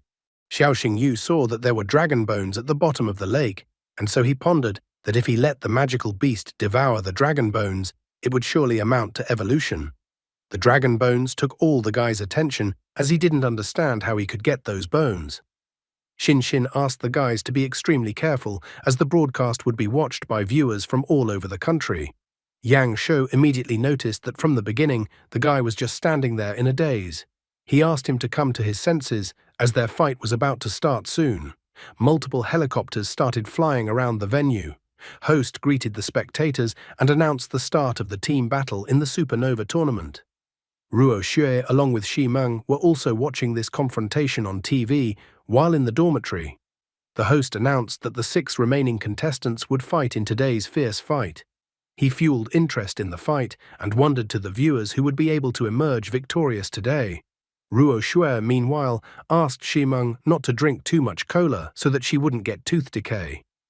Xi Meng was happy that her brother would definitely win today. Xiaoxing Yu realizes that Liu Jin is right and that he needs to show his sister and the others what he can do. Xiaoxing Yu immediately summons Black Fang. Yang Shu calls for White Griffin, and Xin calls for Bone-Winged Bat. Lin Tianqi stated that he will finally be able to show everyone the result of his countless training. He even asks that his opponents should not expect mercy. Lin Tianqi then calls out for the Red Snake. Zhou Ye also immediately summoned the demonic darkness wolf. However, Xiaoxing Yu immediately noticed that the third guy didn't summon his magic beast for some reason. Yang Shu acted too impulsively and unrestrainedly, deciding to attack first before the opponents had time to summon their magical beasts. Therefore, he ordered his White Griffin to rush into the attack. However, at the same instant, something rushed out from the third guy to attack White Griffin. Xiaoxing Yu asked Yang Shu to be careful, but it was too late, and White Griffin received a rather powerful punch. At the same moment, a magical beast materialized beside the third guy. Xin immediately recognized the magical beast, for it was Shadow Ninja Monkey. Yang Shu also recognized the magical beast. He remembered that this beast was able to instantly teleport several times in a row in a limited area. Now he could recognize that their opponent was not so simple. Lin Tianqi told Red Snake to use the Hurricane Blade. Zhou Ye at the same time summoned the Shadow Clones. Yang Shu started complaining that he couldn't see anything because of the Hurricane Blade. He wonders to his sister if she can handle the demonic darkness wolf by herself since she has already fought it. However, Xin notes that back then her opponent only lost because of the prolonged battle, and now the storm was preventing her from finding the real body of the magical beast. The third guy seemed to be the brains of the entire operation and commanded that Zhou Ye use his demonic darkness wolf and focus on facing Hell Netherwolf. Zhou Ye immediately commanded his magical beast to attack the Black Fang. Despite the multiple attacks from the demonic darkness wolf, Xiaoxing Yu told Black Fang to keep going and break through the sandstorm. Black Fang successfully continued to break through the sandstorm. The third guy immediately told the guy not to dream of breaking through and told Shadow Ninja Monkey to attack with darkness shurikens. The Shadow shurikens hit the Black Fang accurately. Therefore, Xiaoxing Yu told Black Fang to use the ability Hunt in Darkness. Xin starts to worry about the guy and wonders if he's all right. Despite the dire situation, Xiaoxing Yu notes that he's fine and that he foresaw this scenario. Yang Shu was furious as the opponents were mean and focused all their attacks only on Black Fang. Xin also managed to notice that the opponents were only targeting Xiaoxing Yu, so they needed to thwart their opponents. Yang Shu immediately ordered White Griffin to use Heavenly Lightning to destroy the shadow clones of Hell Nether Wolf. The third guy didn't give up and ordered Shadow Ninja Monkey to continue attacking with Darkness Shurikens. However, a gap also started to open up in this direction as Xin ordered Bone-Winged Bat to defend Hell Nether Wolf. The third guy with a smirk on his face only remarked that the others were wasting their energy since they wouldn't be able to defend Hell Nether Wolf forever. He even began to scoff that Xiao Xingyu's star would be the first to extinguish today. To his disappointment, Xiao Xingyu certainly didn't think that he had already lost.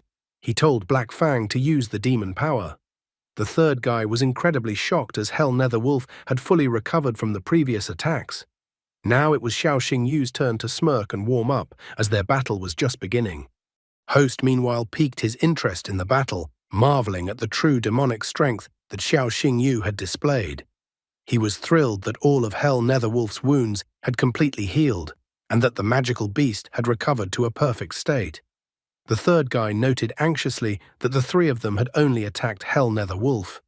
If it was any other magical beast, it would have long ago Ruhul without strength. The guy couldn't help but note that the healing effect of the demon's power was simply incredible. Suddenly, he noticed that Shadow Ninja Monkey, as well as the rest of his partner's magical beasts, suddenly became wary. He was surprised by this turn of events because it seemed that their magical beasts were afraid of Hell Nether Wolf. After thinking it over carefully, he was surprised that his opponent's ability also had a mental effect on his enemies. Xiao Xingyu didn't hesitate and told Black Fang to prepare, and then use Hellfire Lotus. Yangshuo was surprised that one magical beast skill simultaneously contained 4 attributes: fire, wind, darkness, and demon power. Yangshuo immediately pointed out that Hellfire Lotus was one of those techniques that was astonishingly powerful. Lin Tianqi immediately told Red Snake to use the Hurricane Blade to put out the fire. However, to his shock and disappointment, the counterattack had absolutely no effect whatsoever. Lin Tianqi was shocked. After all, he had always known that the earth element should suppress fire. Xiao Xingyu only scoffed at the guy, noting that elemental superiority was of no importance before absolute power.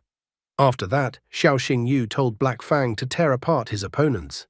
Even the entire live broadcasting crew became repulsed due to the power of the attack. The battered Red Snake even let out a tear because of what his master had condemned him to. The Shadow Ninja Monkey and the demonic Dark Wolf were also seriously injured. Xin Xin looked at the guy in surprise, realizing that he hadn't fought at full strength yesterday. Xiao Xingyu even began to mock the White Tiger Academy, that there were only weaklings there since he alone could handle 3 elite disciples by himself. Lin Tianqi was furious when he heard such taunts. However, the third guy was more reasonable. He immediately stopped Lin Tianqi, saying that this was a provocation from Xiao Xingyu. He told the others to not give in to their emotions and act according to the plan, but to give their best this time. Red Snake, Shadow Ninja Monkey, and Demonic Darkness Wolf once again attacked Hell Nether Wolf using their most powerful techniques. Lin Tianqi was ecstatic, for he thought that this time Hell Nether Wolf would not be able to withstand an attack of such destructive power even with the strength of a demon. However, Xiao Xingyu wondered why Lin Tianqi was so confident in his judgment. The dust had yet to fully settle, and Lin Tianqi was already shocked when he saw what appeared in front of him.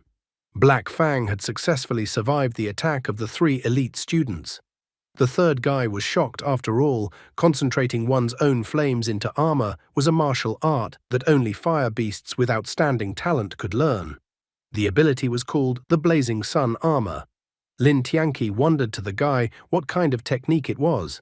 The third guy, still in astonishment, explained that the Blazing Sun armor could absorb powerful attacks and turn the resulting damage into armor energy. This combat technique not only required a high level of beast consciousness, but also a huge reserve of spiritual power in beast tamers. He didn't expect that Xiao Xingyu was capable of using such a technique at all. The students of the White Tiger Academy began to look around when Xiao Xingyu asked if they had noticed anything.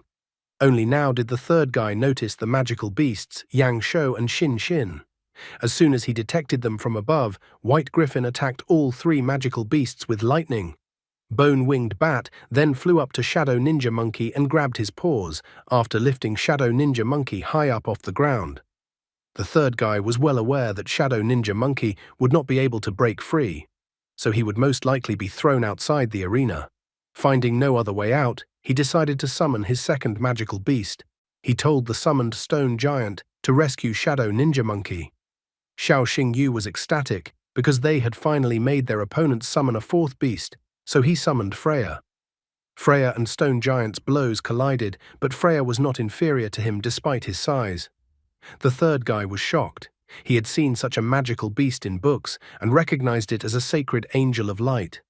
However, he couldn't understand how an initial stage beast could resist his stone giant. Xiao Xingyu, even here, doesn't let the opportunity to say quotes overflowing with pathos slip away. He states that his magical beast is much stronger than his opponents can imagine. Xiao Xingyu continues to perform tricks and pull abilities out of nowhere.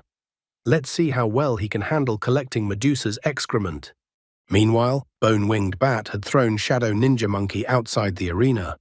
The host immediately pointed out that the first beast to be thrown out was Shadow Ninja Monkey, and that due to Xiao Xingyu's intervention, Yang Heng was unable to save his beast. Xiao Xingyu at the same time still had his two magical beasts, Black Fang and Freya, available. Despite Black Fang's snarling, Xiao Xingyu asked him not to interfere further in the battle, as he wanted Freya to show her full glory in battle. Yang Heng couldn't believe Xiao Xingyu's insolence that he hoped to be a beast of initial form to defeat beasts that had reached the advanced stage. The White Tiger team. Lin Tianqi couldn't listen to the guy's bluster anymore, so he immediately told Red Snake to teach the guy a lesson. Xiao Xingyu only smiled as if he and Freya were just waiting for this moment. Yang Heng immediately panicked, telling Stone Giant to cover Red Snake. At the same moment, Freya appeared in front of the Red Snake with monstrous speed and sent it flying at full speed with a single strike. Stone Giant appeared behind Red Snake, trying to slow down the recoil of the blow, blocking Red Snake from flying out of the arena. The host at this point couldn't understand what had happened, asking the operator to turn on the replay in slow motion. The operator even wanted to try to slow the moment down 1,000 times to at least try to see what happened at that moment in the arena. Yang Shou tried to make out what ability Freya had used, and if it was a light foot strike. Xiao Xingyu did not hide anything, and said that Freya had mastered this technique herself, and the technique was called Lightning Leap. Zhou Ye was angered and at the same time delighted at the power Freya possessed.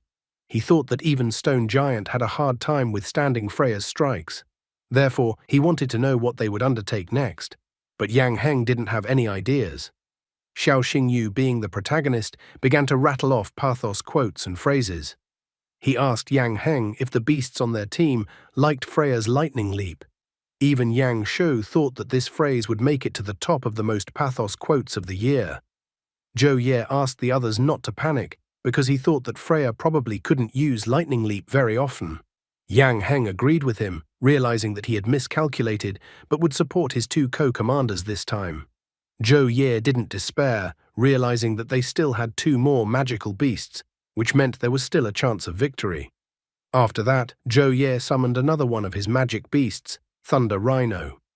Lin Tianqi was unwilling to concede a second time, following his teammate's example and summoning his second magical beast, Indomitable Grey Fox. The Mu Rong family's brother and sister were also unwilling to give in to this confrontation. Yang Shou understood his sister half-heartedly, stating that they would not leave Xiao Xingyu to fight alone. Xiao Xingyu did not hesitate, immediately telling Freya to push the Indomitable Grey Fox outside the arena. Yang Heng was unwilling to let Xiao Xingyu make such an attack, so Stone Giant stopped Freya. However, the brother and sister channeled their magical beasts to not let their opponents interfere with Xiao Xingyu's plan. Freya lightning fast reached the Indomitable Grey Fox and kicked it with her foot. Bone-Winged Bat and White Griffin were able to hold off Stone Giant and Thunder Rhino at this time. Zhou Ye had to admit that he had almost no spiritual energy left, but in his opinion, Xiao Xingyu still had enough spiritual energy. Lin Tianqi also admitted that he was already at his limit and that he only had enough spiritual energy for one attack. Yang Heng realized the dire situation and decided that now was the time to use their crowning technique, as it was their last chance to win. Xiao Xingyu immediately warned the others that the spiritual power of their opponents was running out, and that was why their opponents would try to make the last, but at the same time the most powerful strike. He believed that now was the decisive moment, so they should show their determination to everyone. Yang Heng told Stone Giant to increase in size, after which it began to grow rapidly. Lin Tianqi then told Red Snake to use Hurricane Blade to make it difficult for opponents to see. After that, Zhou Ye came into play, telling the demonic Darkness Wolf to use the Shadow Cloning ability on Stone Giant. A multitude of Stone Giant's shadow clones and Stone Giant himself tried to attack Black Fang. However, they failed and only attacked the ground. They couldn't understand where the Black Fang had disappeared to. At the same moment, Yang Heng and his team finally discovered that the Black Fang was in the sky. His white griffin gorged itself on the Black Fang with its claws and lifted it into the sky. A joyous Xiao Xingyu told Black Fang to finish off the remaining magical beasts from his opponents in the arena. Xin Xin told Bone-Winged Bat to unleash the flames of souls. Yang Shou also told White Griffin to unleash the full power of lightning. Once the magical beasts started using the abilities, the brother and sister told the magical beasts to pre-eat all the energy to Black Fang. Black Fang began to absorb the energy of Bone-Winged Bat and White Griffin. He then attacked the magical beasts in the arena with all that energy. All of Stone Giant's clones were destroyed, and he was defeated. The demonic darkness wolf and the red snake were also defeated. Yang Heng, Zhou Ye, and Lin Tianqi collapsed without strength on the arena. Yang Heng was angry and disappointed that they had lost. The host announced that the battle was over, and the winner of this confrontation was Azure Dragon Academy. An overjoyed Xiao Xingyu immediately embraced Liu Jin and tried to pull her to him. Yang Shou was angry that Xiao Xingyu had the nerve to touch his sister on live TV. The White Tiger Academy team came up next to them. Yang Heng called Xiao Xingyu a real monster. Lin Tianqi, although he was dissatisfied with the outcome of the battle, he admitted that this time they had lost fairly and without question.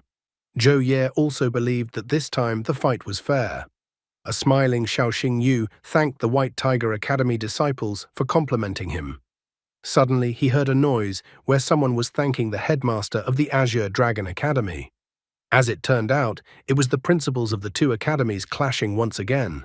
Su Ruyan arrogantly thanked Zhu Qingyu for the congratulations because the whole country had talked about Azure Dragon Academy thanks to Zhu Qingyu and White Tiger Academy, hinting at the defeat of White Tiger Academy. Zhu Qingyu responded to this arrogant statement by asking Su Ruyan to keep a close eye on his star pupil in case he decides to transfer to White Tiger Academy next year. Su Ruyan, on the other hand, scoffed at Zhu Qingyu as Zhu Qingyu somehow even managed to assume that she could poach a disciple of the Azure Dragon Academy. She told Xiao Xingyu to come over to her for one moment. As soon as he approached, Su Ruyan pulled him to her and embraced him, stating that she had saved his life and that the guy would always stand by her side. The guy tried to remind director Su Ruyan that they were still on live TV, so she should keep her cool. Ruo Xu, who was watching the whole thing on TV at that moment, was furious and even broke the TV remote, which scared Shi Meng. In the evening, Xiao Xingyu, Xin Xin, and Yang Shou celebrated their victory in today's match. With a red face, Xiao Xingyu tried to assure the others that he was fine and not drunk at all. Yang Shou was greatly surprised at the state the guy was in. Considering he was fine during the solo victory celebration yesterday, Xin Xin thought that the guy just didn't know how to drink cocktails. They ended up taking the guy to his room to get a good night's sleep, and besides, it was past their bedtime. However, as soon as they closed the door, the guy immediately opened his eyes. All this time he had been faking it, creating an alibi for himself. He immediately told Dailu to get out of printing beast tamers, as they needed to head to Fallen Dragon Lake. Dailu thought that the guy wasn't important, so she didn't really understand where he was going in the middle of the night. However, Xiao Xingyu informed her that he had figured out how to save Medusa. In order to do so, the girl must go to the same place with him.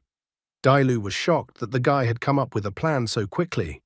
He began to explain that in order to make Medusa's escape, Dailu needs to evolve as soon as possible, as she has been on the third stage of the Beast King form for quite some time. In addition, the dragon power is still in Dailu's body and still hasn't dissipated. Therefore, he inquired about what would happen if he gave her the bones of a pure-blood dragon. Dailu couldn't understand where the guy was going to get the pure-blood dragon bones from. And if he did, it wasn't clear how it would help her. Xiao Xingyu believed that if Dailu absorbed the dragon bones and combined her blood with dragon blood, she could break through and evolve into a nine-tailed dragon fox. Dailu thought the guy was a fool in this situation, since everyone had the understanding that no creature could fuse its blood with dragon blood. Therefore, she believed that no matter how valuable a dragon bone was, in the end it was just a bone. The guy understood all of the girl's concerns, but still he hinted that he had a way to make something like this. The girl was surprised that the guy wanted her to evolve into a nine-tailed dragon fox. She even thought the guy was joking. The idea of a guy was causing the girl excessive anxiety. Soon, they arrived at the fallen dragon lake. The weather at this time had become too violent, and there was a heavy downpour. Xiao Xingyu thought that they were lucky that it started raining heavily, because this way the chance of being seen became much lower. He asked for Dailu to protect him with foxfire. When he descended into the water, he would point the girl's way. Grabbing the guy with one hand and forming a protective bubble with her other hand, she jumped into the lake with the guy.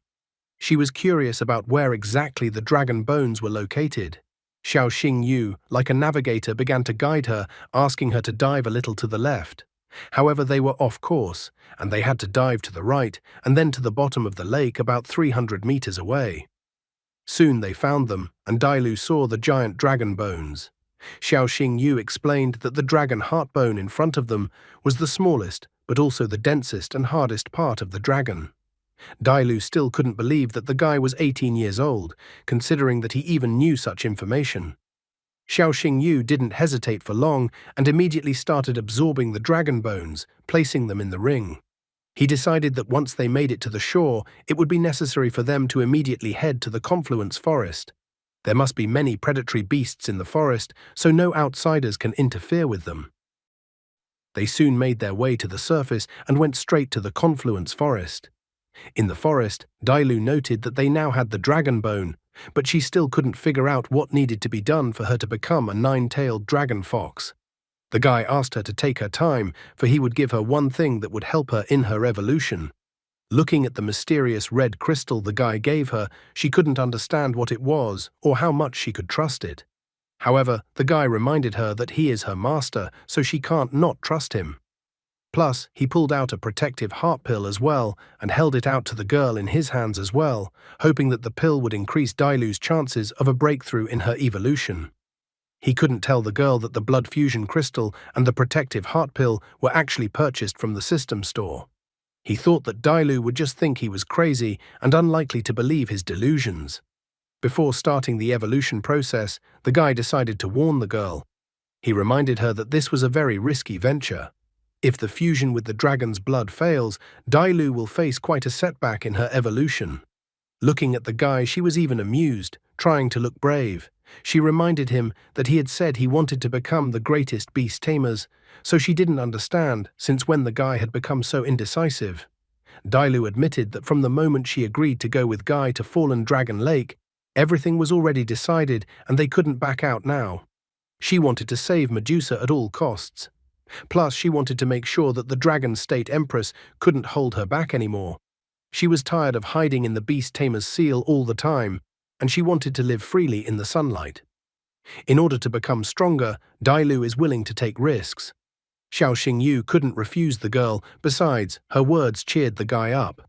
He apologized for hesitating and then told Dailu to get ready to advance. After that, the guy took out the dragon bones from the ring. Dailu, meanwhile, had already turned into her beast form. Dailu then opened her beast mouth, starting to absorb the blood fusion crystal, the protective heart pill, as well as the dragon bones. As soon as Dailu had just consumed everything, she felt her body burning, and it was unbearable to endure. Dailu couldn't stand still, so she ran as if her body was burning at the moment, and she didn't know what to do about it. Xiao Xingyu ran after her, noting that the blood fusion crystal should have already started to take effect, so Dailu should be a little easier by now, and she would be able to deal with the pain. Dailu couldn't contain herself any longer, starting to shoot out excess energy from her mouth. Suddenly she saw a billboard that showed the Empress of the Dragon State. Just by seeing the Empress, Dailu became even more furious. Xiao Xingyu was running around her, pretending to help, trying to calm Dailu down. He reminded the girl that she had said earlier that if she couldn't handle it, all would be lost. The guy tried to hold the girl back, promising to help the girl get stronger, and by the same token, he himself would help her get revenge on the Empress and other enemies. Dailu let out a furious growl and then transformed back into a half-human form. Horns appeared on her head. Xiao Xingyu was happy that Dailu had managed to survive such a dangerous evolutionary process after all. Dai instantly approached the guy, knocking him to the ground. She called the guy scum because he sounded like he was proposing marriage to her. The guy tried to smooth things over, that it was about something else entirely. However, all red with embarrassment, the girl asked the guy to repeat the words he said again. After a while, the weather was so clear this morning. Xiao Xingyu was unwilling to give up so easily, but he realized that he would definitely not become a great magician by the age of 30. Sitting on a large rock, the guy pondered about his life. He hadn't slept all night, so he emitted a frightening aura, and his appearance as if he was completely drained. The guy thought he was a fool, since he knew that dragon blood enhanced beasts, but he forgot that a dragon was lustful by nature. He was an ordinary human, so he didn't understand how he could resist the nine-tailed dragon fox. At least in this regard, the guy showed his modesty. After all, he called himself an ordinary human. He even understood why he didn't call Black Fang and Freya for backup. Xiao Xingyu knew that Black Fang and Freya, even together, would not be able to stop Dai. He even sadly remarked that if someone asked him why he couldn't resist, he would reply that it was the nature of men. Xiao Xingyu thought that what happened at night was even crazier than waking up in someone else's bed. Dai snuck up behind the guy, grabbed him by the throat, and started choking him. She kept calling the guy a scoundrel. However, the guy pointed out that he was the injured party in this situation. With her face reddened again, Dai started complaining that she couldn't control herself. Plus, she didn't want anyone to know what happened because she would definitely be laughed at. The guy thought it was unseemly for Dai to walk around like that, so he pulled out a cloak for her from the spatial ring. Dai scoffed at him because not only had he seen, but he had already done everything he could possibly do, and now he suddenly decided to show himself as a gentleman. She thought that the guy was a hypocrite in this regard. Xiao Xingyu was unwilling to continue the argument, believing that they were both adults. Besides, if anything should happen after this incident, he was willing to take care of the little fox. Xiao Xingyu clearly pissed off the girl, so she told him to get out, and then she also threw a rock at his head. The guy thought that even though there was a misunderstanding between them, he still wanted to congratulate the girl on her idol breakthrough and successful evolution. He held a cell phone in front of the girl, in the screen of which, as if in a mirror, she saw her current appearance. She was surprised that she now had dragon horns on her head. She was even happy that all her injuries were also healed. Xiao Xingyu decided to check everything with his marvelous eyes. He immediately noticed that the bloodline had changed as well. Bloodline: mythical nine-tailed fox bloodline, plus pure blood dragon bloodline. And the habits and tastes indicated that the girl liked bamboo shoots and sleeping longer. Xiao Xingyu praised Dai for being the world's first summoned beast that managed to absorb the blood of a pure-blood dragon. He even thought it was incredibly lucky that they were able to succeed. However, the girl suddenly got angry after hearing jokes about her pregnancy again. She swore that if the guy said one more word, she would personally send him to the beyond. Dai misheard, because the words luck and pregnancy sound the same in Chinese, so she thought Xiao Xingyu was talking about pregnancy, so she got angry. A play on Chinese homonyms occurred. Soon, Xiao Xingyu and Dai arrived back in the city. While looking at the information on his phone, Xiao Xingyu was well aware that the prison was very well guarded. They would only be able to rescue Medusa on the ice island in 2 days. The finals of the competition were to be held in 6 days. Guy realized that they only had one chance, so if the plan failed, they would have to retreat, refuse to save Medusa, and flee the execution site. Plus, they have to get everything done in 4 days to participate in the tournament, or the others might suspect something. After voicing all the information available, the guy asked Dailu's opinion of what she had heard. The only thing Dailu couldn't understand from the entire plan was how second star beast Tamer, who only had a maximum of around 3,000 spiritual power, would be able to grapple with those who were 9th star beast tamers. Xiao Xingyu asked not to worry about it, as he had one way, but he would need the dragon elixir, which for some reason he would prepare himself. Since Dailu now had dragon blood flowing in her, the guy asked her to give him some. Dailu didn't spare her blood at all, noting that the guy could take as much as he needed. The girl carefully filled the vial that the guy needed so badly with blood. Xiao Xingyu immediately told Dailu not to treat his body so negligently. He tried to stop the blood on the girl's finger. Only they were about to have a second round because of the moment that had arisen. They were immediately interrupted by a message on the guy's phone. Liu Jin texted him about them meeting at 7 o'clock in the evening at the north gate of the night market. She even made up that her brother wanted to eat kebabs with Xiaoxing Yu. In the evening, Xiaoxing Yu came to the north gate of the night market. Yang Shou was already waiting for him there and immediately called him over. Xiaoxing Yu even wondered why they had come so early. Yang Shou was clearly unhappy with what was going on, so he immediately admitted that his sister had insisted on having kebabs today. At the same moment, Liu Jin, who wore a luxurious dress today that emphasized all her virtues, came out to join them. She even complained that they were already waiting for the guy. Xiaoxing Yu started to make excuses that he had a rough night and that's why he overslept. He immediately approached Liu Jin, wanting the girl to help him with one thing. Liu Jin immediately got worried, not knowing what could have happened to the guy. The guy was a gigolo. He immediately asked the girl to get him some special ingredients that were too expensive, so he couldn't buy them himself. Without hesitation, the girl agreed to support the gigolo, fulfilling his request. Xiaoxing Yu was so happy that the girl agreed to his request. Yang Shou was as angry as ever, looking at what was happening and reminded that he was still by their side. It seems that the brother and sister had their own arrangements for the evening.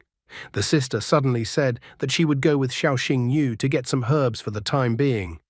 After his sister's words, Yang Shou immediately remembered the urgent things he needed to do right now, so he had to leave his sister and Xiaoxing Yu.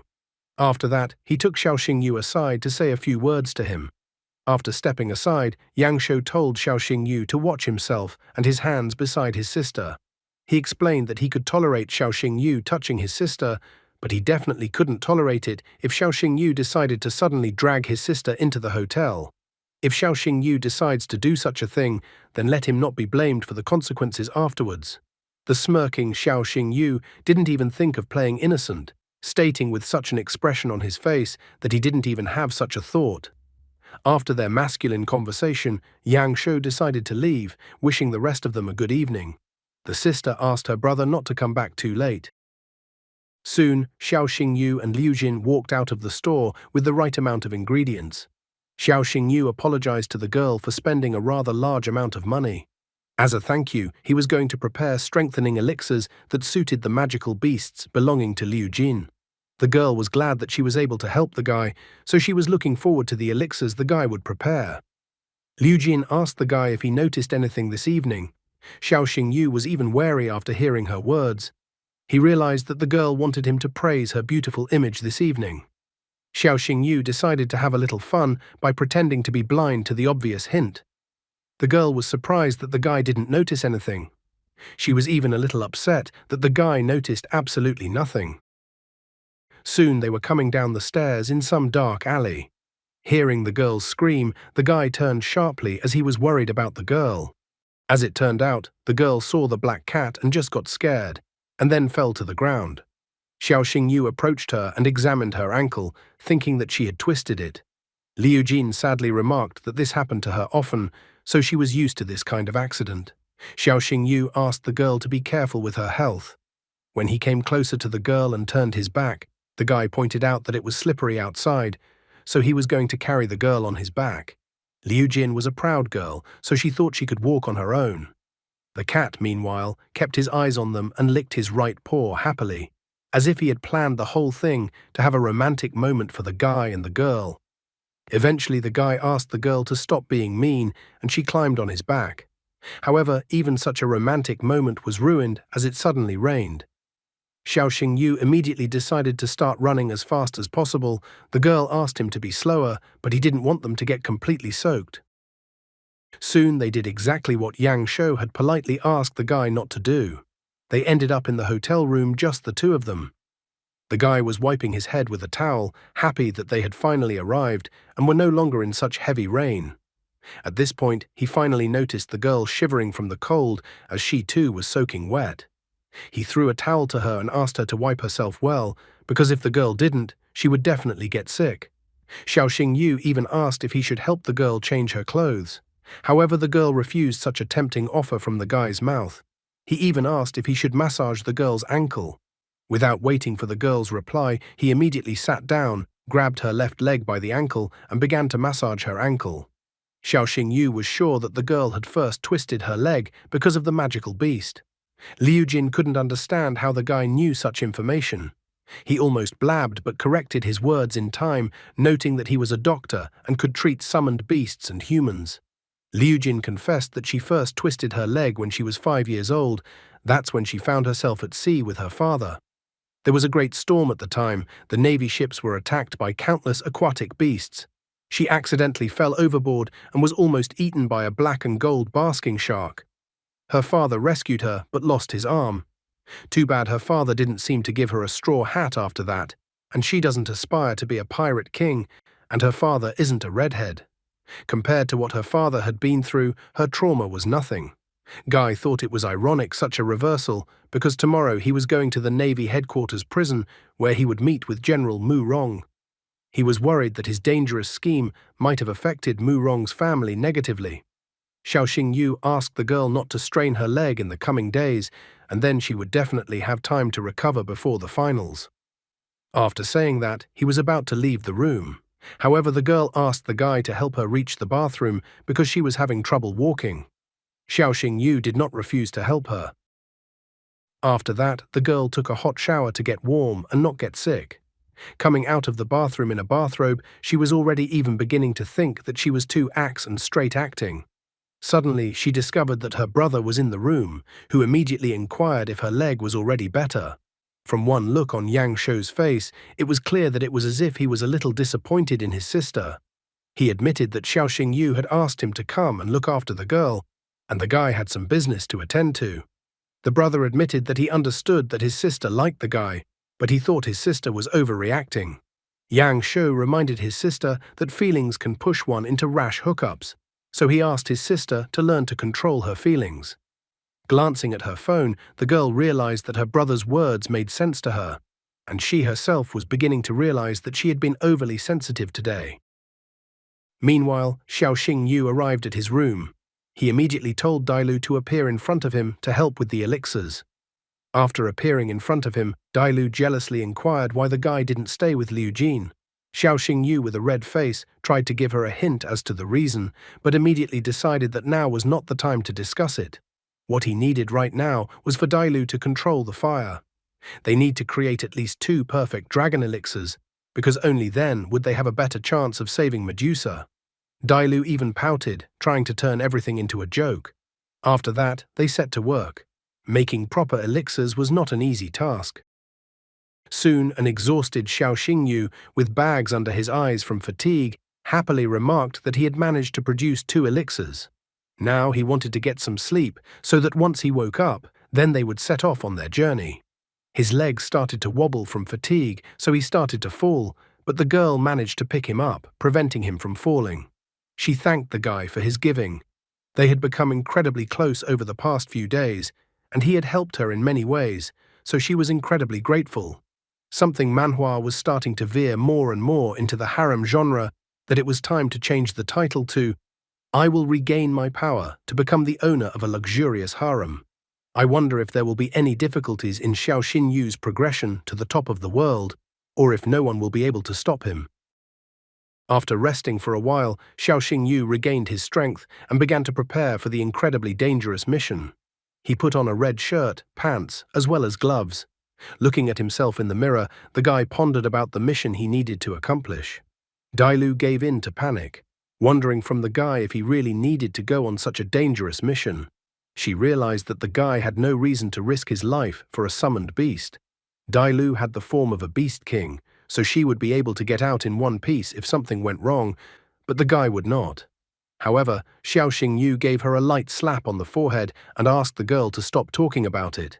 He reminded the girl that she was not just a summoned beast to him, but a part of the family. So wherever the path took them both, he was going to walk that path by the girl's side. Dailu was confused after the guy's words. The guy pointed out that he didn't agree to such a dangerous mission just because Dailu wanted him to. Dailu wondered how to solve the academy issue, considering that the guy would disappear for a few days. She did not want to let this matter go to waste. However, Xiao Xingyu had already resolved the matter by telling Principal Su Ruyan that he urgently needed to return home. After his request, the principal gave him 3 days of vacation.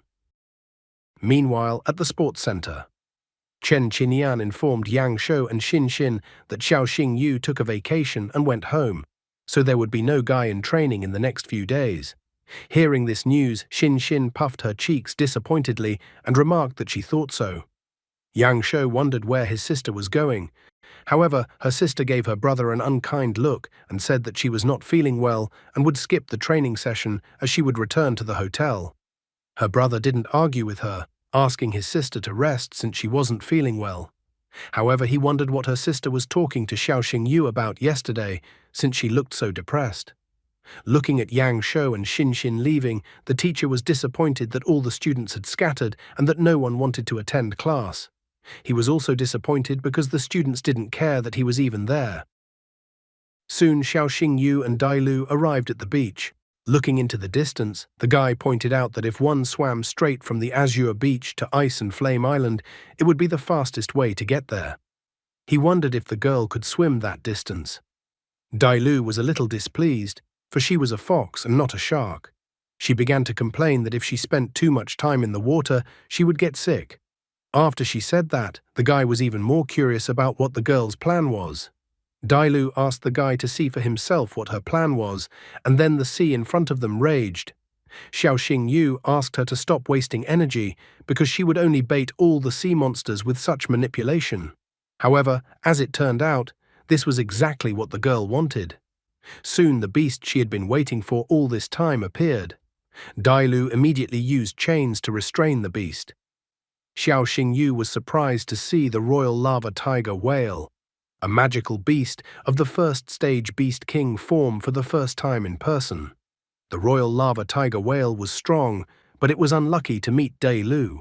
Hopping onto the royal lava tiger whale, Dai Lu told the beast to take them to Ice and Flame Island. Turning around to look at the guy, the girl noticed that he seemed nervous. Xiao Xingyu crouched on the monster's back, stating that if he said he wasn't nervous, the girl would be unlikely to believe him. Dai Lu believed that even now it wasn't too late to abandon their mission.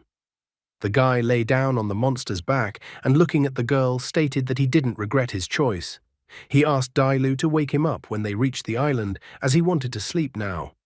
The girl called out to the guy again, but he indignantly asked what else was wrong. Dai Lu decided not to say anything about anything. In the back of her mind, she swore that she would protect the guy for the rest of her life. Somewhere in the distance, Punk Hazard Island, that is, Ice and Flame Island, could be seen. Meanwhile, at the main base of the Navy, General Mu Rongjin was reading the newspaper and was happy that his daughter and son had taken the right path. Mu Rongjin read the article in the newspaper that the Azure Dragon Academy had won a crushing victory.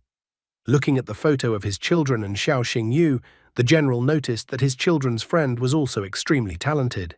He was distracted from this activity by Lao Bai coming in. He even thought that Jin should take a vacation to visit his children since he was so worried about them. Murong Jin was surprised that Lao Bai had appeared in front of him. However, Lao Bai reminded him that executing Medusa was a serious matter. As it turned out, the Empress was worried, so she sent Lao Bai to oversee the whole process. Murong Jin was confused. Did the Empress not trust him? Lao Bai asked him not to think that way, because he didn't know what was happening on land. Lao Bai decided to enlighten him by telling him that not long ago in Sakurano, cultists had tried to break through the border, but their troops had managed to push the cultists back. The south was also turbulent, with only fugitives and bandits. The biggest headache was definitely the Flame Alliance people, who wouldn't leave Medusa so easily and would definitely do something about it. Murong Jin asked the old man if all these groups knew that Lao Bai had arrived at the main naval base. The old man only laughed when he heard such a question. He was holding back a storm of emotions because he knew perfectly well that no one would dare to even poke their nose into the main naval base when they knew that two generals were there at once. Lao Bai is the general of the ground forces. Turning around at General Murong Jin's subordinates, Lao Bai glared at them in such a way that they shook with fear. Murong Jin told him not to scare his trusted men.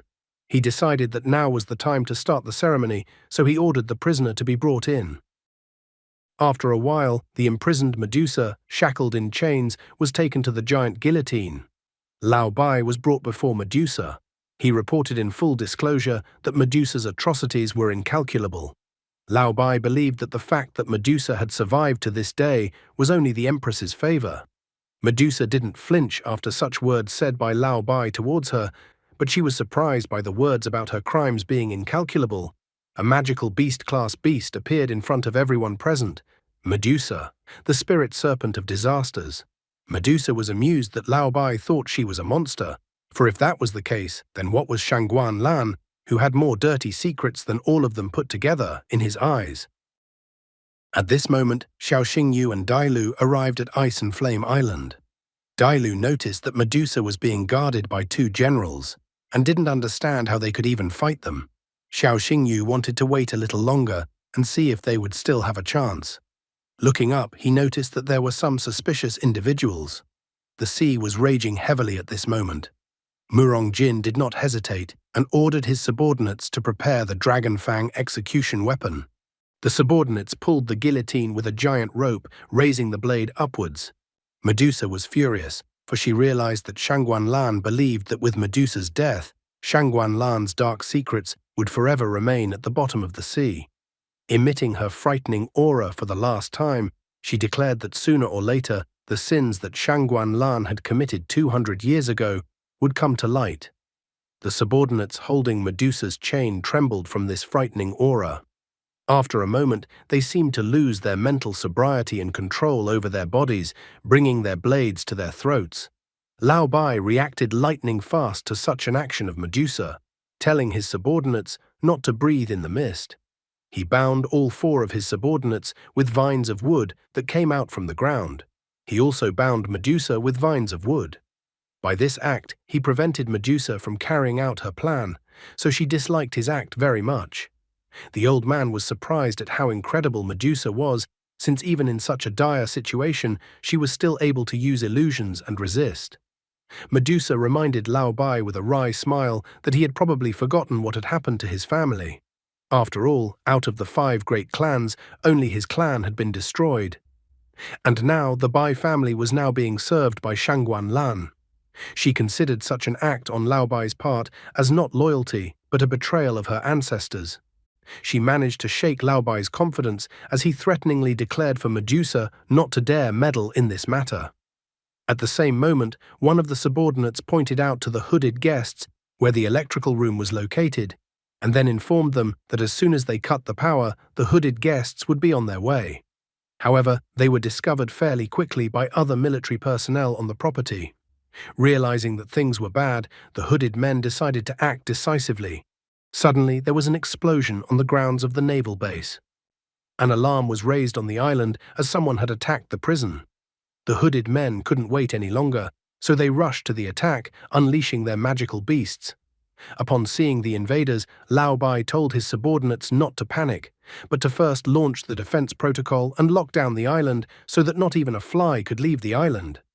Murong Jin ordered his subordinates to continue the execution of Medusa, because if Medusa died, the attacking people would have no reason to attack them anymore. Xiao Xingyu decided to take the chance. He sent Dailu to rescue Medusa. Running at full speed between the military, the girl separated the military without stopping for a second. Then, with small leaps, she went up to the place of execution. Murong Jin was greatly surprised by the sudden appearance of the 9-tailed fox. Medusa was also surprised when Dailu appeared beside her.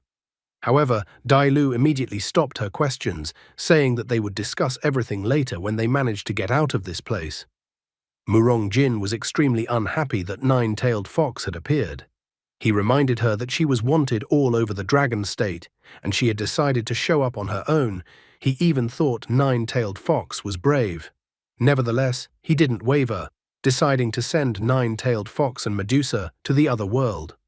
Murong Jin was about to deal with both of them. But at that moment, Lao Bai stopped him, asking him to wait and take a closer look. On the mountain next to Medusa and Dailu was a hooded guy. This guy was Xiao Xingyu, who tried to hide his identity behind a tight hooded garment and had a half-skull mask on his face. Lao Bai thought that the guy was from the Yan clan. Xiao Xingyu confidently said that they didn't need to know, as he had only come for the snake, and anyone who got in his way would die. Dailu thought that the guy had gotten into character quite well. Medusa, on the other hand, was extremely disgusted that a newly hatched chick and weakling dared to call her snake. She was surprised that such a pathetic beast-tamer's second star dared to address her like that. The hooded invaders didn't realize who the guy was. They even thought that maybe he was their ally. In the end, they decided that it didn't matter who the guy was, the important thing was to help him escape with Medusa now. Murong-jin didn't care whether the guy was from Yanmen or not, since invading the Navy headquarters would only get him killed. An overjoyed Lao Bai informed his subordinates that whoever captured the guy alive would receive a generous reward. At this moment, Xiao Xingyu ate the pill he had previously prepared. Medusa was surprised that the guy's spiritual power increased tenfold in an instant. Xiao Xingyu informed Dailu that he would be able to last for a maximum of 10 minutes, and then his life would be in Dailu's hands. The girl understood without further ado what the guy was trying to convey to her. Murong-jin did not hesitate, giving his subordinates the order to destroy the guy. The military men summoned their magical beasts and rushed to attack. Quite quickly, Xiao Xingyu, Dailu, and Medusa were surrounded by the military. Only then did Xiao Xingyu command Dailu to act. The girl in return asked the guy to take care of Medusa. Nine-tailed fox stepped forward and unleashed her power. The military men immediately fainted one by one. The magical beasts belonging to the military had a hard time. They were in incredible pain. Some of the hooded invaders even foamed at the mouth from such an attack. One of them wondered to Mr. Guitian why they were being attacked as well. He was immediately called an idiot, as the man pointed out that meant what the guy saying he was from Flame Alliance was actually true. Murong-jin was surprised by this turn of events, only now noticing that it looked like the nine-tailed fox had evolved. Lao Bai was startled when he saw the dragon's scales, horns, claws, and pupils, as it was a dragon power that had disappeared 200 years ago. Murong-jin thought that the guy was incredibly dangerous, so he to Lao Bai that they by all means must not let him leave Ice and Flame Island. Lao Bai himself was well aware of the need to destroy the guy here and now.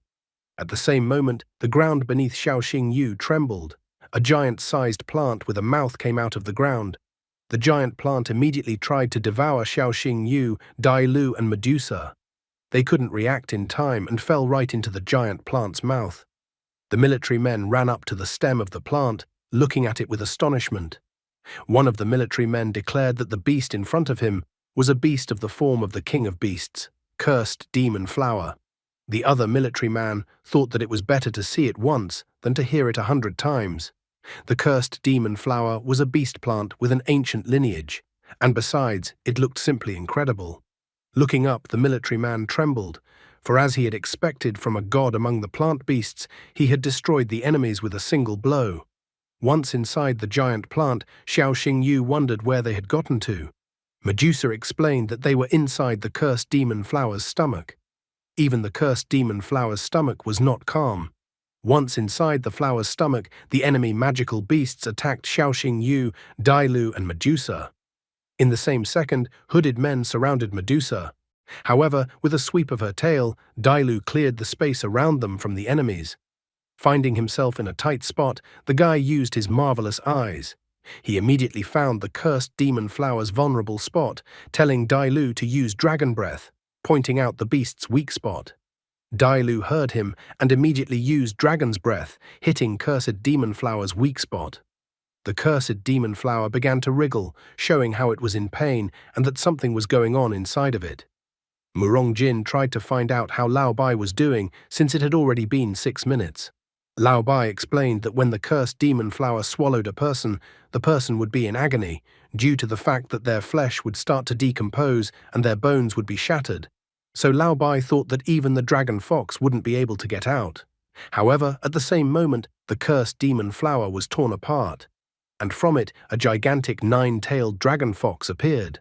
Lao Bai couldn't believe his eyes. He couldn't even imagine that the 9-tailed dragon fox would be able to escape from the cursed demon flower's stomach. Murong-jin, on the other hand, was impressed by the power of the dragon flame, as even a cursed demon flower with ancient blood couldn't withstand such an attack. Murong-jin said that they had already been fighting Flame Alliance for 100 years, and that he was surprised that the guy had such strength, but he wasn't even on the top 10 list of wanted criminals. He was curious about who the guy really was. Xiao Xingyu only laughed at Mu Rongjin's request for him to give his name. In response to this ridicule, Mu Rongjin decided that since the guy didn't want to reveal his identity, then they would have to arrest him and slowly interrogate him in the underwater prison. At this moment, a magic beast that Mu Rongjin had summoned appeared from the water. The magical beast began to suppress the nine-tailed dragon fox with its ability. Xiao Xingyu was impressed and excited at the same time, as he was convinced that the magical beast belonging to Mu Rongjin possessed a powerful and incredibly destructive force. The giant magical beast attacked the nine-tailed dragon fox, and the nine-tailed dragon fox attacked the giant magical beast in response. As a result, their attacks collided, causing an explosion. The guy was having a hard time enduring the pain. Bloody tears had already started to flow from his eyes. He reminded Delu that there was no way they could drag out the fight, as the pill would still be in effect for a little over 3 more minutes. Dailu realized what he wanted to tell her, deciding that the most important task now was to escape. Lao Bai was unwilling to let them go, so he used the execution by myriad vines ability. A multitude of vines appeared as if out of nowhere, restraining the nine-tailed dragon fox's movements. Lao Bai was furious because even though they burned his cursed demon flower with dragon flames, plant beasts were naturally painless. Xiao Xingyu realized that they were in a rather pitiful situation. They were surrounded from the front and back. The vines incredibly restrained nine-tailed dragon fox's movements, preventing her from moving. The giant magic monster belonging to Mu Rongjin was also preparing to destroy nine-tailed dragon fox with its powerful technique. After realizing the situation, Xiao Xingyu told Dailu to stop resisting, suppress the dragon's power, and disable the energy shield. Dailu couldn't understand why she would do something like that in such a situation. However, Xiao Xingyu asked her to trust and do what he was asking her to do. The water trident rushed towards her, and the vines also restrained her during this attack on her. Looking at the dust that rose up, Lao Bai couldn't understand why nine-tailed dragon fox suddenly stopped fighting and even gave up her shield. Mu Rongjin didn't care why she did so, because in any case, no enemy was capable of withstanding the strike of the sea god Leviathan's trident. Suddenly, they noticed a bright glow at the point of attack. Lao Bai was surprised that they were still alive, even after being struck by the sea god Leviathan's trident.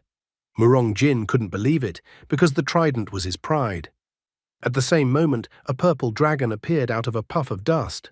Mu Rongjin was shocked that a dragon had appeared in front of them, but he soon realized that a dragon soul had appeared in front of him. Lao Bai was eager to find out who the guy was, since he was able to release the dragon soul. Dailu was in a state of bewilderment as to how she was still alive.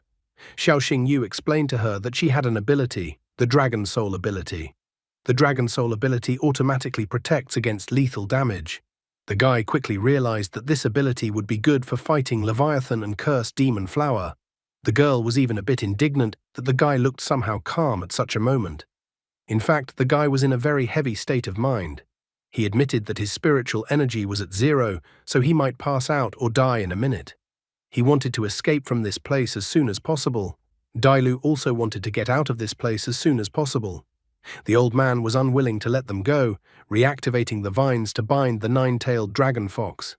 However, Dailu got tired of the old man and cursed demon flower always getting in her way, so she attacked cursed demon flower and threw it far away from the island into the sky. At the same moment, the guy told nine-tailed dragon fox to use the bloody eye ability. But aside from the old man, their enemy was Mu Rongjin. He claimed that they represented the honor of the Dragon State Navy and that the billions of citizens of the Dragon State were behind them. Mu Rongjin could not allow them to escape from Ice and Flame Island. He then told Leviathan to use the sea god trident again. Leviathan obeyed his master and began to form the sea god trident from the water. Just at the same instant, the nine-tailed dragon fox struck from the sky directly at the trident with its attack. Their attacks met with a huge explosion and a monstrously bright glow. Xiao Xingyu, Dailu, and Medusa were thrown aside by such a blast. Once the dust cleared, Mu Rongjin and Lao Bai noticed that the invaders were no longer there. Mu Rongjin was disappointed that he had allowed such monsters to escape. Lao Bai was also disappointed that he was already too old to resist the power of the Dragon Soul. Mu Rongjin was unwilling to give up. He thundered that they were in the territory of the Navy headquarters and that no one could just come and leave on a whim from their territory. He then ordered all available vessels to search all coastal waters for trespassers. However, at that moment, one of the ships came under attack. A subordinate reported to General Murong Jin that the Southern Islands Alliance had attacked them. Murong Jin clearly did not expect such a thing at such a moment. He immediately received a report from a subordinate that the first ship had been hit and they had a leak in the hold. Some asked the general not to worry, as the attackers were no match for them. Others reported that the seventh ship's turbine was out of commission. A third reported that a third ship was coming to help, and that the general should not worry.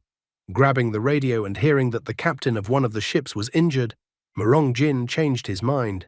He told the Leviathan to put off searching for the man in the black robe, or better yet, to surface and help repel the Southern Island Alliance's attack.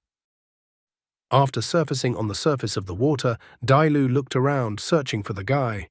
Xiao Xingyu, meanwhile, was sinking to the seabed, unable to resist, as if he had eaten devil fruit. The side effects of the dragon elixir were too strong, so he could no longer resist. He wanted to sleep so badly, and he was also incredibly cold from sinking to the seabed. At that moment, a giant-sized Medusa swam up to him and grabbed the guy with her hands and pulled him to the surface of the water. Looking at him, she even praised him that he was an ordinary human being, was able to withstand 2 beast tamers of 9 stars. However, she had her own plans, and even apologized to the guy when she tried to put it in her mouth. The guy continued his unsuccessful attempts to resist the side effects of the dragon elixir. As soon as he opened his eyes, the first thing he saw was Dailu crying. The girl was glad that the guy was finally awake, for she had been very scared for him. The incredibly exhausted guy was wondering from the girl if they had accomplished their mission. In addition, his face was incredibly sore. Looking around a bit, he couldn't figure out where they were even. According to Dailu's story, they were inside the Medusa, but she told him not to worry, as no beast moved underwatery as fast as the Medusa. Looking at the girl, the guy was glad that they were able to accomplish the mission, and he was able to keep his promise. He was about to ask the girl for forgiveness, but he was no longer able to resist and fell asleep. Dailu did not wish the lad to close his eyes now. That hour, Medusa surfaced to the surface of the water to see where they were. She felt that the guy was badly injured and unconscious, and his condition was grave. So finding an uninhabited island nearby, she decided that they would stop there. Soon, Murong Jin and Lao Bai were able to deal with the attackers from the Southern Island Alliance. Murong Jin felt that they had dishonored the entire dragon state today, since the 2 generals couldn't handle such a simple task. Lao Bai was now only thinking about how they could survive the Empress's wrath. A moment later, a golden light lit up the sky, and then they saw the 7-colored sacred Qilin descending towards them from the sky. Murong Jin and Lao Bai were incredibly startled when they saw that the Empress had appeared so early. Shangguan Lan was incredibly angry and looked down on her subordinates, wondering where Medusa was. Murong Jin immediately started apologizing that he couldn't live up to the Empress's expectations and let the prisoner escape. Lao Bai bitterly and fearfully reported that other forces had also attacked them, and that was the only reason why that person had managed to escape. The Empress was unwilling to listen to their pathetic excuses. All she cared about was who had taken Medusa and escaped. Lao Bai revealed that the person was wearing a black cloak and a mask with the face of a demon. In addition, the 9-tailed fox Dailu was his battle beast. Shangguan Lan was enraged. She couldn't understand how the 2 generals couldn't protect the Navy headquarters. Getting down on one knee, Murong Jin admitted his guilt and was willing to suffer the punishment he deserved. Lao Bai also got down on one knee and confessed to the Empress that the assailants had the power of a dragon and the 9-tailed fox had the dragon soul. Shangguan Lan could not believe such information and denied her suspicions after hearing this. She told Murong Jin and Lao Bai to tell her where the black-clothed man had fled to. After she dealt with the matter and returned, she would then punish them. Murong Jin informed her that the man had gone to the southeast. The Empress immediately turned in that direction and rushed there. Looking after her, Lao Bai realized that if the Empress decided to intervene in this matter, then a big change was definitely coming to the dragon state. Meanwhile, on the desert island, Medusa and Dailu were sitting around a campfire while the guy lay next to the fire. Medusa couldn't have imagined that so much would happen to Dailu in such a short time. Dailu wouldn't have believed it either, for without the guy's help, she would have died in the dark cave long ago. Medusa was quick to notice that Dailu and Guy had an overly close relationship. Xiao Xingyu was delirious and asked for water. Dailu wanted to fetch it, but Medusa disappointedly remarked that there was no fresh water on the island. So instead of water, Dailu gave the guy some of her own blood to drink. Medusa was shocked by such an act on the part of her friend. Her friend was willing to sacrifice her blood for some man. Suddenly, a girl and a damaged dragon appeared in front of Xiao Xingyu. He was able to recognize her as it was the empress of the dragon state, Shangguan Lan. She approached him to destroy him, and he only helplessly defended himself. Everything around started cracking like a mirror shattered, and then Xiao Xingyu abruptly jumped up. Dailu was glad that the guy finally woke up, because he had slept all morning and she was very worried about him. He grabbed his head with his hand because his head suddenly started spinning, but he was more interested in the strange dream he had. The guy asked the girl where they were now. Dailu told him that at the moment they were on an uninhabited island near a magical strait. It was outside the jurisdiction of the Dragon State Fleet, so she asked the guy not to worry about anything. Licking his lips, he instantly tasted the dragon and that Dailu had let him drink her blood. The girl with a trembling voice explained that after losing consciousness, Xiao Xingyu was severely dehydrated and there was no fresh water on the island, so she had to do so. Xiao Xingyu was grateful and appreciated such an act on the girl's part. Just at this moment, he saw that the girl's loyalty increased to 99 towards him. After that, Medusa peeked into the cave, wondering how long they would be acting like this. Xiao Xingyu was surprised to see the crown on Medusa's head. Medusa had been filling a glass of water for him the whole time and then brought him a glass of water, for which he thanked her. Looking at Medusa, the guy even blushed. Medusa thought that it was not the guy who should thank her, but she thanked him. She thanked him for saving her life. Dailu pointed out to the guy that this was the highest form of appreciation in the snake tribe. Xiao Xingyu asked Medusa to behave without all these formalities. Medusa, on the other hand, confessed that the snake tribe always repays goodness, even more so for saving a life. She said that whatever the guy wants, she will fulfill it if he only wishes, and that he cannot be shy in his request. The girl obviously doesn't know yet for what purpose she was released and what the guy needs from her. The guy was intrigued as the girl herself told him not to be shy. Without thinking about anything else, Xiao Xingyu confessed that he wanted to choose Medusa as his desire. What will Medusa say to such a tempting offer from the guy? And that's all for today. Thank you very much for watching the video. If you would like to see a sequel, please like, subscribe to the channel, and leave your wishes in the comments. You can also subscribe to Telegram to know about new videos. Bye everybody.